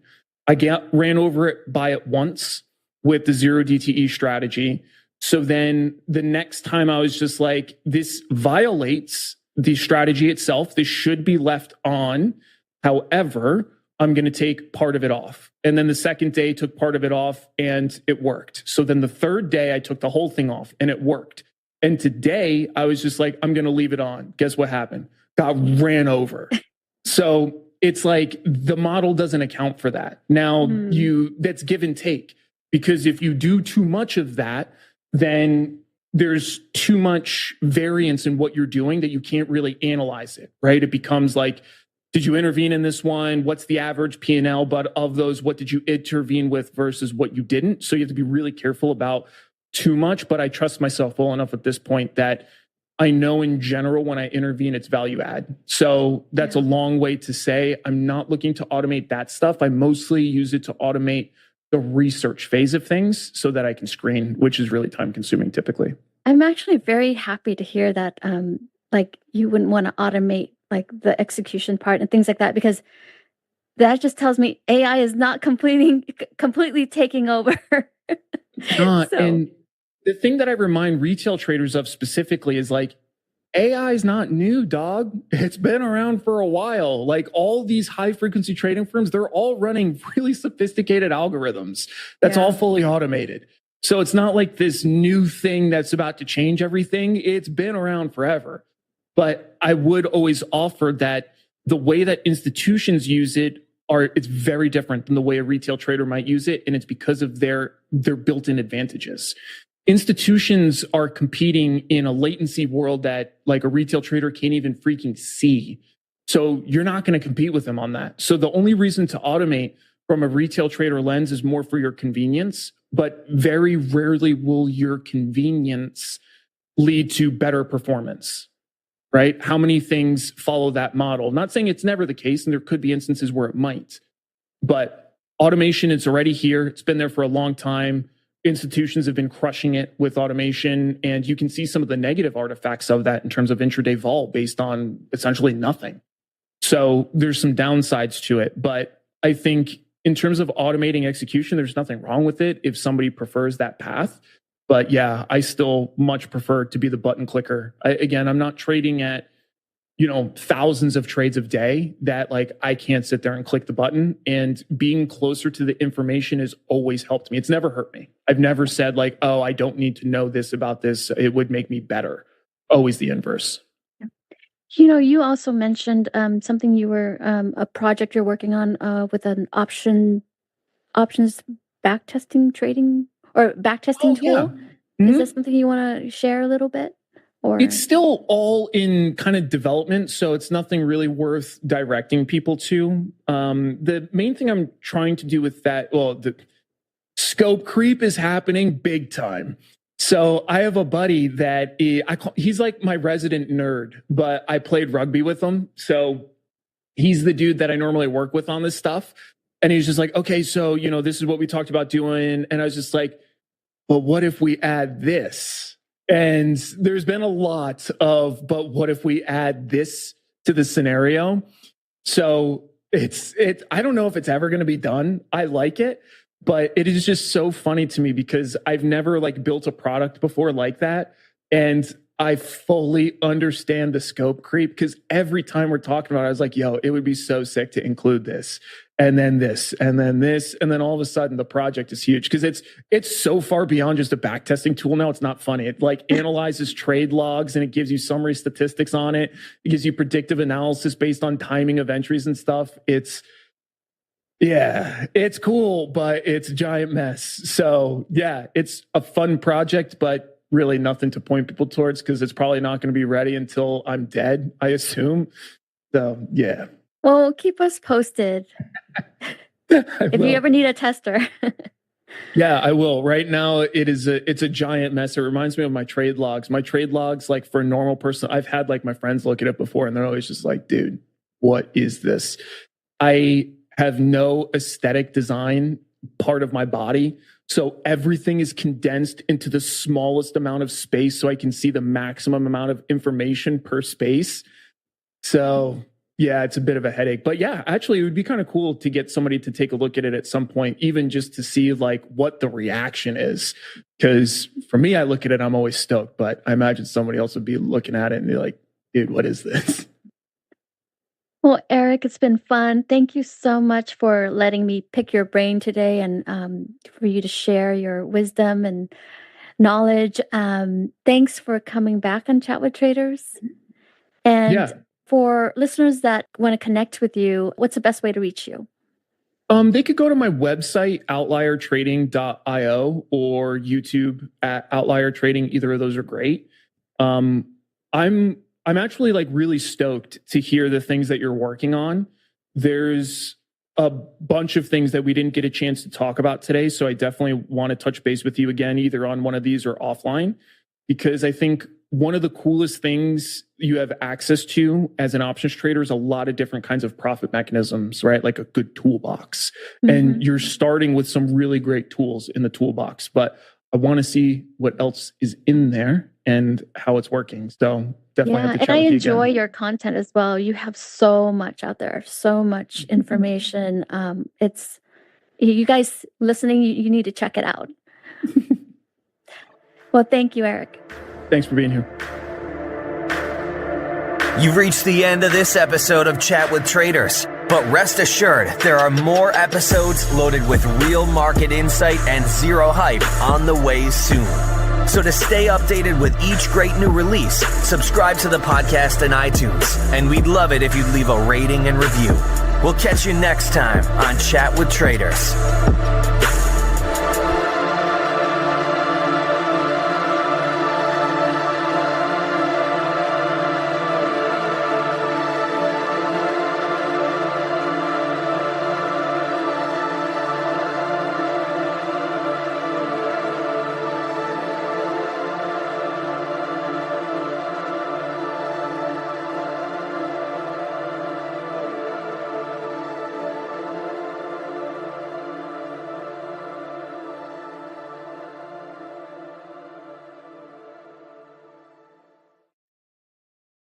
Chat with Traders is brought to you by Trade the Pool. Did you know that every decade the market reinvents itself? Online brokers opened the doors, mobile apps made trading seamless, and commission-free trading erased barriers. Now, a new era has begun. Meet Trade the Pool, limited risk trading. And now you also have unlimited time to reach the profit target. From now on, your trading risk is capped, and your trading opportunities are limitless. Trade the Pool funds home-based stock traders with up to $200,000 in buying power. That means you can trade larger positions and scale your strategies without risking your own savings. It's time to trade with more capital, making it truly worth your time and effort. Ready to trade the pool? Click the link in the description and join the stock trading revolution today. Are you ready to get serious about trading? Then join Tasty Trade, Investopedia's best platform for options trading in 2026. Stocks, options, futures, and more. Tasty Trade has everything you trade all in one platform. Get low commissions, including 0 commissions on stocks, so you can keep more of what you earn. Trade smarter with advanced charting tools, a pre-built strategy selector, risk analysis tools, and more features. Visit tastytrade.com/chat for more information. Tasty Trade Inc. is a registered broker-dealer and member of FINRA, NFA, and SIPC. Trading in the financial markets involves a risk of loss. Podcast episodes and other content produced by Chat with Traders are for informational or educational purposes only and do not constitute trading or investment recommendations or advice. The learning curve of going through how a quantitative strategy works will set you up for the rest of your trading career. Number one, both in hard skills and understanding what it takes to be consistently profitable over time. Because these strategies, even though they are robust and sophisticated, they may work today, they may not work tomorrow. And what do you do when you get to a point where you put so much time and energy into a strategy that you wake up on Friday morning or Monday morning and it no longer works? The answer is you need to figure it out, right? So getting into a position where you've had that experience to not only build a strategy, understand the variables and the testing measures that go into it and really creating alpha, but also being able to create strategy logic. What is the strategy built for? How can I ensure that the logic is sound for each variable that I've put into this so that it makes sense and it's not just a black box of noise, really? Once you've got that element down and you understand how the logic of different trading systems and strategies work, be it binary variables, again, be it the risk management side or trade management side, you're then set up to create strategies, be it discretionary, systematic, or quantitative, for the rest of your life for the most part. Markets, speculation, and risk. This is the Chat with Traders podcast.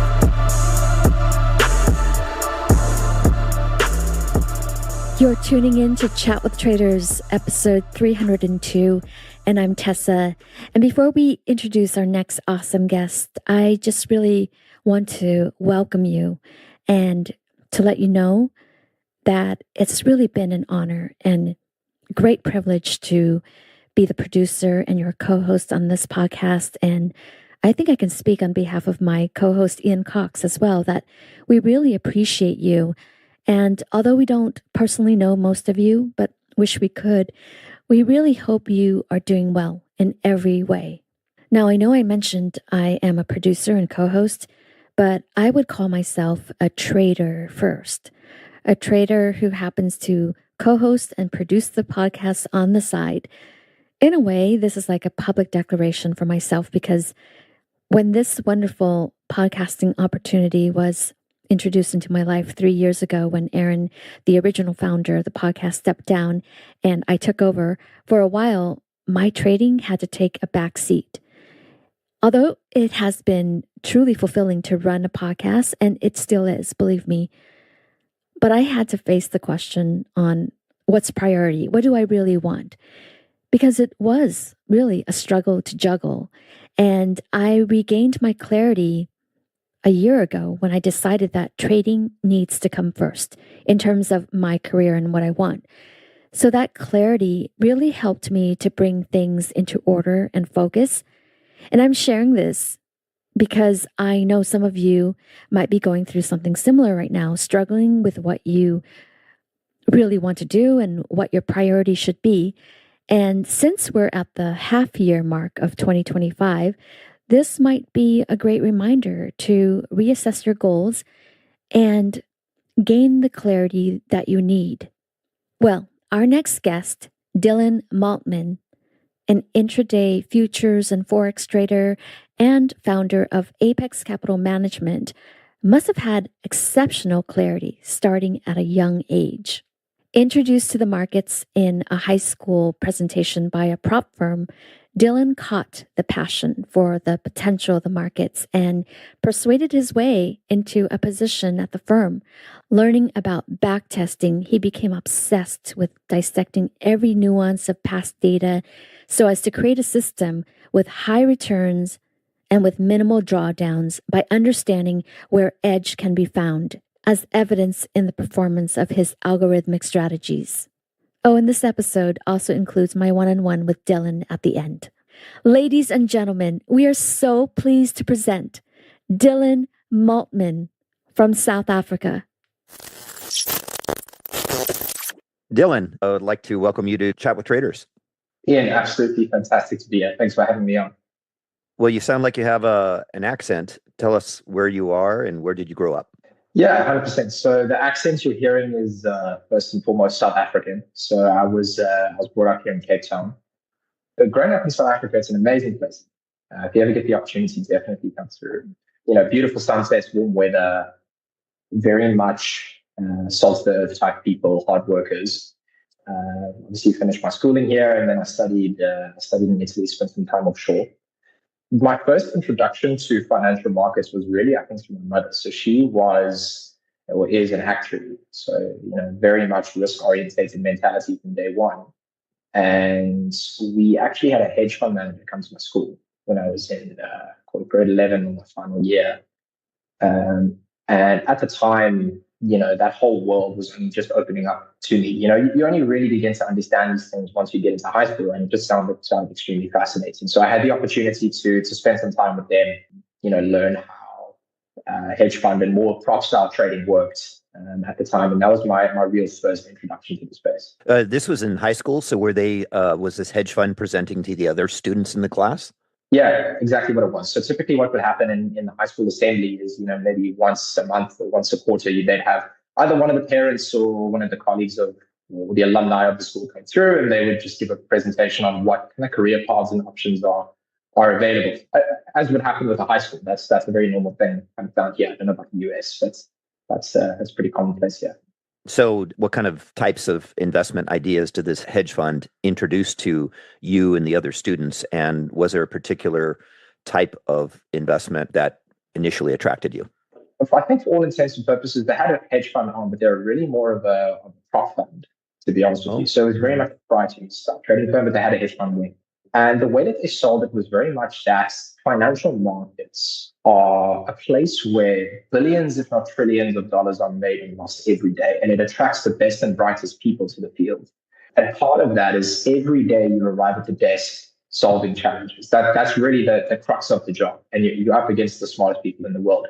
That was what really fascinated me. That was the original pull towards trading in general. Obviously, they spoke a bit about, they trade a lot of crypto and they spoke about crypto and kind of what that was about at the time. It wasn't as well known as it is now, but that was the majority of the conversation and the original. What was the first asset class that attracted you, and when did you open up your first account? Yeah. So funnily enough, I traded for them. So after the assembly, I went up to the manager and said, look, I want to work for you.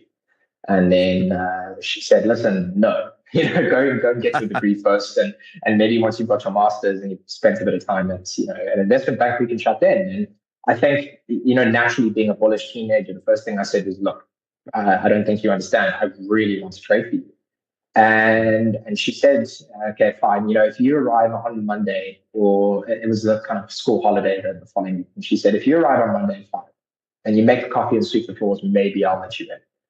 And I think she was joking, to be honest. I arrived, and obviously she came in much later, but she was kind of like, what are you doing here? And I said, well, she said, get here early. I got here early. I've been making everyone coffee. I thought that was the deal. So, but that's what ended up happening. I think she just, she saw a bit of herself in me, and she said, look, let's give this kid a shot. If he becomes something, great. And that's where I first started trading. So we were picking crypto names for kind of macro swing positions, which went quite well. And I learned some more of the quantity stuff through the quant desk as well. Yeah, so that was really where my first quote-unquote brokerage account came from. Describe to us kind of your early time there at the prop firm. This was going from 2018 into 2019. So really when that volatility spike in crypto really started to come back and volume started to move into that space. I learned very much a risk-on style of trading, which is really where the experience comes in. So I think contextually, if you put yourself in that headspace where you're starting to see volume pick up, you're starting to see these names start to move again, or at least substantially, contextually speaking, it was the perfect storm, really, because, they had the data and the quantitative side to say, look, this is when you want to start buying. This is when you want to start looking for volume, standard deviation breaks and ATR breaks and all that kind of thing. But at the time, that was my introduction to trading, which was inherently aggressive just because the timeline of when I learned was just an aggressive market cycle, if that makes any sense. So I learned a lot of the basics, market structure, volume profiles at the time where they were relevant, learning about narrative, things like that. That was really the fundamentals of where I started there. And then how long were you in training, so to speak, or in this initial learning phase before you were able to click the first button to buy or short? By myself, for full transparency, I don't think at the time by myself I was able to make any important decisions. It was very much a team effort, which I think was a really important start towards my trading career. I really started clicking the actual button with the team from day 2, day 3, learning alongside the traders next to me and the quantitative and fundamental guys. But like I said, it was very much a team effort. I wasn't making any of those decisions myself, as I think is appropriate. You trade for a prop fund, you've got to go through your school fees phase, so to speak. So it sounds like you hit the market right at the right time with the volume and activity really picking up. How did this time period go for you and the hedge fund as far as profitability? Did your strategies work out, at least initially? They did. Again, I think it's important to remember that this was really the start of when everything started to go up. So it was really the bottom, so to speak, in a lot of ways, especially for your alternatives like your altcoin and the I'm not going to say the word, but the small coins at the time. It was really where the bottom was starting to kick in. No, we did very well. We did very well. I think for that period, I worked on a more aggressive style fund where we were able to take on a bit more risk. I think we 3x'd the portfolio within the 6 to 8 month period. So we did well. We did well. Mm-hmm. Well, and now are you trading your own personal account at the same time or just dedicated to the prop firm? Just the prop firm. I think at the time I was fully cognizant that, there were much more advanced, more sophisticated members on the trading team that were trading their own accounts, obviously linked to the prop firm. And that's kind of commonplace. And I knew well enough that if I had to start on my own account, I wouldn't go anywhere very quickly. I think I'd be setting myself back, creating bad habits and whatnot. So primarily prop stuff. So this is going well, and you guys are making bank. How long did you stay there at the prop firm? The firm did well. Obviously, I was just an intern, like the rest of the gents, but I made a little bit of money there. The thinking was, look, he's done okay. Let's give him a bit of profitability, and we'll send him on when he's ready, and that's what happened. So that was that, and then following that, I obviously went to go study in Italy. During COVID, there was a small gap between when I started and when I finished, and then as soon as I got to Italy, obviously COVID happened, and that was a spanner that was thrown in the works. So I moved over to Italy. In Bologna, they had a phenomenal economics and finance degree, and then 10 days in, I got a call from one of the government representatives there, and they said, "Yeah, I can see on our system that you're here and you're studying, and it's phenomenal." And I said, "Yeah, having a great time. Why are you calling me?" And they said, "Well, there's one flight out of Bologna, and you need to be on it. It's in 4 hours. So I hate to burst your bubble, but if you want to go back home throughout this COVID thing, you need to leave." So that was a major spanner in the works for my family. And so then I had to come back after 10 days and then obviously finish my studies remotely. But I mean, there's stories about tons of people going through that experience. So it's not just me. So. Yeah, just for our listeners, what is the difference between a regular prop firm and what they call the funding when you quote get funded? Are they the same thing? Such a good point, Ian. No, they are explicitly not. So there's 2 primary distinctions that you need to make here, right? So the first one is instrumentation. A brick and mortar proprietary trading firm is defined by a group of individuals that are trading their own capital or a firm's capital. So there's no clients whatsoever. And it is solely for the profit of those individuals and the firm. Okay? Very simple. Okay? There has been a rise in what's called CFD and futures profit. So CFD is contract for difference. Anywhere outside of the US, you can practically trade them. And that is a model where a brokerage is signing a contract with you with every position that says whatever the difference in the position is from when you enter to exit, I'll settle with you. I'll assume that exposure on my book. The other alternative is futures, and we'll get into that shortly. But for all intents and purposes, a prop firm, in the sense of getting funded, is a company that agrees if you can trade by our rules, and you go through a kind of evaluation process to ensure that you do that for a fee, I might add, we will then give you a quote unquote trading account, which is 99% of the time not live. It is a demo account, and will give you a split of whatever you would hypothetically make on that account. There are exceptions. I know that there are firms that take the same route and they do fund some of their traders live. I'm sure that is, wouldn't say commonplace, but it happens. The majority of these funded accounts are not live. It is a business model like a casino, right? You pay your fee. 90% of people can't pass this challenge, and as a result, the business makes money. And whatever the difference is between what they make in from these evaluation fees and what their profit split is that the profitable traders get, they then just pay that out. So there is a substantial difference, and I think it's important to make that distinction. Great. So you go back to South Africa and during COVID, and during that time you're still trading with the firm remotely, or you were trading just by yourself, or what? At the time, I actually wasn't. I was still following markets substantially. It was my passion, and that was what I was focusing on. But I think just given the amount of turbulence that was going on in the world, it wasn't something that I wanted to commit to at the time. And that was obviously the time during COVID where Bitcoin really started to take off. I mean, that's when we were breaking all-time highs and we were absolutely flying. So I didn't fall apart at that point, put it that way. Okay, so then during this time, what are you trading? What are you looking at, and anything stand out for you? Yeah, at the time I was doing a lot of demo trading. I think the important part for me when I arrived back was I'm not in a position where I should be trading live capital. I think obviously financially it hit a lot of people hard. I mean, when I went to Italy, that was my kind of life play at the time, and having to come back and having to start over was a big challenge for me. So the immediate discussion was, I know what good looks like contextually speaking. I'm nowhere near that, but I need to get there as quickly as I can. So it was very much coming back, learning about an algorithmic style of trading, binary variables, how to create strategies that work in the real world and not just on backtest. And then eventually putting that together into my own strategy. That was a 6-year period of learning how to do that. And then when I got back, while I was finishing my studies, I actually worked for a CFD firm, a sell-side derivatives firm. And that took up the majority of my time. So you're learning how to create these quant models, doing a bunch of back testing on, give us an example of some markets that you're doing back testing on and what you found. Yeah, absolutely. So my immediate exposure was to FX. I knew that FX was, for all intents and purposes, the most widely available instruments that one can trade as a retail individual. And likewise, a lot of the platforms, or the most popular platform for CFDs at the time, had a somewhat quantitative trading platform where you could optimize strategies and backtest on historical data and things like that. That was my real introduction.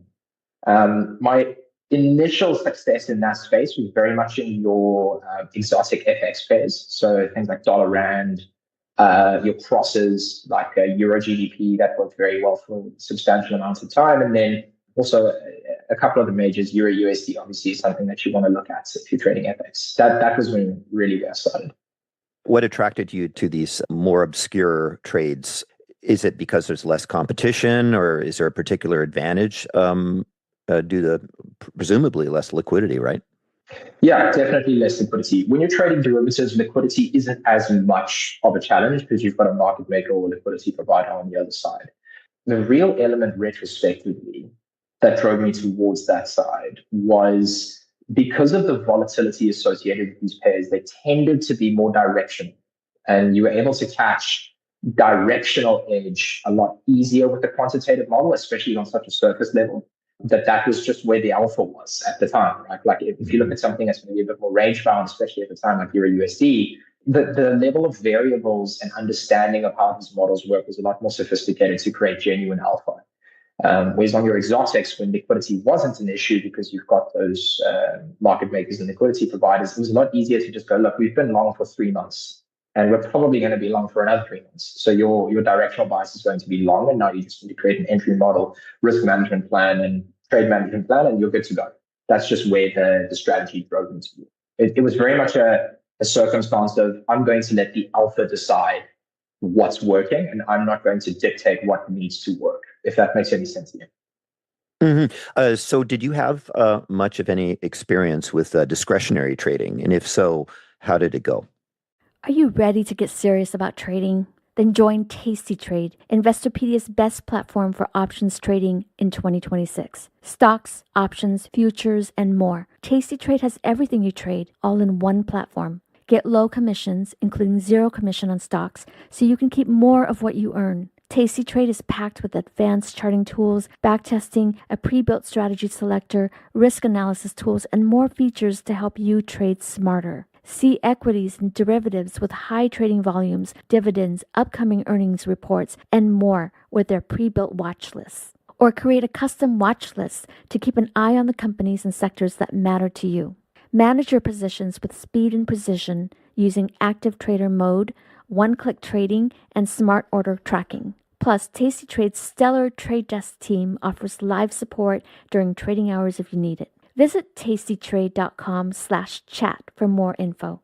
tastytrade Inc. is a registered broker-dealer and member of FINRA, NFA, and SIPC. Have you ever watched a stock explode and thought, if only I had the capital?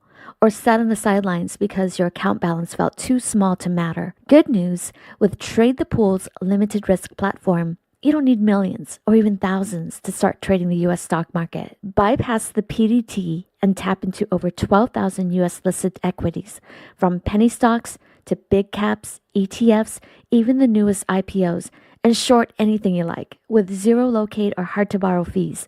Start your evaluation, get funded with up to $200,000 in buying power so you can go big without risking your own savings. And now you can also have unlimited time to reach the profit target. It's a game changer. Not ready to trade yet? Trade the Pool offers a free demo and educational resources. Practice on live data, master the platform, and build confidence risk-free before you even pay a cent. Click the link in the show notes to start trading with Trade the Pool's capital. I did have experience with discretionary trading, again, with the team. So they had some guys that were very good at discretionary trading, but that said, they were experienced. I think one of the first big lessons I learned was that discretion you learn to do either with a mentor or you're going to pay your school fees in the market. Hence why I went the more systematic and quantitative routes, because you're dealing with binary variables and those aren't subject to change, at least in the beginning phases. So how do you go about doing back testing? Because I've heard people say, oh, you should only back test for the last 5 years, or you shouldn't include exogenous events like 2008 and the COVID crisis, because then it distorts everything. So what's the process that you implement in this? And it's a great question, and I think the most simple answer and indirect one is it depends, right? There's more than one thing that works in the market. There's more than, but we have our own internal IP of how exactly that works, right? So, firstly, let's start with time frame and let's start with the amount of data that one needs to consume. So, obviously, depending on the time frame that you choose, if you're trading the 1 minute, the tick chart versus say the 15 minutes, you're going to have a very different level of data and time frame. I think the important part, firstly, is to acknowledge it's about data points and not necessarily a certain amount of time, right? Because again, we could say 5 years, but 5 years on a 1 minute versus 5 years on a daily or weekly chart are very different sets of data. So you want to ensure that you've got a substantial amount of data points to deal with. For us, that typically is anywhere between 5,000 and 10,000 data points. But again, currently we trade a lot of tick and 1 minute and second related charts. So for us, it's really important to consume a lot of data. The other challenge when it comes to backtesting is the curse of over-optimization or curve fitting, right? So for those who don't know what that means, it basically means if we had a bag of Skittles, you've got Skittles where you're at in the US, obviously, and you must have them. So if I've got a bag of Skittles and let's say that I pull one red Skittle out of the bag, and then I go in and I happen to pull up another red Skittle. It's fairly logical to make the assumption at this point that if you haven't seen the rest of the bag and you don't know what Skittles are, the color of those sweets are just red, right? So if I then say, okay, I'm going to start taking bets with people who don't know what's in this bag, and I still don't know what's in this bag, but I can make an assumption that every Skittle is red, you're very quickly going to understand that you're going to lose money that way. That's called curve fitting, creating a strategy that is very and extremely optimized for a subset of sample data, but not necessarily all of the outcomes in the data that's within the market, so to speak. Right? That's how that happens. So how do you avoid this as a trader? Well, the first thing that you do is you need to test for what's called robustness. There's a few ways to do this. The way that we do it is we do something called non-consecutive sample testing, walk forward optimization, and out of sample testing. For all the quant and systematic guys in the audience, it's going to make a lot of sense. This isn't brand new information, but it's really about going, let's test and create a strategy on, say, 10 data points. Okay, we're happy with how this is working.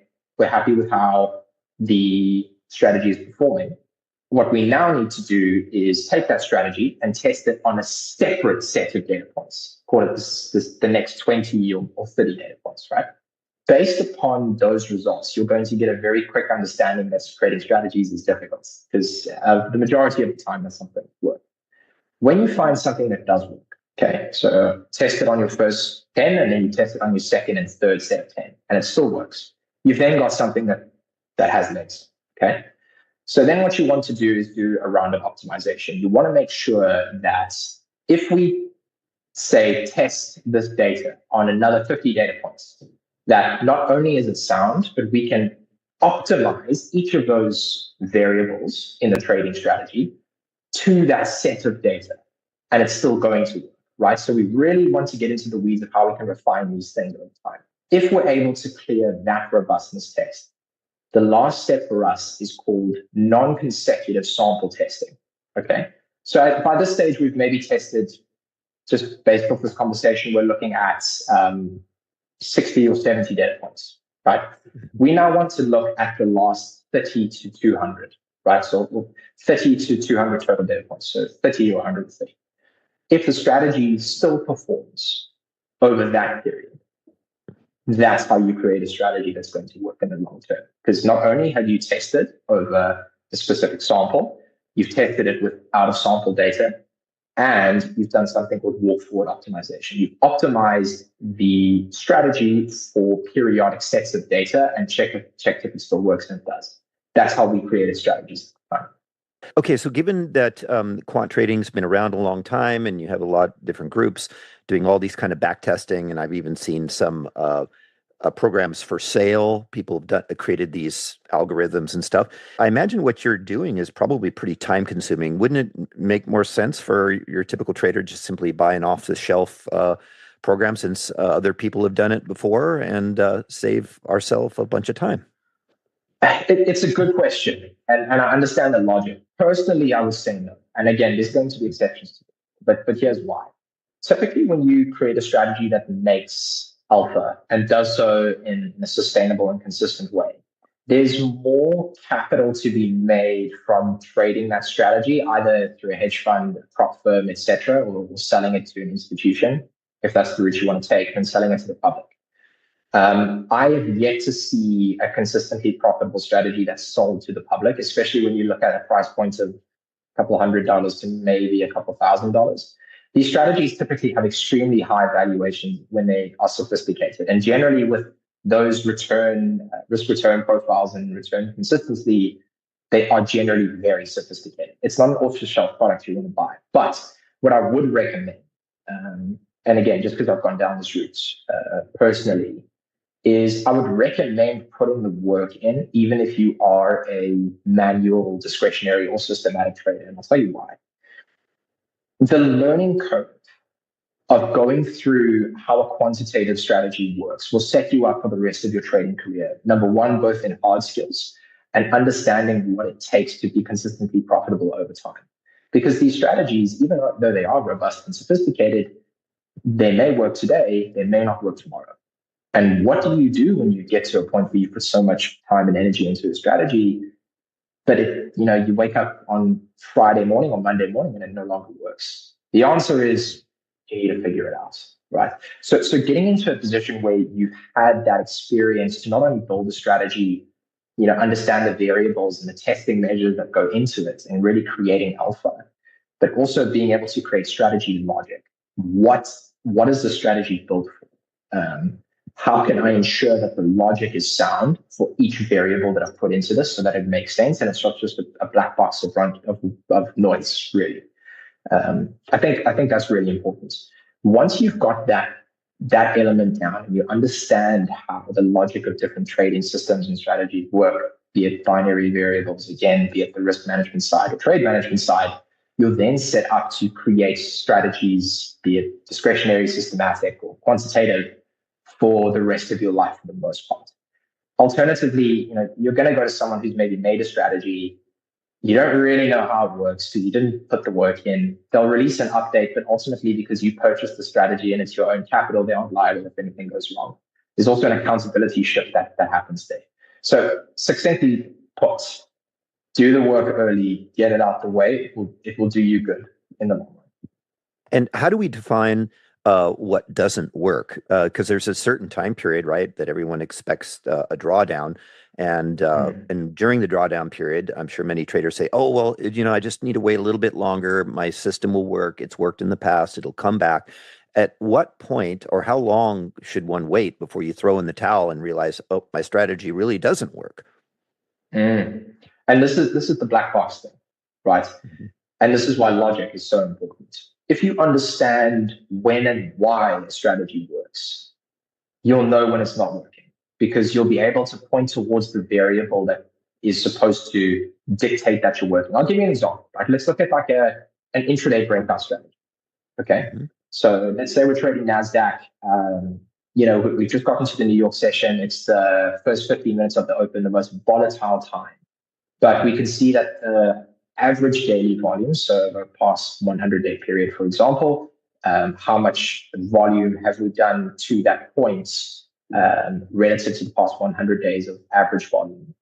Mm-hmm. If you've only done, say, 14% of volume, okay, by the close of the first 15-minute candle of the US session, logically speaking, when you understand how markets move, breakout strategies are not typically going to work in that environment. And okay, I'm trading a breakout strategy. For this to work, I need to see this amount of volume happen within the first 15 minutes and within the first, call it 12 hours of the day. You then are able to pinpoint, look, it's between June and August. The majority of the intraday traders and the big banks are going on holiday. There just isn't that much volume surging through the market right now. And again, I see that we've only done, say, 14% of the average daily volume within this 15-minute period. The likeliness of this working is not high because the core variable we need is volume. If the volume is not there, the breakout's not probably going to work. So maybe we look at something else, mean reversion, arbitrage, things like that. So that's why it's so important to really understand, why do these things work? Not does it work? That's a very good question, but why?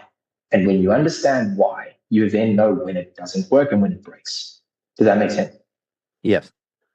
So you mentioned breakout volume. Are you only looking at the individual security and their volume, or are you also looking at the market volume to see how sustainable that might be? You can look at both. You can absolutely look at both. This is where there's lots of things that work. There's many ways to skin cats in markets. You can look at both. And again, this is also about logic. If you're going to build a strategy that maybe looks at the index as opposed to the individual stock, let's refine it a bit more. That was a good example. If you're going to look at the futures versus, say, the underlying index, those are two separate strategies with different financial engineering and different options. And you need to cater for one of those, right? You can't necessarily pick one and it's going to work on both. So this is why getting into that logic is so important. So do you focus just on FX, or are you looking at, do you also trade other markets? Maybe I need to touch up from where we were to kind of prop firms or right. Stuff until now. So after about 2 years of working for CFD and derivatives firms, I had some exposure to a few hedge funds in South Africa. And there was a consistent point where I realized that there's a substantial difference between the asymmetry of a proprietary trading firm. You can lose a lot less and make a lot more versus most hedge funds. Most hedge funds don't have a very good risk return profile. I mean, if you look at the sharps of, your very big boys like your Citadels, for example, and they have a different set of variables. Trading that kind of size, I think it's unfair to expect super high sharp ratios and asymmetry, but you get the point. Most Most hedge funds just don't have that amount of asymmetry. When I saw that, it baffled me a bit, because I thought to myself, I thought trading is supposed to be asymmetric. Why do I have to risk 1 to make 1 or risk 1 to make 0.7? That doesn't make any sense. Why would anyone do that? And that's when I began to realize, well, there's this special thing called prop trading that most people don't actually get access to. There's demand for this product. If you had to go to a lot of other multi-strats or family offices and say, look, I've got this product that outperforms your traditional long-short equity or macro hedge fund. Here's the data. Let me show you how it works. That's a product that would be in high demand.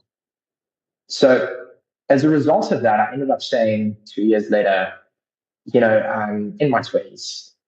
If there's ever a time to go risk on and build a business, and a good one, it's now. It's not going to be when I'm 50, right? This is the leap of faith. So what I ended up doing is I built a team. We created a company called Apex Capital. We raised some equity capital for that, and we have some phenomenal investors who've been very helpful throughout this period. And we incorporated our own proprietary trading firm. Again, all guys in our 20s. We've got a phenomenal team with some substantially experienced traders, far better than I am. I'm very lucky. And we trade futures intraday. So we created a strategy that was first and foremost meant to be liquid. So this is something that you can withdraw from and play with in terms of liquidity. Secondly, extremely asymmetric. So again, we're not risking 1 to make 1. We're risking 1 to make 5, 6, 7, and above, for example. And we need to have a defined logic and a defined edge. We need to know our niche of what we're good at and stick to it, not kind of drift too much from side to side. And that took the shape of a core trading team of 4. It was spread across most CME liquid futures sectors, so things like NASDAQ, S&P, natural gas, gold, crude oil, and then we have got some FX exposure as well when it moves and it's got the volume. So it looks like you look at a wide variety of markets then. Do your algos, do they look at, once you got it down for one market, does it apply to all the markets, or do you have to go back and test it for every single market again and again? So the logic works. The logic of how does it break out versus mean reversion strategy or arbitrage strategy, that works pretty much consistently across all centralized futures markets. Again, this isn't something that will necessarily work on crypto, which has its own advantages in different spaces, but the logic works. Obviously, when you trade these instruments, particularly on an intraday basis, you begin to realize very quickly that you're dealing with different participants who are all optimizing for different outcomes, right? So they've all got, quote unquote, their own personality, if that makes sense, right? NASDAQ behaves differently to natural gas or crude oil. So it is important to have, say, a set of foundational philosophies that are important. But on top of that, you need to cater for each individual personality, right? It's like inviting your friends to a party at your house, drinks at your place. You're going to invite everyone through, but not everyone likes to drink champagne. Some guys are going to want water, some guys are going to want beer, but they're all at the party, right? They're all at the same place. Does that make sense? Yes. Yeah. You mentioned earlier about using order flow to confirm directional volatility in your strategy. Can you break that down a little bit more? Yeah, absolutely. So I'm going to give an overarching view here. So we base all of our alpha on 3 core principles, right? So the first one is order flow. Order flow, in essence, is a skill where you are dissecting the volume of a particular asset over a given period to get a better sense of what the underlying participants are doing. It's basically how you're able to read the heartbeat of the market just before it's about to snap, right? That's what order flow does for you. Admittedly, it does have a bias towards shorter timeframes in our experience. But again, if you have got that shorter time frame bias, just naturally as a trader, you want to have a look at order flow on your centralized markets. So that's the first thing. The second thing is asymmetry. It's important for us to, again, find our niche. And our niche is we're good at high expected value strategies, particularly ones that you can risk 1 to make 3, 5, 7, etc. Right? You can get high expected value strategies risking 1 to 1, for example, but that is a completely different set of skills, in our opinion. The final element that we focus on is risk management, right? risk management in itself is also an edge. And I think there aren't enough traders that pay enough attention to it, right? So again, understanding maybe the biases of your strategy from a risk perspective and catering a model that can trade on top of that risk management strategy, whilst not necessarily optimizing for return only, but also optimizing for a smooth equity curve, things like Sharpe ratios, things like that. But let's get back to the question, order flow specifically. Order flow tells you who's buying, how aggressively they're buying, who's selling, how aggressively they're selling, and who's winning. And again, because we're trading markets that are developing on an ongoing basis, right? The guys who were buying or selling 30 seconds ago are not the same guys that are buying or selling now, right, in the present, and won't be the same as the guys buying in the next 5, 10, 15, 30 seconds. Like I said, it tends to have a bias for the short term. But if you're able to use that as a confirmation signal, perhaps for an entry, even if it's on a swing position, there's a lot of edge to be had there. Hence order flow. I mean, it's phenomenal. Isn't it common, though, for both buyers and sellers to break up their orders into a whole bunch of small lots, 100-share lots or whatever, and disguise this? And how does one detect this kind of hidden way of accumulation or distribution? Yeah, you're getting into the real alpha questions now. That's a great question. All right, so let's use that example specifically. All right. Let me ask you again, who are going to be the entities that are going to be doing that? Breaking up orders. The market maker, I would assume, right? Or whoever. Yeah. Mm-hmm. Yeah. So they'd be acting as an agent for somebody else. So there's a fund. Let's call it Ian's fund capital, right? So Ian, you call up your investment bank and you say, buy, I don't know, 200,000 shares of the stock. The guy on the other side of the phone says, yeah, Ian, sounds great. I'll have that done for you at VWAP today. What that individual is incentivized to do is to execute your order without increasing the cost of the order or the slippage of the order, right? Because if you just buy market at one single time, 200,000 shares, depending on the liquidity of the asset, you're going to eat up that order book. You're going to get slipped. You're going to get a terrible price. The investment banker or the sell-side trader, he's going to break that order up, okay, into smaller pieces. I know this is very simple, but you'll understand why we're walking through it step by step.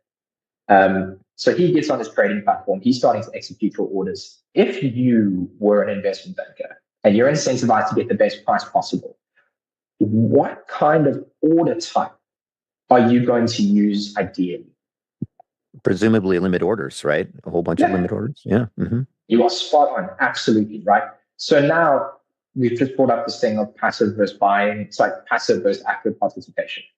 Again, in layman's terms, your passive participation is a limit order who's adding liquidity, stock to the market, and you've got active who is removing liquidity or stock from the market. So yeah, let's look at this example. Now that we have this information in mind, let's look at a breakout trade. Okay. We've got a breakout trade. We have price reaching our level, let's say on the 1 minute, and we can see in the order flow that there is an influx of buying. Okay. An influx of buying is demonstrated by what we call positive delta. Delta is just a fancy term for what is the difference in buying or selling from active participation. Okay. So the volume, if you took the volume bar, and you split that between buyers and sellers, are there more buyers in that candle or are there more sellers in that candle? Right? In terms of market makers. Now, if we had a circumstance where we have price breaking out of a certain level to the upside, tons of positive delta, tons, okay, abnormal positive delta, but price moved up above that level, we're looking at a long example, and then declined again below the level. Something intuitively doesn't make sense there. You've got all of these buyers pushing price beyond this point, but for some reason we can't close the candle beyond that point. How does that make any sense? The answer is limit orders. There are resting limit orders that are absorbing all of that buying pressure to the point where there is now an unfair fight between the guys who are buying and the guys who are selling. It takes so much more buying power to breach that resting sell order than it is for maybe aggressive sellers to go, look, this is very normal selling pressure that we can put into the market here, buyers clearly can't raise price any further. Let's just keep selling, and it's likely going to tank the market. There's a level of asymmetry there, right? That is the kind of information you can obtain via order flow. And yes, you may have, your institutions that are breaking up orders into multiple orders, an iceberg order. That's completely common.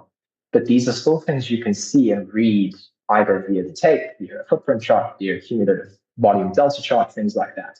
And this is why order flow is so asymmetric, right? It lets you see behind price and see what the actual participants are doing and what that level of participation looks like.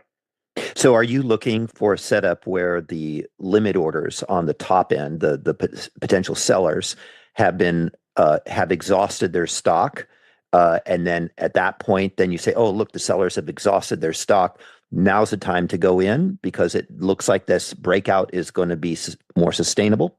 That absolutely is something that we look for, right? And that's a common breakout. There isn't enough liquidity to hold buyers back. Buyers are eating up all of that liquidity, and we can break through that level and keep breaking out, right? Absolutely. We also look at the previous example, which we call absorption. Well, not we, but it's what the sector called absorption, where there is so much stock available that there isn't enough buying to get through that massive order. And now there's asymmetry between buyers and sellers. Sellers are going to take this down. That's also a setup that we look at. And there's tons of these things. I mean, there's a whole world we can get into in terms of what's possible on order flow and all of these setups and confirmations. But yeah, absolutely. For your fund, for you and for your fund, are you just a super short-term scalper where you take positions for longer periods? Look, we can take positions for longer periods theoretically. There is edge there. For us, because we wanted to turn this into a hedge fund product, for all intents and purposes now, we are not a hedge fund. We have a waiting list of clients who want to purchase into this hedge fund. And I think once we get to a critical mass point, we'll get there.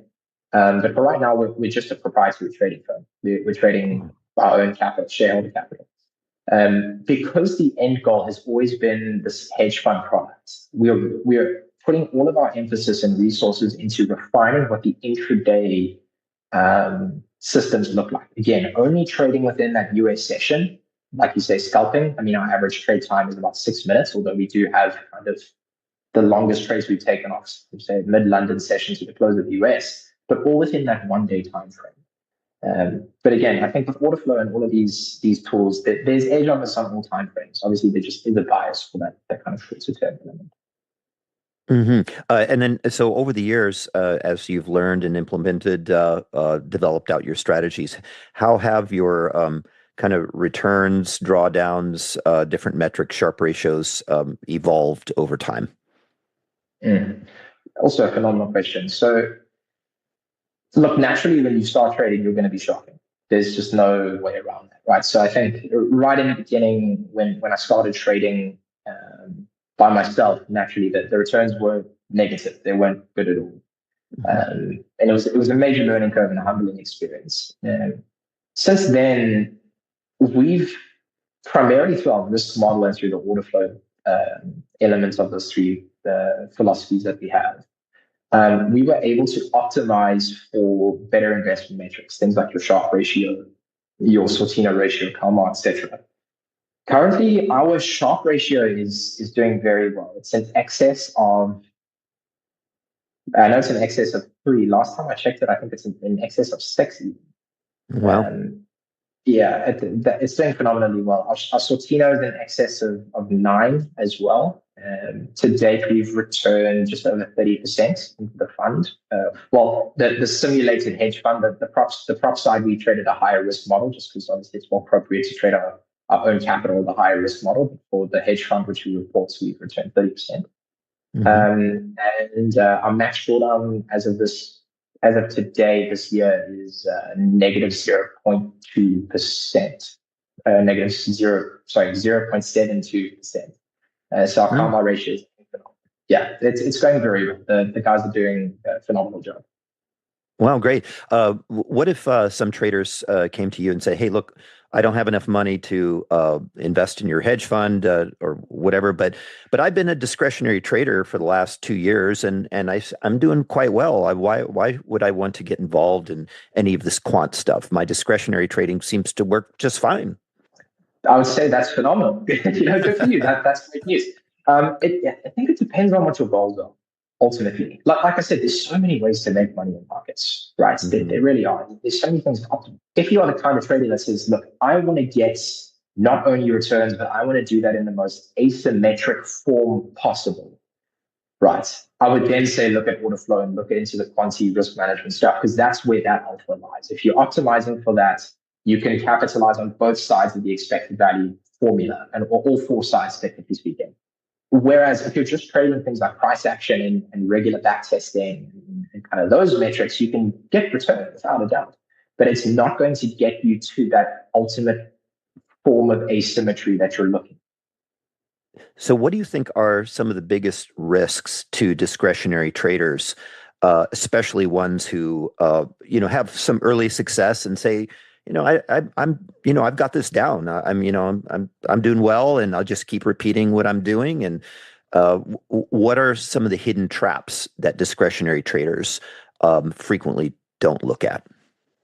Mm-hmm. Before I answer, there's discretionary and discretionary, right? I mean, there are firms out there. I know a couple of the guys at S&P Capital, there's Trillium, Kirshner. Like, there's some phenomenal firms out there that have just got a ton of IP towards discretionary trading, and they do so in such a way where they can trade discretionary in a very consistent way. I'd even argue that it's not discretionary once you get to that level of sophistication. It is systematic. You're just using your heuristics a lot more, which is phenomenal, right? Like, hats off to those guys. I think they're great.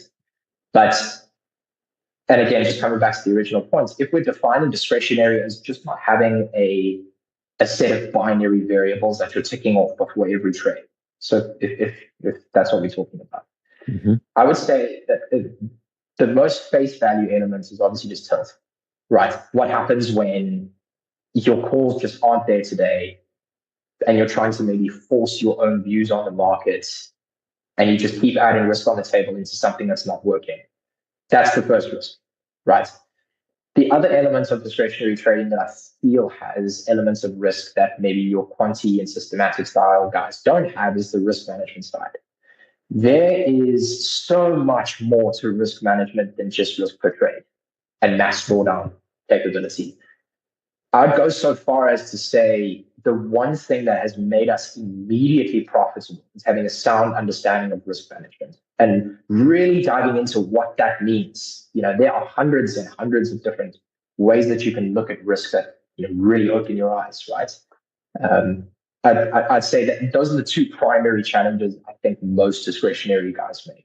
Again, there are exceptions. I'm not talking about the super sophisticated, wonder kids out there. Yeah. What about the issue of, say, position sizing? Have you found an optimum level of position sizing in your back testing? Yeah, and this is just, you ask good questions again. I'm having a great time. Yes, so it all depends on tolerance, right? My level of risk tolerance is not going to suit yours or Tesla's or someone else, for example. I think first and foremost, you need to have an understanding of what your personal risk tolerance is and have a target, value at risk or max drawdown that you can incur in the worst possible scenario. So that's step one. Let's say that's 10% per billion. Okay, let's use 10 as an easy number.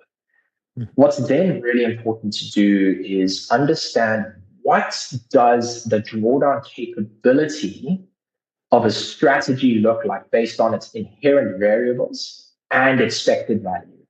And there's ways to test for this, right? So what we do personally, just to maybe get some game out, is we use Monte Carlo simulation. This is not new.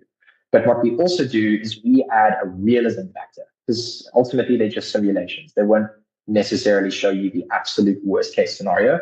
You then multiply that by, say, an additional 20 to 30%. So you're exaggerating the max drawdown you can incur.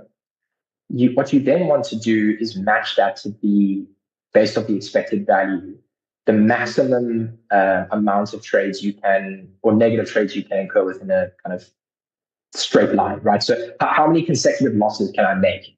Okay, so let's say that I want to target a negative 10% drawdown. That's what my exaggeration multiple gives me. That's my kind of target drawdown.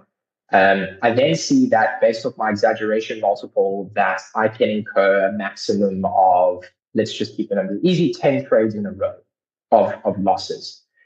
What I'm then going to do is match those two together to get a risk per trade, right? At least as a baseline. So again, 10 divided by 10 is 1. So I'm going to be risking 1% per trade, for example. What's then really important too, when it comes to understanding risk per trade, is not all trades are made equal, right? There are going to be some A+ trades where, if you look at blackjack, when the true count becomes extremely positive, you want to start, doubling, tripling, or quadrupling your bet size. If you're playing blackjack, you don't want to be doing those kind of multiples per se if you're trading for a fund. But there are going to be times where your strategy is more potent, and there's going to be times where your strategy is more diluted. In those environments, you want to have the flexibility to either increase size above your baseline or decrease size substantially below your baseline, right? And again, another piece of game here, maybe that would be valuable, is one of the elements that really worked for us in the beginning phases, once, before we even got into order flow, was anticipating, based on the variables that make our strategy successful, when we're going to see a reduction in performance, or performance dilution, as we call it, and substantially decreasing our risk. Substantially. I'm talking minimum to a third of the exposure to a tenth or even less. And why does this work, right? Why is that so important to do? Well, ultimately, trading is what you make versus or minus what you lose is what you keep. So if you can make as much as possible during the times that your strategy is most potent, and then retain as much of that when your strategy is more diluted, you're going to be making more in the long term. So number one, when it comes to where the edge lies, get a sound understanding of what's possible in terms of drawdown with your strategy. That's the first one. Have a firm understanding of where your personal drawdown limit is. That is extremely important, especially if you're trading on a discretionary basis. Your head is very important, your headspace and psychology. Matching those two together on an exaggerated basis. So give that a bit of leeway in case things go wrong. Things go wrong in the real world. That's just the way that things are. And then get so nuanced with your strategy in terms of variables that you can go, okay, if the volume is greater than X% by a certain time period in the day, or R vol is, 2 or 3 or 5 times its normal range if you're trading stocks, that is when my strategy logically and from a backtesting perspective is most potent. So when that happens, I'm going to add some. Conversely, that the volume is really not there today. It's a UK and US banking holiday. Okay, that the volume is maybe 10% of what it usually is. I'm not going to trade at all. If I'm going to do that at a third or a tenth of the size, so that if I lose, I'm not losing much. But when I win in my most asymmetric parts of the day, I'm making the most amount of alpha possible. Excuse the last interruption here. This is Tessa. We hope you're enjoying this episode so far. If you love the podcast, please give Chat with Traders the best review you can on whatever platform you're listening from. This will help us to keep the episodes coming. Also, if you haven't subscribed to our email list, please hop on to chatwithtraders.com and click on subscribe so we can keep you posted of information that may be of importance. Thank you. Now back to the chat with our guest. So for our listeners who obviously hear that of the enormous amount of work you've put into this over the years, is there a way for traders to either plug in to your system or to your group and or to invest passively? Not yet. So put it this way.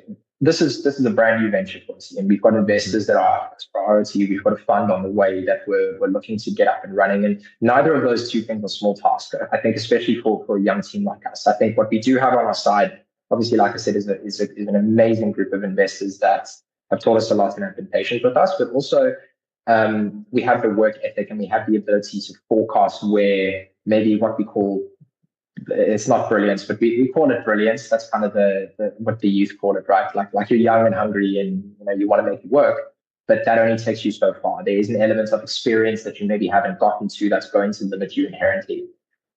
So right now, no, we don't have any form of plug-in or any form of passive investing that clients can get into directly with us right now. At least publicly speaking, I can't say it's perfectly. But there will come a time where we will have that hedge fund open. Like I said, we're raising on a wait list at the moment. So if there is interest, there's that.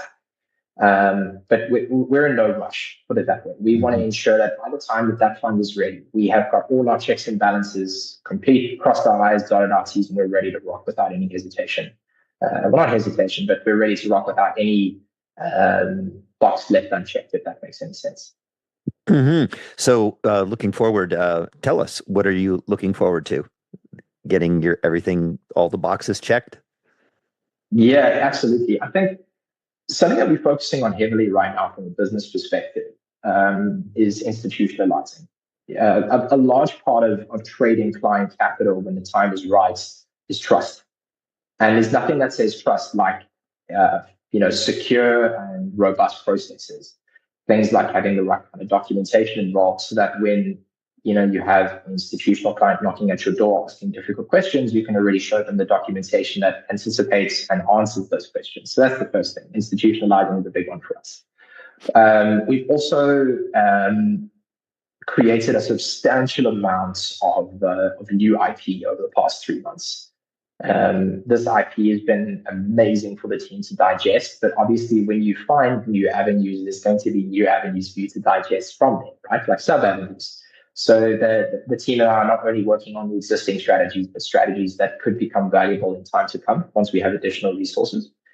And other than that, I think just being in a position where we can disseminate additional value to other traders. It wasn't very long ago when we were struggling and we were trying to figure out how trading works in general. It's a challenging field to be in, especially when you do it alone. So being in a position where I wouldn't say we've got the secret sauce, but we're doing well and we can just provide some kind of direction at the very least to other traders who were maybe in our shoes, call it 6 years ago, that's something that's been phenomenal for us to do. And we feel very blessed to do that. Fantastic. Dylan, thanks for coming on Chat with Traders. Thank you for having me, Ian. It's been amazing. Looking forward to chatting soon. Yeah, great. And how can our listeners get in touch with you?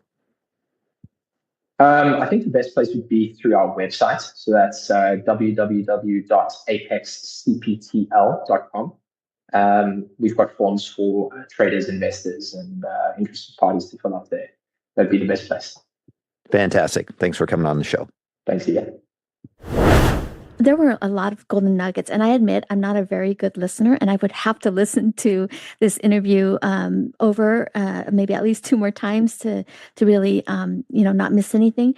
But I remember you mentioned something about make your strategy systematic earlier as soon as you can. Is that what you meant? And so what stuck out to me is, like, if I'm not a programmer, if not a I don't know how to program or anything. And if I hire somebody, or if anyone's interested in hiring someone to do the programming to make it more systematic, I mean, wouldn't we worry about that programmer who might steal our strategy or something like that? That's one of the things that I just always had in my mind. Yeah, it's a great question, Tessa. So there's 2 answers to this, 2 avenues that I want to take. So the first one is that you don't actually have to code. I can't code for what it's worth, right? Mm-hmm. There are platforms out there that are no-code platforms that allow you to basically put in a preset of common variables that are very sophisticated. If it's market structure, volume, or even indicators, right? You can just plot in when RSI does this, and MACD does this, for example, do this at this size for this amount of time. You can put all that stuff in, copy the code, paste it into the platform, and it'll test it for you without even having to code anything. So that's the first avenue. There are ways to do it without having to create that kind of trust. Not to mention manual backtesting. I think manual backtesting, literally just with a piece of paper and a checklist, is incredibly underrated. I highly recommend if you can do that, if you're going down that avenue. In terms of the trust element between you and the developer, something that we've begun to realize, especially when we talk about our IP, because originally we didn't want to say anything about what our 3 philosophies were, how we do what we do, and trade stripes and stuff. Yeah. But one of our investors told us, no one's going to steal no one's going to steal your idea unless you're driving several Ferraris, right? Like, if you think about people stealing your idea, there's so much sophistication that goes into creating a strategy that someone would objectively want to steal and incur that risk, that the likeliness of that happening during that period is so slim, like don't even worried about it. And if you are at a place where that is so sophisticated, you would have likely have built a team back at that stage, or at least a contact that you can trust, right? Mm-hmm. That would be my kind of two avenues to think about it. Yeah. That's helpful. Okay, another question I had, you mentioned a lot about risk management, and we know all that is super important. But what comes first, risk management or edge? Oh, that's a good question. Risk management or edge? I would say edge comes first. And I'll tell you why. Risk management is pointless if you don't have something that works. Risk management is the thing that it takes you from good to great on something that is already working, if that makes sense, right? Yeah. Like picture a strategy that's for all intents and purposes, just excuse my French, crappy, right? It doesn't work, and you add superior risk management to it. It just means you're going to lose this. That's all it means. Whereas if you've got something that's sound and you add the risk management elements on top of it, your returns may be good, but with the right risk management, you've gone from good to great. Does that make sense? Yes, absolutely. I just wanted to hear you confirm that. Okay, one last question. You're so young. Remind us how old you are? I'm 25. Oh, so young. And you accomplished so much already. But I'm still going to ask this question. If you had to start over, would you do anything different? If I had to start over, would I do anything different? Yes, I would. This is kind of a question where it's also like if you had to give yourself advice now looking back. Right? Yes. Yeah, definitely. For the guys that are just getting into trading, and it is a passion of yours, and maybe even to a degree, if you've got something to prove, it's going to be a self-value thing, right? A lot of traders attach their value to what they do, and I think to a large degree we all do, right? If you're getting started, it's not going to work immediately. End of discussion, right? Especially if you don't have a mentor, and particularly if you're doing it alone. There is no need to hinder an already difficult process by beating yourself up for not being the successful trader immediately. And I'll tell you why. That negative buildup that you create in your head while you're trying to put the work in to just get ahead is going to hinder you. It's not going to benefit your work process or your workload. It's not going to get you to a point where you can operate more effectively or more efficiently. It's going to dial back your progress. It's going to dial back your enjoyment and dial back your efficiency. I think the most important thing is having faith in the fact that it takes time. It takes people years to just get profitable. I've seen guys do it in far less time, and you can definitely do it. The one thing that will get you there the fastest, aside from the work ethic, aside from the hard skills, is making sure that you don't beat yourself up for not being where you want to be. Focus as intensely as you can on enjoying the process, learning every day, and being thankful that you just get to take that extra step towards profitability. Does that make sense? Yeah, that's so important. We don't hear that. We don't hear that enough, actually. People, giving guidance to not beat yourself up, because we do it all the time. Yeah, and it's such a tricky balance, isn't it, Tessa? Because on the one hand, to be excellent, which we all want to be, we all want to be the top trader dog, like we want to be the big boy, or big girl, or whatever. We all want to be that person, and we all think like, look, I need to be hard on myself. I need to be hard on my performance. And yes, you do, right? But you don't need to disrespect your headspace. That's going to take you nowhere. It really is going to set you back. You can be hard on yourself, right? And be hard on results, but don't do it to the point where it hinders you. It needs to be an enjoyable process, because that's where that genuine inspiration and that work ethic and efficiency comes from. If you can keep that in a good space and just muscle yourself through that period and enjoy it, you're going to be unstoppable. Without it, it's just the way these things work. Yes. Oh my gosh. Thank you so much. That is so good. We're absolutely gonna include that in the bonus section. Thank you again, Dylan, and have a wonderful weekend. You too. Tessa, Ian, thanks so much, guys. Really enjoyed the conversation. Take care. Thank you. Bye-bye. Bye, guys. Bye. You've reached the end of this episode of Chat with Traders, but rest assured there are more episodes loaded with real market insight and zero hype on the way soon. So to stay updated with each great new release, subscribe to the podcast in iTunes, and we'd love it if you'd leave a rating and review. We'll catch you next time on Chat with Traders.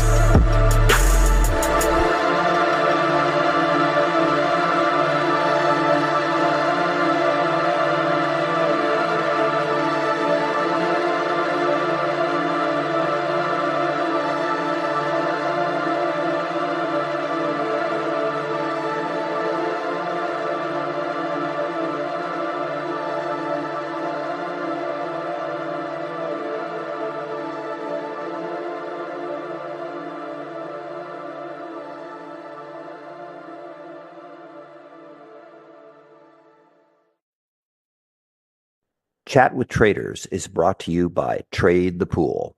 Did you know that every decade the market reinvents itself? Online brokers opened the doors, mobile apps made trading seamless, and commission-free trading erased barriers. Now, a new era has begun. Meet Trade the Pool, limited risk trading. And now you also have unlimited time to reach the profit target. From now on, your trading risk is capped, and your trading opportunities are limitless. Trade the Pool funds home-based stock traders with up to $200,000 in buying power. That means you can trade larger positions and scale your strategies without risking your own savings. It's time to trade with more capital, making it truly worth your time and effort. Ready to trade the pool? Click the link in the description and join the stock trading revolution today. Are you ready to get serious about trading? Then join Tasty Trade, Investopedia's best platform for options trading in 2026. Stocks, options, futures, and more. Tasty Trade has everything you trade all in one platform. Get low commissions, including 0 commissions on stocks, so you can keep more of what you earn. Trade smarter with advanced charting tools, a pre-built strategy selector, risk analysis tools, and more features. Visit tastytrade.com/chat for more information. Tasty Trade Inc. is a registered broker-dealer and member of FINRA, NFA, and SIPC. Trading in the financial markets involves a risk of loss. Podcast episodes and other content produced by Chat with Traders are for informational or educational purposes only and do not constitute trading or investment recommendations or advice. Active traders, as you know, probably, the more you trade, the more likely you are to lose money. Trading is not easy. Unfortunately, active traders tend to have, in general, they're very emotional. They tend to lose and struggle. They can't follow strategies because the news scares them out and they've skipped trades or don't want to get out of a loser because they don't want to be proven wrong. They won't get out of a winner because it's working. I built up enough wealth that I'm like, you know what? I just want to manage my large amount of capital in the easiest way possible, where I have the fewest trades per year. I can make the highest possible return with the lowest risk. Really, I only have 5 to 12 trades a year. It allows us to all just live our life, do the things we want, and pull money out of the market without all the emotions and without the news and the stress. We could care less what the president does and tariffs and the Fed does and all that stuff. It doesn't matter because we just follow the price action. Our strategy says, hey, things are getting weak, move out of this asset. Things are getting strong, move into this asset. Here are the targets. Here's how we manage portfolio allocation. One ETF or 2 ETFs, I can manage my entire portfolio. I like those big moving beasts because they're liquid. There's more to life than just glued to a screen and working, trying to make day trades. Markets, speculation, and risk. This is the Chat with Traders podcast.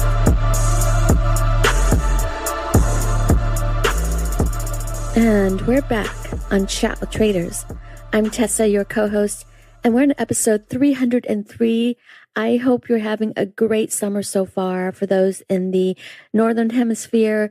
And thank you for tuning into our show from all over the world.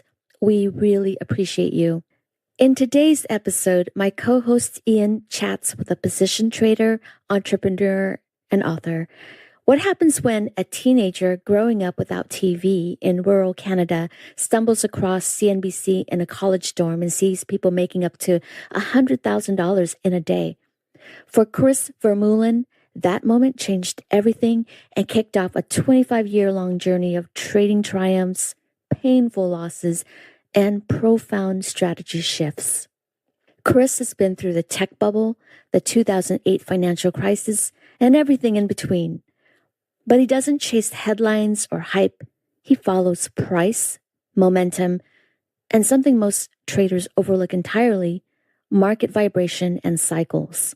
From blowing up accounts to walking away from day trading altogether, Chris now rides the market's waves with a calm, calculated edge, making just 5 to 12 meaningful trades a year, knowing when to sit still and wait for the right wave. His approach might challenge what you believe about risk, emotion, and diversification. Ladies and gentlemen, we're so pleased to introduce Chris Vermeulen from Canada. Well, Chris, I'd like to welcome you to Chat with Traders. Thank you very much. I appreciate being here. And I'm excited to talk the markets and trading. Fantastic. So where are you now, and where did you grow up? I am just north of Toronto. So I'm in Canada, about an hour and a half north up on the Great Lakes, and beautiful, beautiful country. Lots of fresh water and mountains and hiking trails, fishing. Oh, good. And what initially attracted you to the markets? It's an interesting story because I grew up in the country and we never had TV. My parents had a satellite dish, but they never subscribed to it. So I grew up playing in the woods, hunting, fishing. I lived out in the country. We had ponds, and I played a lot of paintball and other sports, but never really had TV growing up. And so when I graduated from high school, I went to Toronto to college for business administration, and I got hooked in my dorm room on TV. There was Speed Vision and there was CNBC, and both of them were awesome. I used to build and make stuff growing up, so I love to invent stuff. But I got hooked on this, and this was watching people on CNBC and day traders making 5, 10, 100K a day in some cases. I was like, this is what I want to do. So that's kind of like a high level how I kind of somewhat got hooked on it. But how I actually really got hooked on it was when I was 16 in high school. This was the initial hook that got me into it, actually, which was my dad had got this package from Larry Williams, which is it was a marketing booklet on how to trade futures, pork bellies and all that stuff. I had no idea what futures were, but I read this, and I grew up in an entrepreneur family, so I look at everything. I'm like, how can we make money? I used to have my own little landscaping job in the summer as a kid. And so I read this thing on futures like 10 times, if not more. And I told my dad, I said, Dad, we have to get into trading futures. We can make like 50 grand a week. It's super easy. It's super fast. And of course, he kind of laughed, and he's like, no, we're not going to get into futures. He's like, I'm going to continue to do what I do. But he's like, keep learning.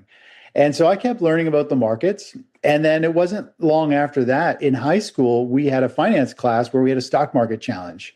And back then, all the tickers were printed off in the newspaper. And so you go through the thousands of tickers, and we'd randomly pick one as a classroom. And we made like $180,000 in a semester with play money. And that opened my eyes. I'm like, okay, well, you don't need to do futures. We can just do stocks, and we can make a ton of money, like $100,000 account. We made a ton. So that got my teeth wet. And then that led to when I graduated from high school from that finance, one of those classes, when I got to college, I got stuck on CNBC and I just couldn't shut it off. It's like, that was my TV show. That was like my game, my sport, my hobby, my passion.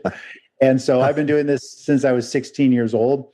And I've just come full circle of trying almost every style of trading there is, and kind of learned to where I am today. So, Did you have any other friends that were doing this at the time, or were you kind of the lone wolf? And what did your dad think of your enthusiasm, and was he investing in the markets? Yeah, my dad's never invested in stocks. He's never been into the stock market at all. Still doesn't to this day. He runs his own businesses. He's big into real estate. He had about 1,600 doors at one point. Had dental clinics, had hearing clinics. Him and my mom had a bunch of good stuff going on. So they never got into the stock market. It was totally new. He didn't know anything about it really. nor did I at the time. So he thought it was interesting. I mean, he's always motivated. Both my parents have always been like, follow your heart, do what you love. And I grew up learning to work hard, and I'd always help my parents. My sister and I would help my parents run their businesses and stick flyers in the doors and go to events and work the booths with them and all that stuff for their various businesses. So my dad just was like, keep learning. He's always like, just keep learning. And so I grew up. My dad always had cases of cassettes in his car back in the day. And of course, they're all the motivational speakers and all how to make money on real estate. So I was kind of like drowned in motivation. My parents used to drag my sister and I to Zig Ziglar in Toronto. I got up on stage once with Zig Ziglar when I was like 12 years old. So I grew up in, I would say, almost like a perfect bubble in terms of surrounded with entrepreneurs, starting businesses, helping them, seeing how much work and effort goes into it. And then also understanding you need mentors and you need motivation, you need all of that stuff. And it just creates that a perfect breeding ground for an entrepreneur. So when did you first open up your very first trading account? I was 18. So I was my first year of college. I turned 18. It was with E-Trade, and I had to get my dad to co-sign because I was underage. I'd saved up $2,000, and we go to Florida. We have a place in Florida every year for Christmas and New Year's. We go for usually 3 to 4 weeks. And I bought Palm Pilot. This was like back in the tech bubble. And I put all my money into it. I'm like, this is it. The charts are like, and I came home on holidays, never even looking at it because I was just like, I'm just going to buy it and go on holidays. I came back and I had like $8,000. I was like, this is amazing. I sold it. I cashed out. I was like, that's almost the worst thing you could do as a trader is have a grand slam on your first trade, because now it's like sets the wrong expectations. But anyways, I took that money and I took courses in Toronto. I went to weekend seminars on trading. I met some people I'm still working with today in trading and stuff that I learned at these seminars on how to invest and how to read charts and all that stuff. So it was really good. So after that first victory, what did you move on to then as far as trading? Did you jump into a bunch of other tech stocks? And what time frame, what year was this exactly? What year was it? I think it was 1999 or 2000. I can't remember what year it was I jumped in and traded it. So that was a random trade. I just remember seeing Palm Pilot on CNBC. They're like, it has a pen on it. You can write on your phone. And I mean, it was earth shattering back in the day, right? So I just bought it because their ads were like, I'm like, this is going to change the world. So I bought it because it was pure emotional. I just liked the product and I wanted one. But really, I had no real core strategy at that point. So I took that money and I put it into taking a course. I spent like $2,000 on a course from another company in Toronto, and it was based around a lot of like technical indicators, how to use specific indicators, moving averages, how to identify like finding the best stock to buy that's in an uptrend, and then selling covered calls on it. And so I did that for quite a while the stock market was still ripping higher. You could make back then with a covered call. I mean, geez, you could make 8 to 15% every month. You lose your shares, but you make it on your option trade, right? It was amazing. So I kind of got into that strategy because that's what I learned. That was the first thing I learned from like educated, professionals. It ended up backfiring and the tech bubble unfolded. I blew up my account. I had no idea how to trade a falling market. Everything looked like it was a steal, and you buy it and it keeps falling until you lose everything. And so I was buying, and part of this course I bought, this program I took, was to buy really solid companies on fundamentals. So you do a fundamental search first. Their software was really good. You find a company that's growing quarter after quarter, sort it out, figure out which one you like, and then you go to the technicals, you look at the indicators. Is it in an uptrend more or less, is the basic thesis. If so, then put it through, the software, look at the covered calls, which one can provide you the best return each month with the covered call based on the current volatility. And then we put those trades on. So it was deep down, it was still fundamental based with a little bit of technical analysis. And then we're trading options. So when the markets rolled over and everything went down, a long only strategy doesn't really work. You end up selling covered calls. You still have your shares, which have dropped dramatically in value, 20, 30, 40%. Some of them fell even more than that. And so it doesn't really work. So I went from believing in buying strong companies to going, I really don't care anymore what the company does or how strong the fundamentals are. I just want something that's going up in value. And so I follow price action, I follow momentum. And if something's going up, I'll take advantage of it. If something's going down, I'll find a way to take advantage of it as well, or I just don't hold it. So, I mean, all this was a big learning curve. I blew up my whole first account.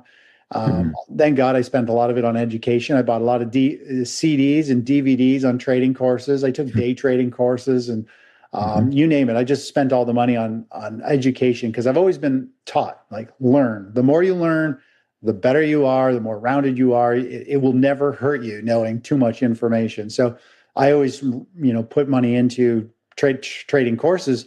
And I did, believe it or not, the first course that I bought, I had met a group of people at this weekend presentation in Toronto about how to trade. I became really good friends with these. They were much older than I was. I was only 18 and they were like in their 40s, 50s. But I would find all these amazing courses. I'm like, guys, this looks amazing. This goes with what we already know. And so I'd be like, hey, let's split on it. So we'd buy these like $1,000 courses, but there'd be 4 of us that split on it. And then we all take it together, right? Because we were all local. So it worked out really well. We got so much education and we'd support each other. We still chat to this day. Here we are like 25 years later. And so, yeah, we just kind of help each other and spread out the educational curve, and we'd all learn from each other's mistakes. And so while the bear market was unfolding over a good year and a half, 2 years almost, I believe, during that time, what did you get introduced to short selling during that time, or was it too scary to get into? Like many traders like to avoid that.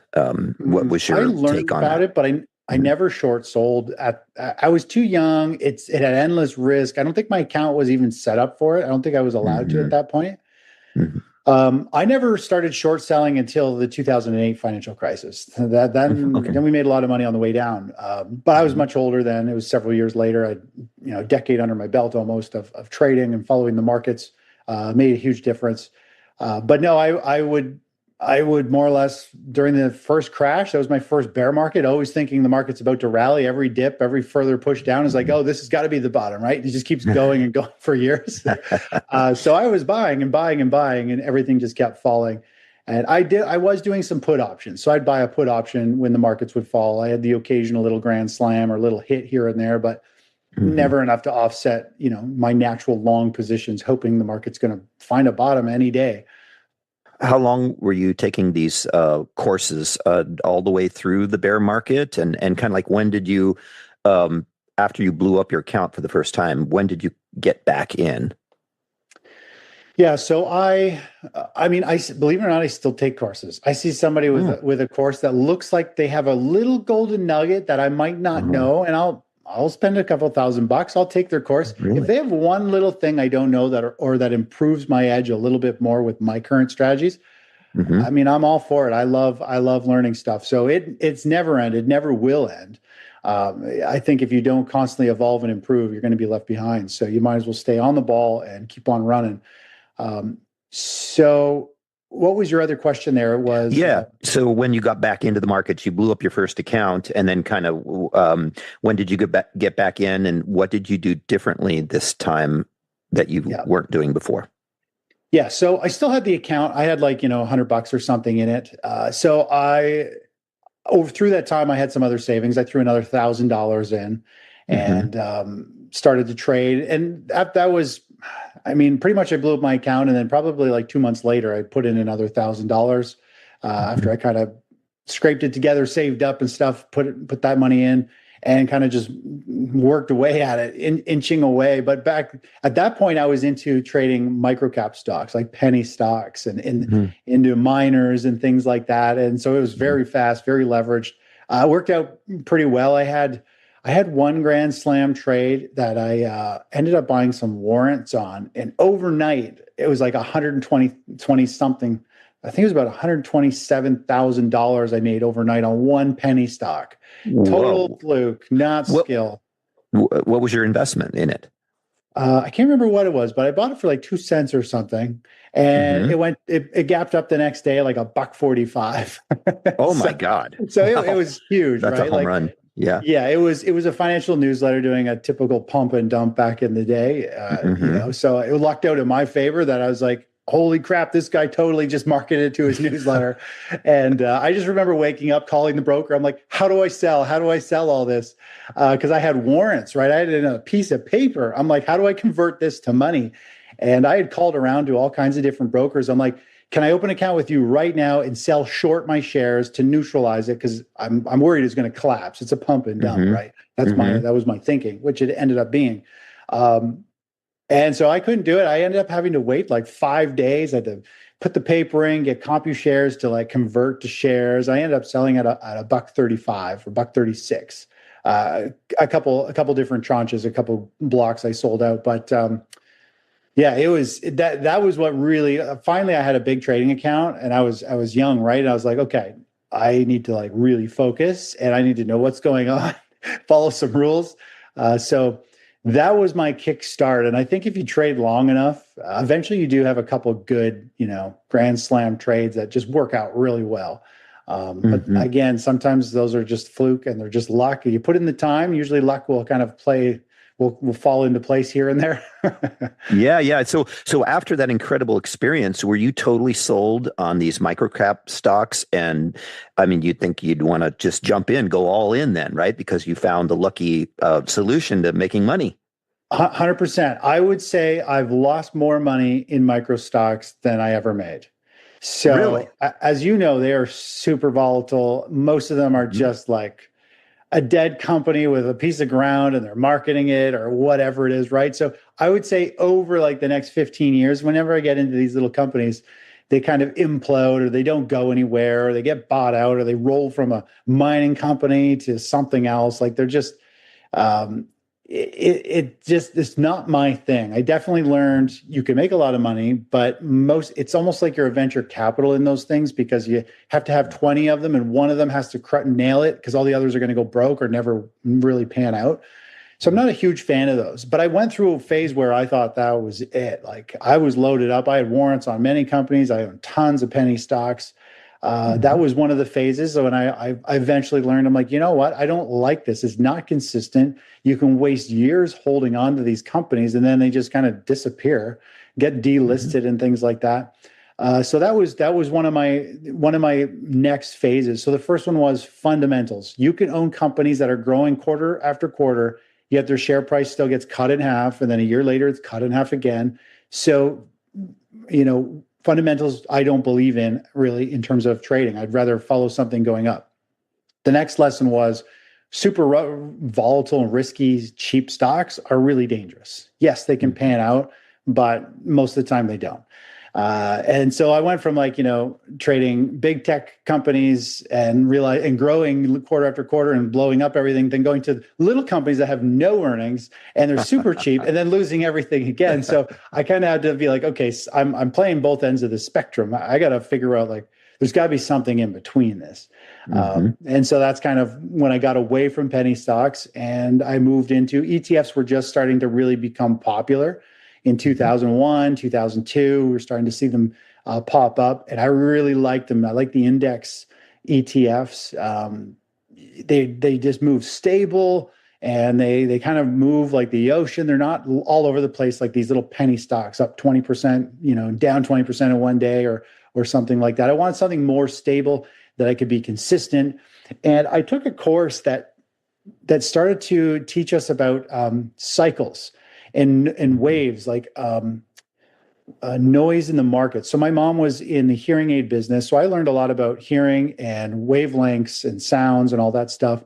Well, this guy brought in his skills, which was in noise and cycles, into the stock market. And I'm like, he's like, the stock market is just a vibration of the masses who are following it and watching it.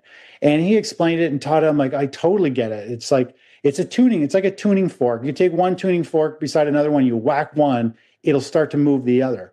Well, that's kind of the vibration of what investors are thinking and feeling and what they're doing.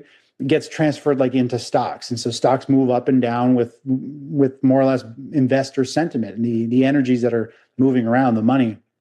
And so that got me really, this was in 2001.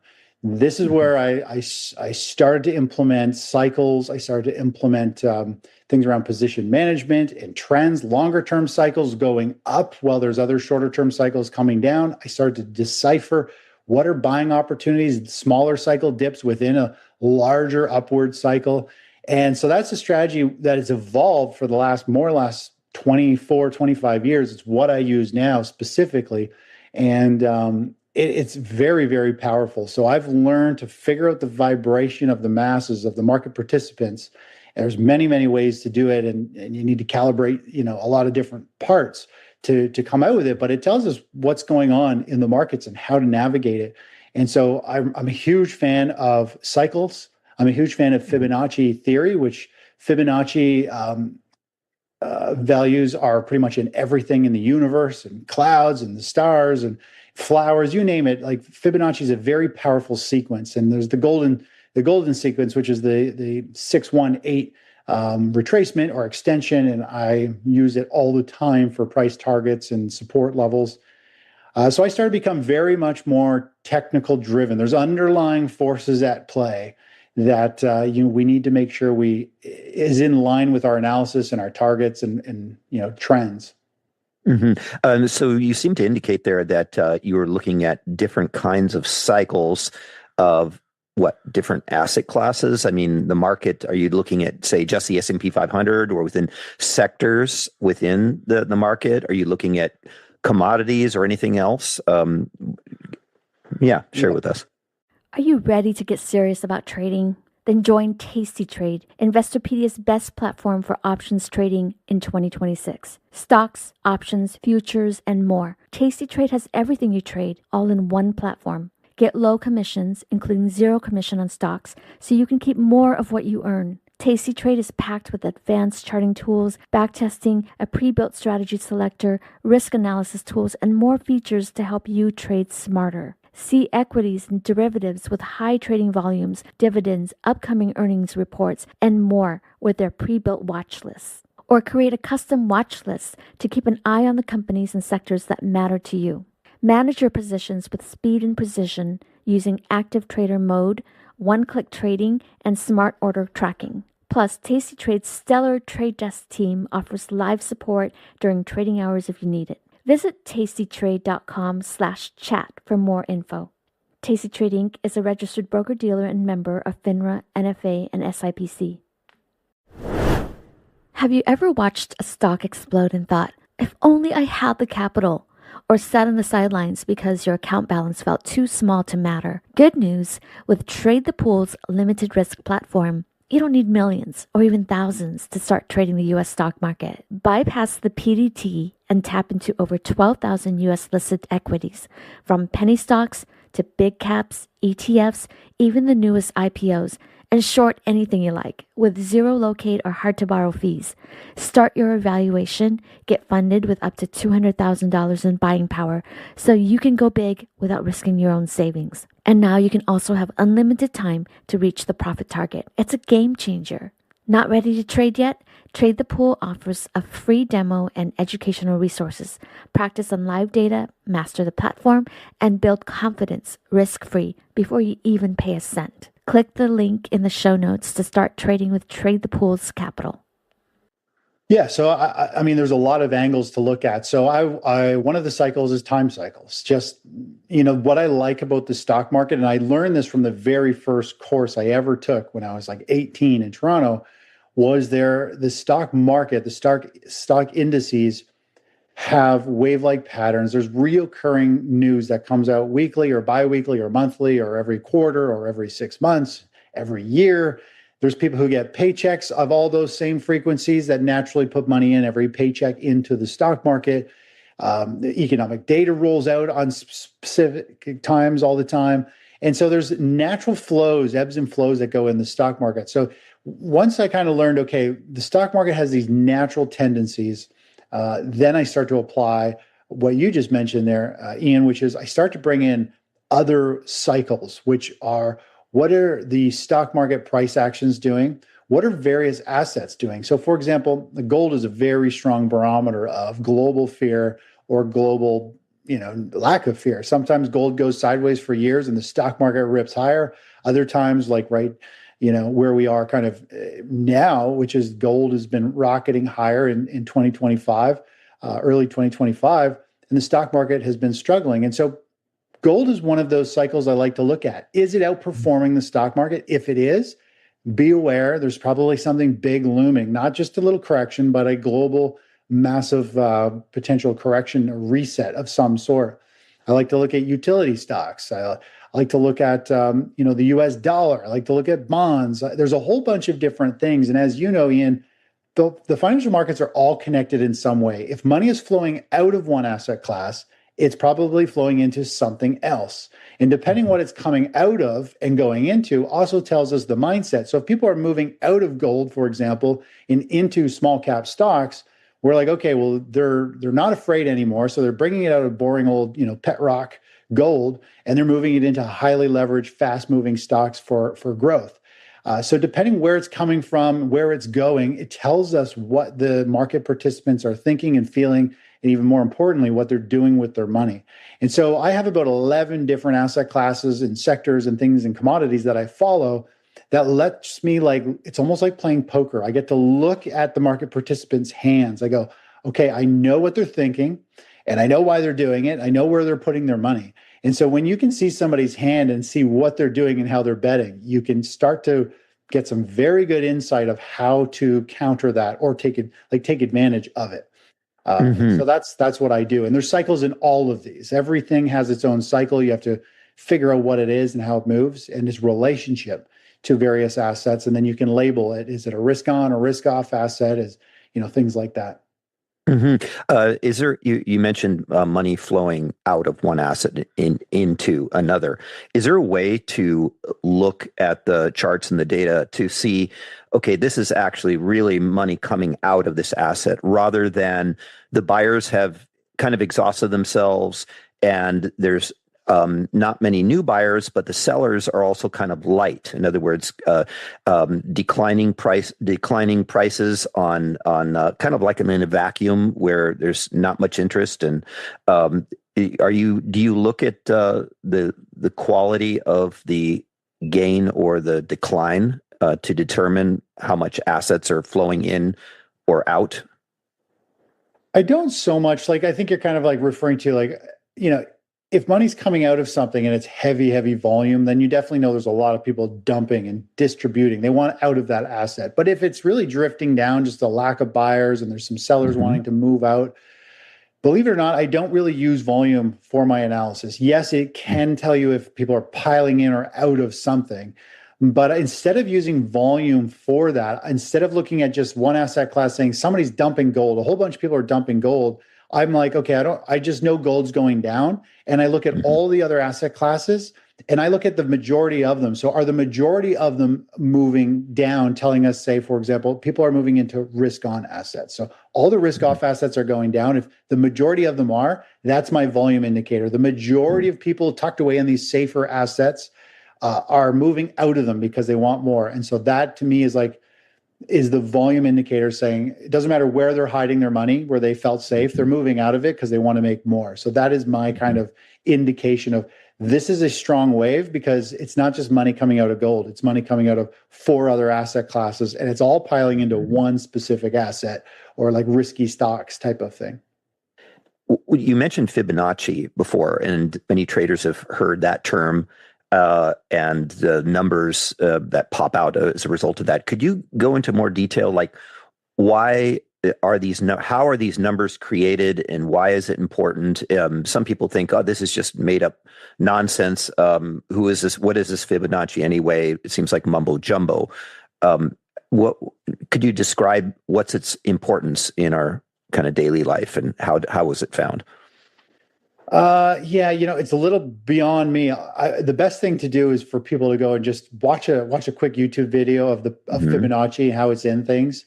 But more or less, it's a sequence of price, of expansion and contraction that repeats in the universe. So, for example, if you have something that moves,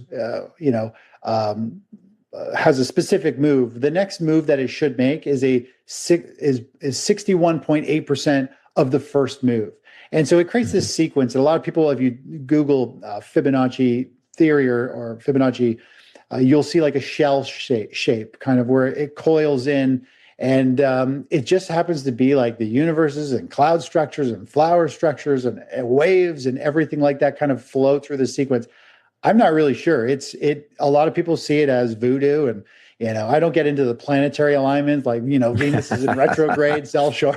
But Fibonacci has been proven. It's in so many things, and I've seen it, and I use it all the time, and it works exceptionally well. So it's worth looking in and just getting a little of insight. And then to me, the two key numbers for Fibonacci is the 618 and the 100%. So whatever the first move is, when the next move starts, it should equal the same one. Those are the two levels. I take first profit target, second profit target, and rinse and repeat. But yeah, there's something in the universe. I don't know if people can actually put a thumb on it, right? It's just something that happens. It's kind of out there, but it's there.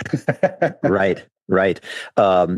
From my understanding, it was just a natural occurring phenomenon that we observe in nature, mathematical relationships that we apply to the market, and for many, it seems to work quite well. Could you go back to just 2008 and how that unfolded for you, and kind of what did you see back then that made you either get out of your positions and or go short, and how you applied technical indicators during that time period? Yeah, sure. So kind of leading up to there, there's a couple of interesting stories, because if you understand the stock market and the economic cycles at play, you can benefit a lot more than just trading stocks. So for example, in 2005, I had started my own line of healthcare products. I built a dealer network across Canada, United States, and I built up this business.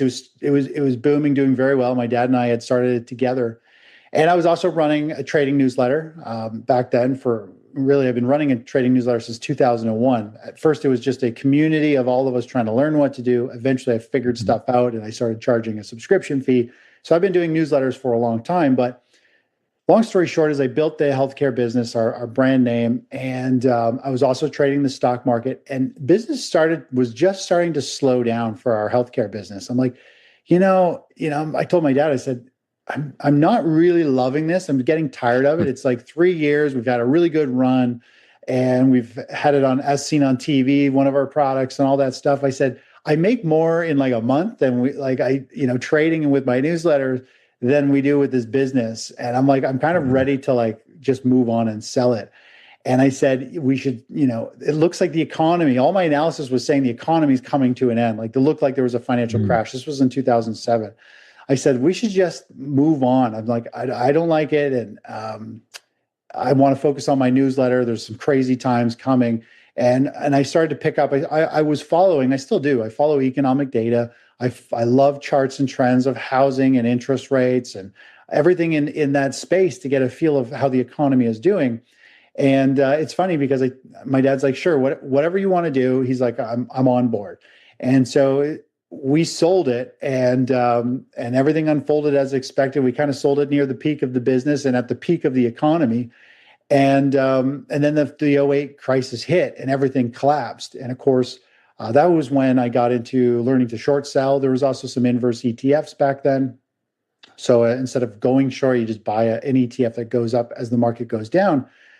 But more or less, I was looking at a lot of different relationships. I was looking at the price of gold. I was looking at the transportation index, which you can't really use anymore, the transportation index, because everything in the world now is shipped with Amazon and all these transportation companies. Shipping is picking up. Even if the economy slows down, it's a growing, booming. So typically, the transportation space is a leading indicator. If the transportation space slowed down, there's business sales are slowing down. There's less sea containers going. There's less shipping and all that stuff. But now, the shipping space is still growing by leaps and bounds, so you can't use it. But I use a lot of these things in price action to figure out, okay, this market is getting weak. Valuations are out of whack. Everybody's super bullish. Everyone's bought stocks. They're buying leveraged long ETFs. They're buying, call options galore. They're buying real estate at nosebleed pricing. Like, it was just a greedy time. Like, and I could just see the end is coming. I'm like, it can't keep going like this. And the data is showing things are eroding. And so that was when I started paying attention to the stock market rolling over, and it did. It cracked to the downside and had a 20% initial drop, and then like a dead cat or a bear market rally. And then it went off a cliff and continued to sell off about 57%, the S&P 500. And, I was running a newsletter then. We were trading inverse ETFs, and every time the market would roll over and start to fall, we'd buy another one of these funds. I wouldn't necessarily short. I would short some of my own stocks in my own account, but through the newsletter, we just bought inverse traded funds. And so that's, how I was lucky enough that I made enough money during the financial crisis that I retired when I was 27 from the financial markets and selling the health business, that I was able to just focus on managing my money, which is where I'm at today. I just manage my money and I share what I do with others. But trading a falling market, as you know, is a very different beast than a bull market phase. And people don't realize how quick and violent it is. Pretty much you get into a trade and the market falls in your favor. You want it to fall. Those trades are short-lived. They're like 5-10 days. The market drops very quickly. And you got to get out because, as you know, bounces and rallies in a bear market are the strongest rip your face off rallies you'll ever experience. And you do not want to be short for any longer than you have to. So it's like, get in, hit your target or two, get out, and just be happy and wait for a whole new setup to unfold over the next month or two. So you have to be very patient and selective in a bear market. So your experience in the 2001 crash and then in 2008, did that create a kind of a psychology of bearishness, being more pessimistic about the markets than optimistic, or were you just simply trading what you saw on the charts? Because you mentioned that you follow the news as well, economic news and stuff. So were you swayed by the either negative or positive news that countered what you would see in the technical indicators?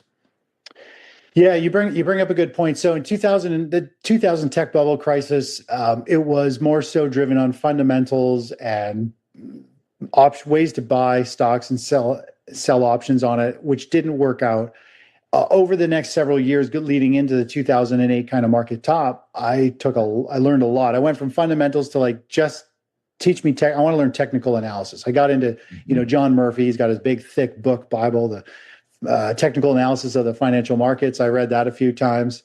And so I had been working on technical analysis for a long time. I used stockcharts.com. I was one of the top people there, or the top shared list for many, many years, sharing my analysis. And so I use the technical analysis to figure out the big picture of what's going on. The big thing, the takeaway I learned from 2000 and the 2000 tech bubble was you have to follow price. If something is going down, get the heck out or have a strategy to profit from it falling. If it's going up, you want to own it. And so coming around second round for the next bear market in 2008 was, okay, if this market is going off a cliff, I definitely do not want to hold anything. I want to profit from falling pricing or move to a different asset that goes up while the stock market falls. And so I did have a very bearish bias, but I trade strictly the charts. That is where I really deviate. So I could be very bearish or bullish on something, but I'll actually be in the opposite trade. I'll be I could be still bullish on the stock market, but actually have an inverse ETF because I follow price. So I might think a bottom is coming, and I'm like, guys, I think a major bottom is coming, but I'll still be short because the price is going down. So people need to be able to differentiate what you think and feel is happening versus what the charts are doing and what I'm actually doing. So, a lot of times I'll be like, I'm really bearish on the market, but we're actually still long because it's still going up. And so that's where people need to deviate. And so I don't let news get in between what I do. I have yes, the news might build my bearish story, for example, and the fundamental data, could be weakening on stocks, sales are slowing, the economic data could show unemployment starting to rise and delinquencies on mortgages starting to pick up and credit cards. So it builds my bearish bias, but I still have to wait for price to roll over and for all the other asset classes and sectors to also confirm that, hey, money's moving away from risk on. They're moving to defensive pockets of the financial space. And that's telling me that, okay, we need to be very aware because smart money is getting out of stocks and moving into more defensive plays. Utilities are a typical one. We usually see utilities rally very strong and outperform the stock market for a few days or potentially a couple of weeks before the stock market has a big leg down. And that's simply because people are like, if the market's going to roll over, they want to move into companies that are going to still be needed. You need running water. You need electricity. It's the same with consumer staple products. XLP is a consumer staple ETF. It usually does well or holds up or goes higher when the markets have a bit of a pullback. So it's just keeping a track of what all those things are doing. But 100% don't follow the news. Don't follow your emotions. Follow price. That is the biggest takeaway that it will differentiate you from winner or loser over the long run. So are you day trading these equities, or like how long are you holding on to them, and how do you know when to get in and when to get out? Yeah, so I used to day trade. I mean, I used to run a full all day futures day trading chat room. That's all I did for many years. I day traded the S&P 500. I day traded the Dow Jones. I moved away from that. I don't do any day trading anymore. If there's a perfect setup, I'll throw a little futures trade on. Opening gaps I do occasionally, or at the end of day, like a little short squeeze if I see the perfect setup. But really, most of the trades I do now, they're kind of like a position trade. So trades might last a couple of weeks, all the way up to like 5 or 6 months. And the way I look at the stock market now, because I really just trade the indices and the bond market and currencies, those major core asset classes, I look for the market to move in waves. So the way that I look at the stock market is in all assets is like the ocean tide. If the tide is going up, what happens to all the boats? They all go up. So the stock market is the same. If we're in a bullish environment, the tide is going up. You can throw a dart, most stocks are going to go up. If the tide's going down, you don't want to hold stocks. And this is where people get things wrong. They're like, I own a tech ETF. I've got, an AI ETF. I've got Microsoft. I got this stock. I got that stock. They're like, I'm diversified. I'm like, just so you know, FYI, those are stocks. They're all the same trade. When we go into a bear market, they're all going down. And the smaller the individual asset, so the stock index might fall 50%. Well, a sector might fall like 70%. An individual stock might fall 80 to 95% in a bear market. And so people think they have all of these like diversification with sectors and stocks. I'm like, you have no idea what's going to happen to your portfolio if we go off a cliff. You're holding the most volatile pieces thinking they're your safe haven and your diversification, and people don't get that. It's the buy and hold strategy is a ticking time bomb for retirees right now. Guaranteed you'll never retire early with the buy and hold. You need 20, 30, 40 years to make real money. Diversification is very dangerous.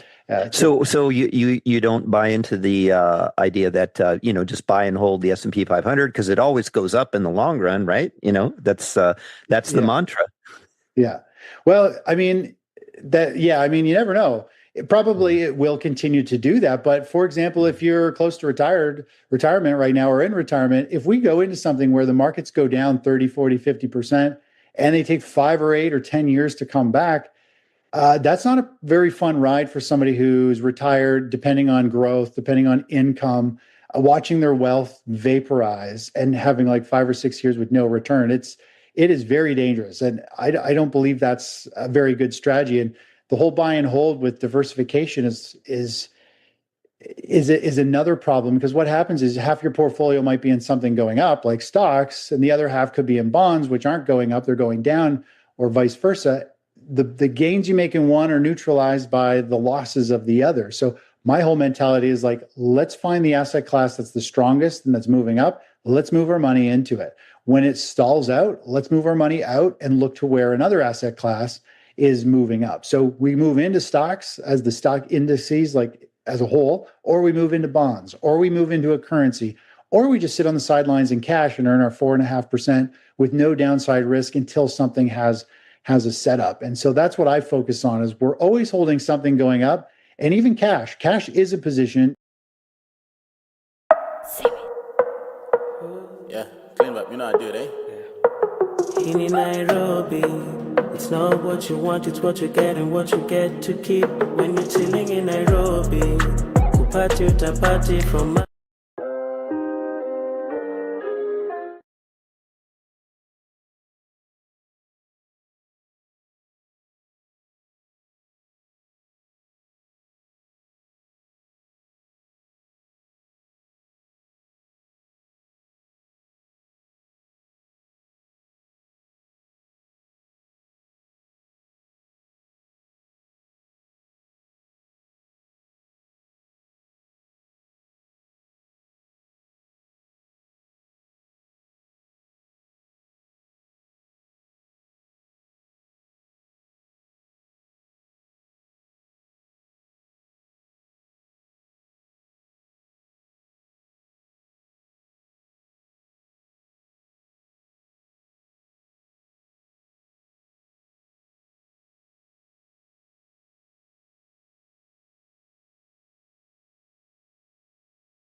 and it does go up. You make your daily interest and your monthly dividend payments depending on the type of cash position you're in, but you're growing and you're avoiding volatility.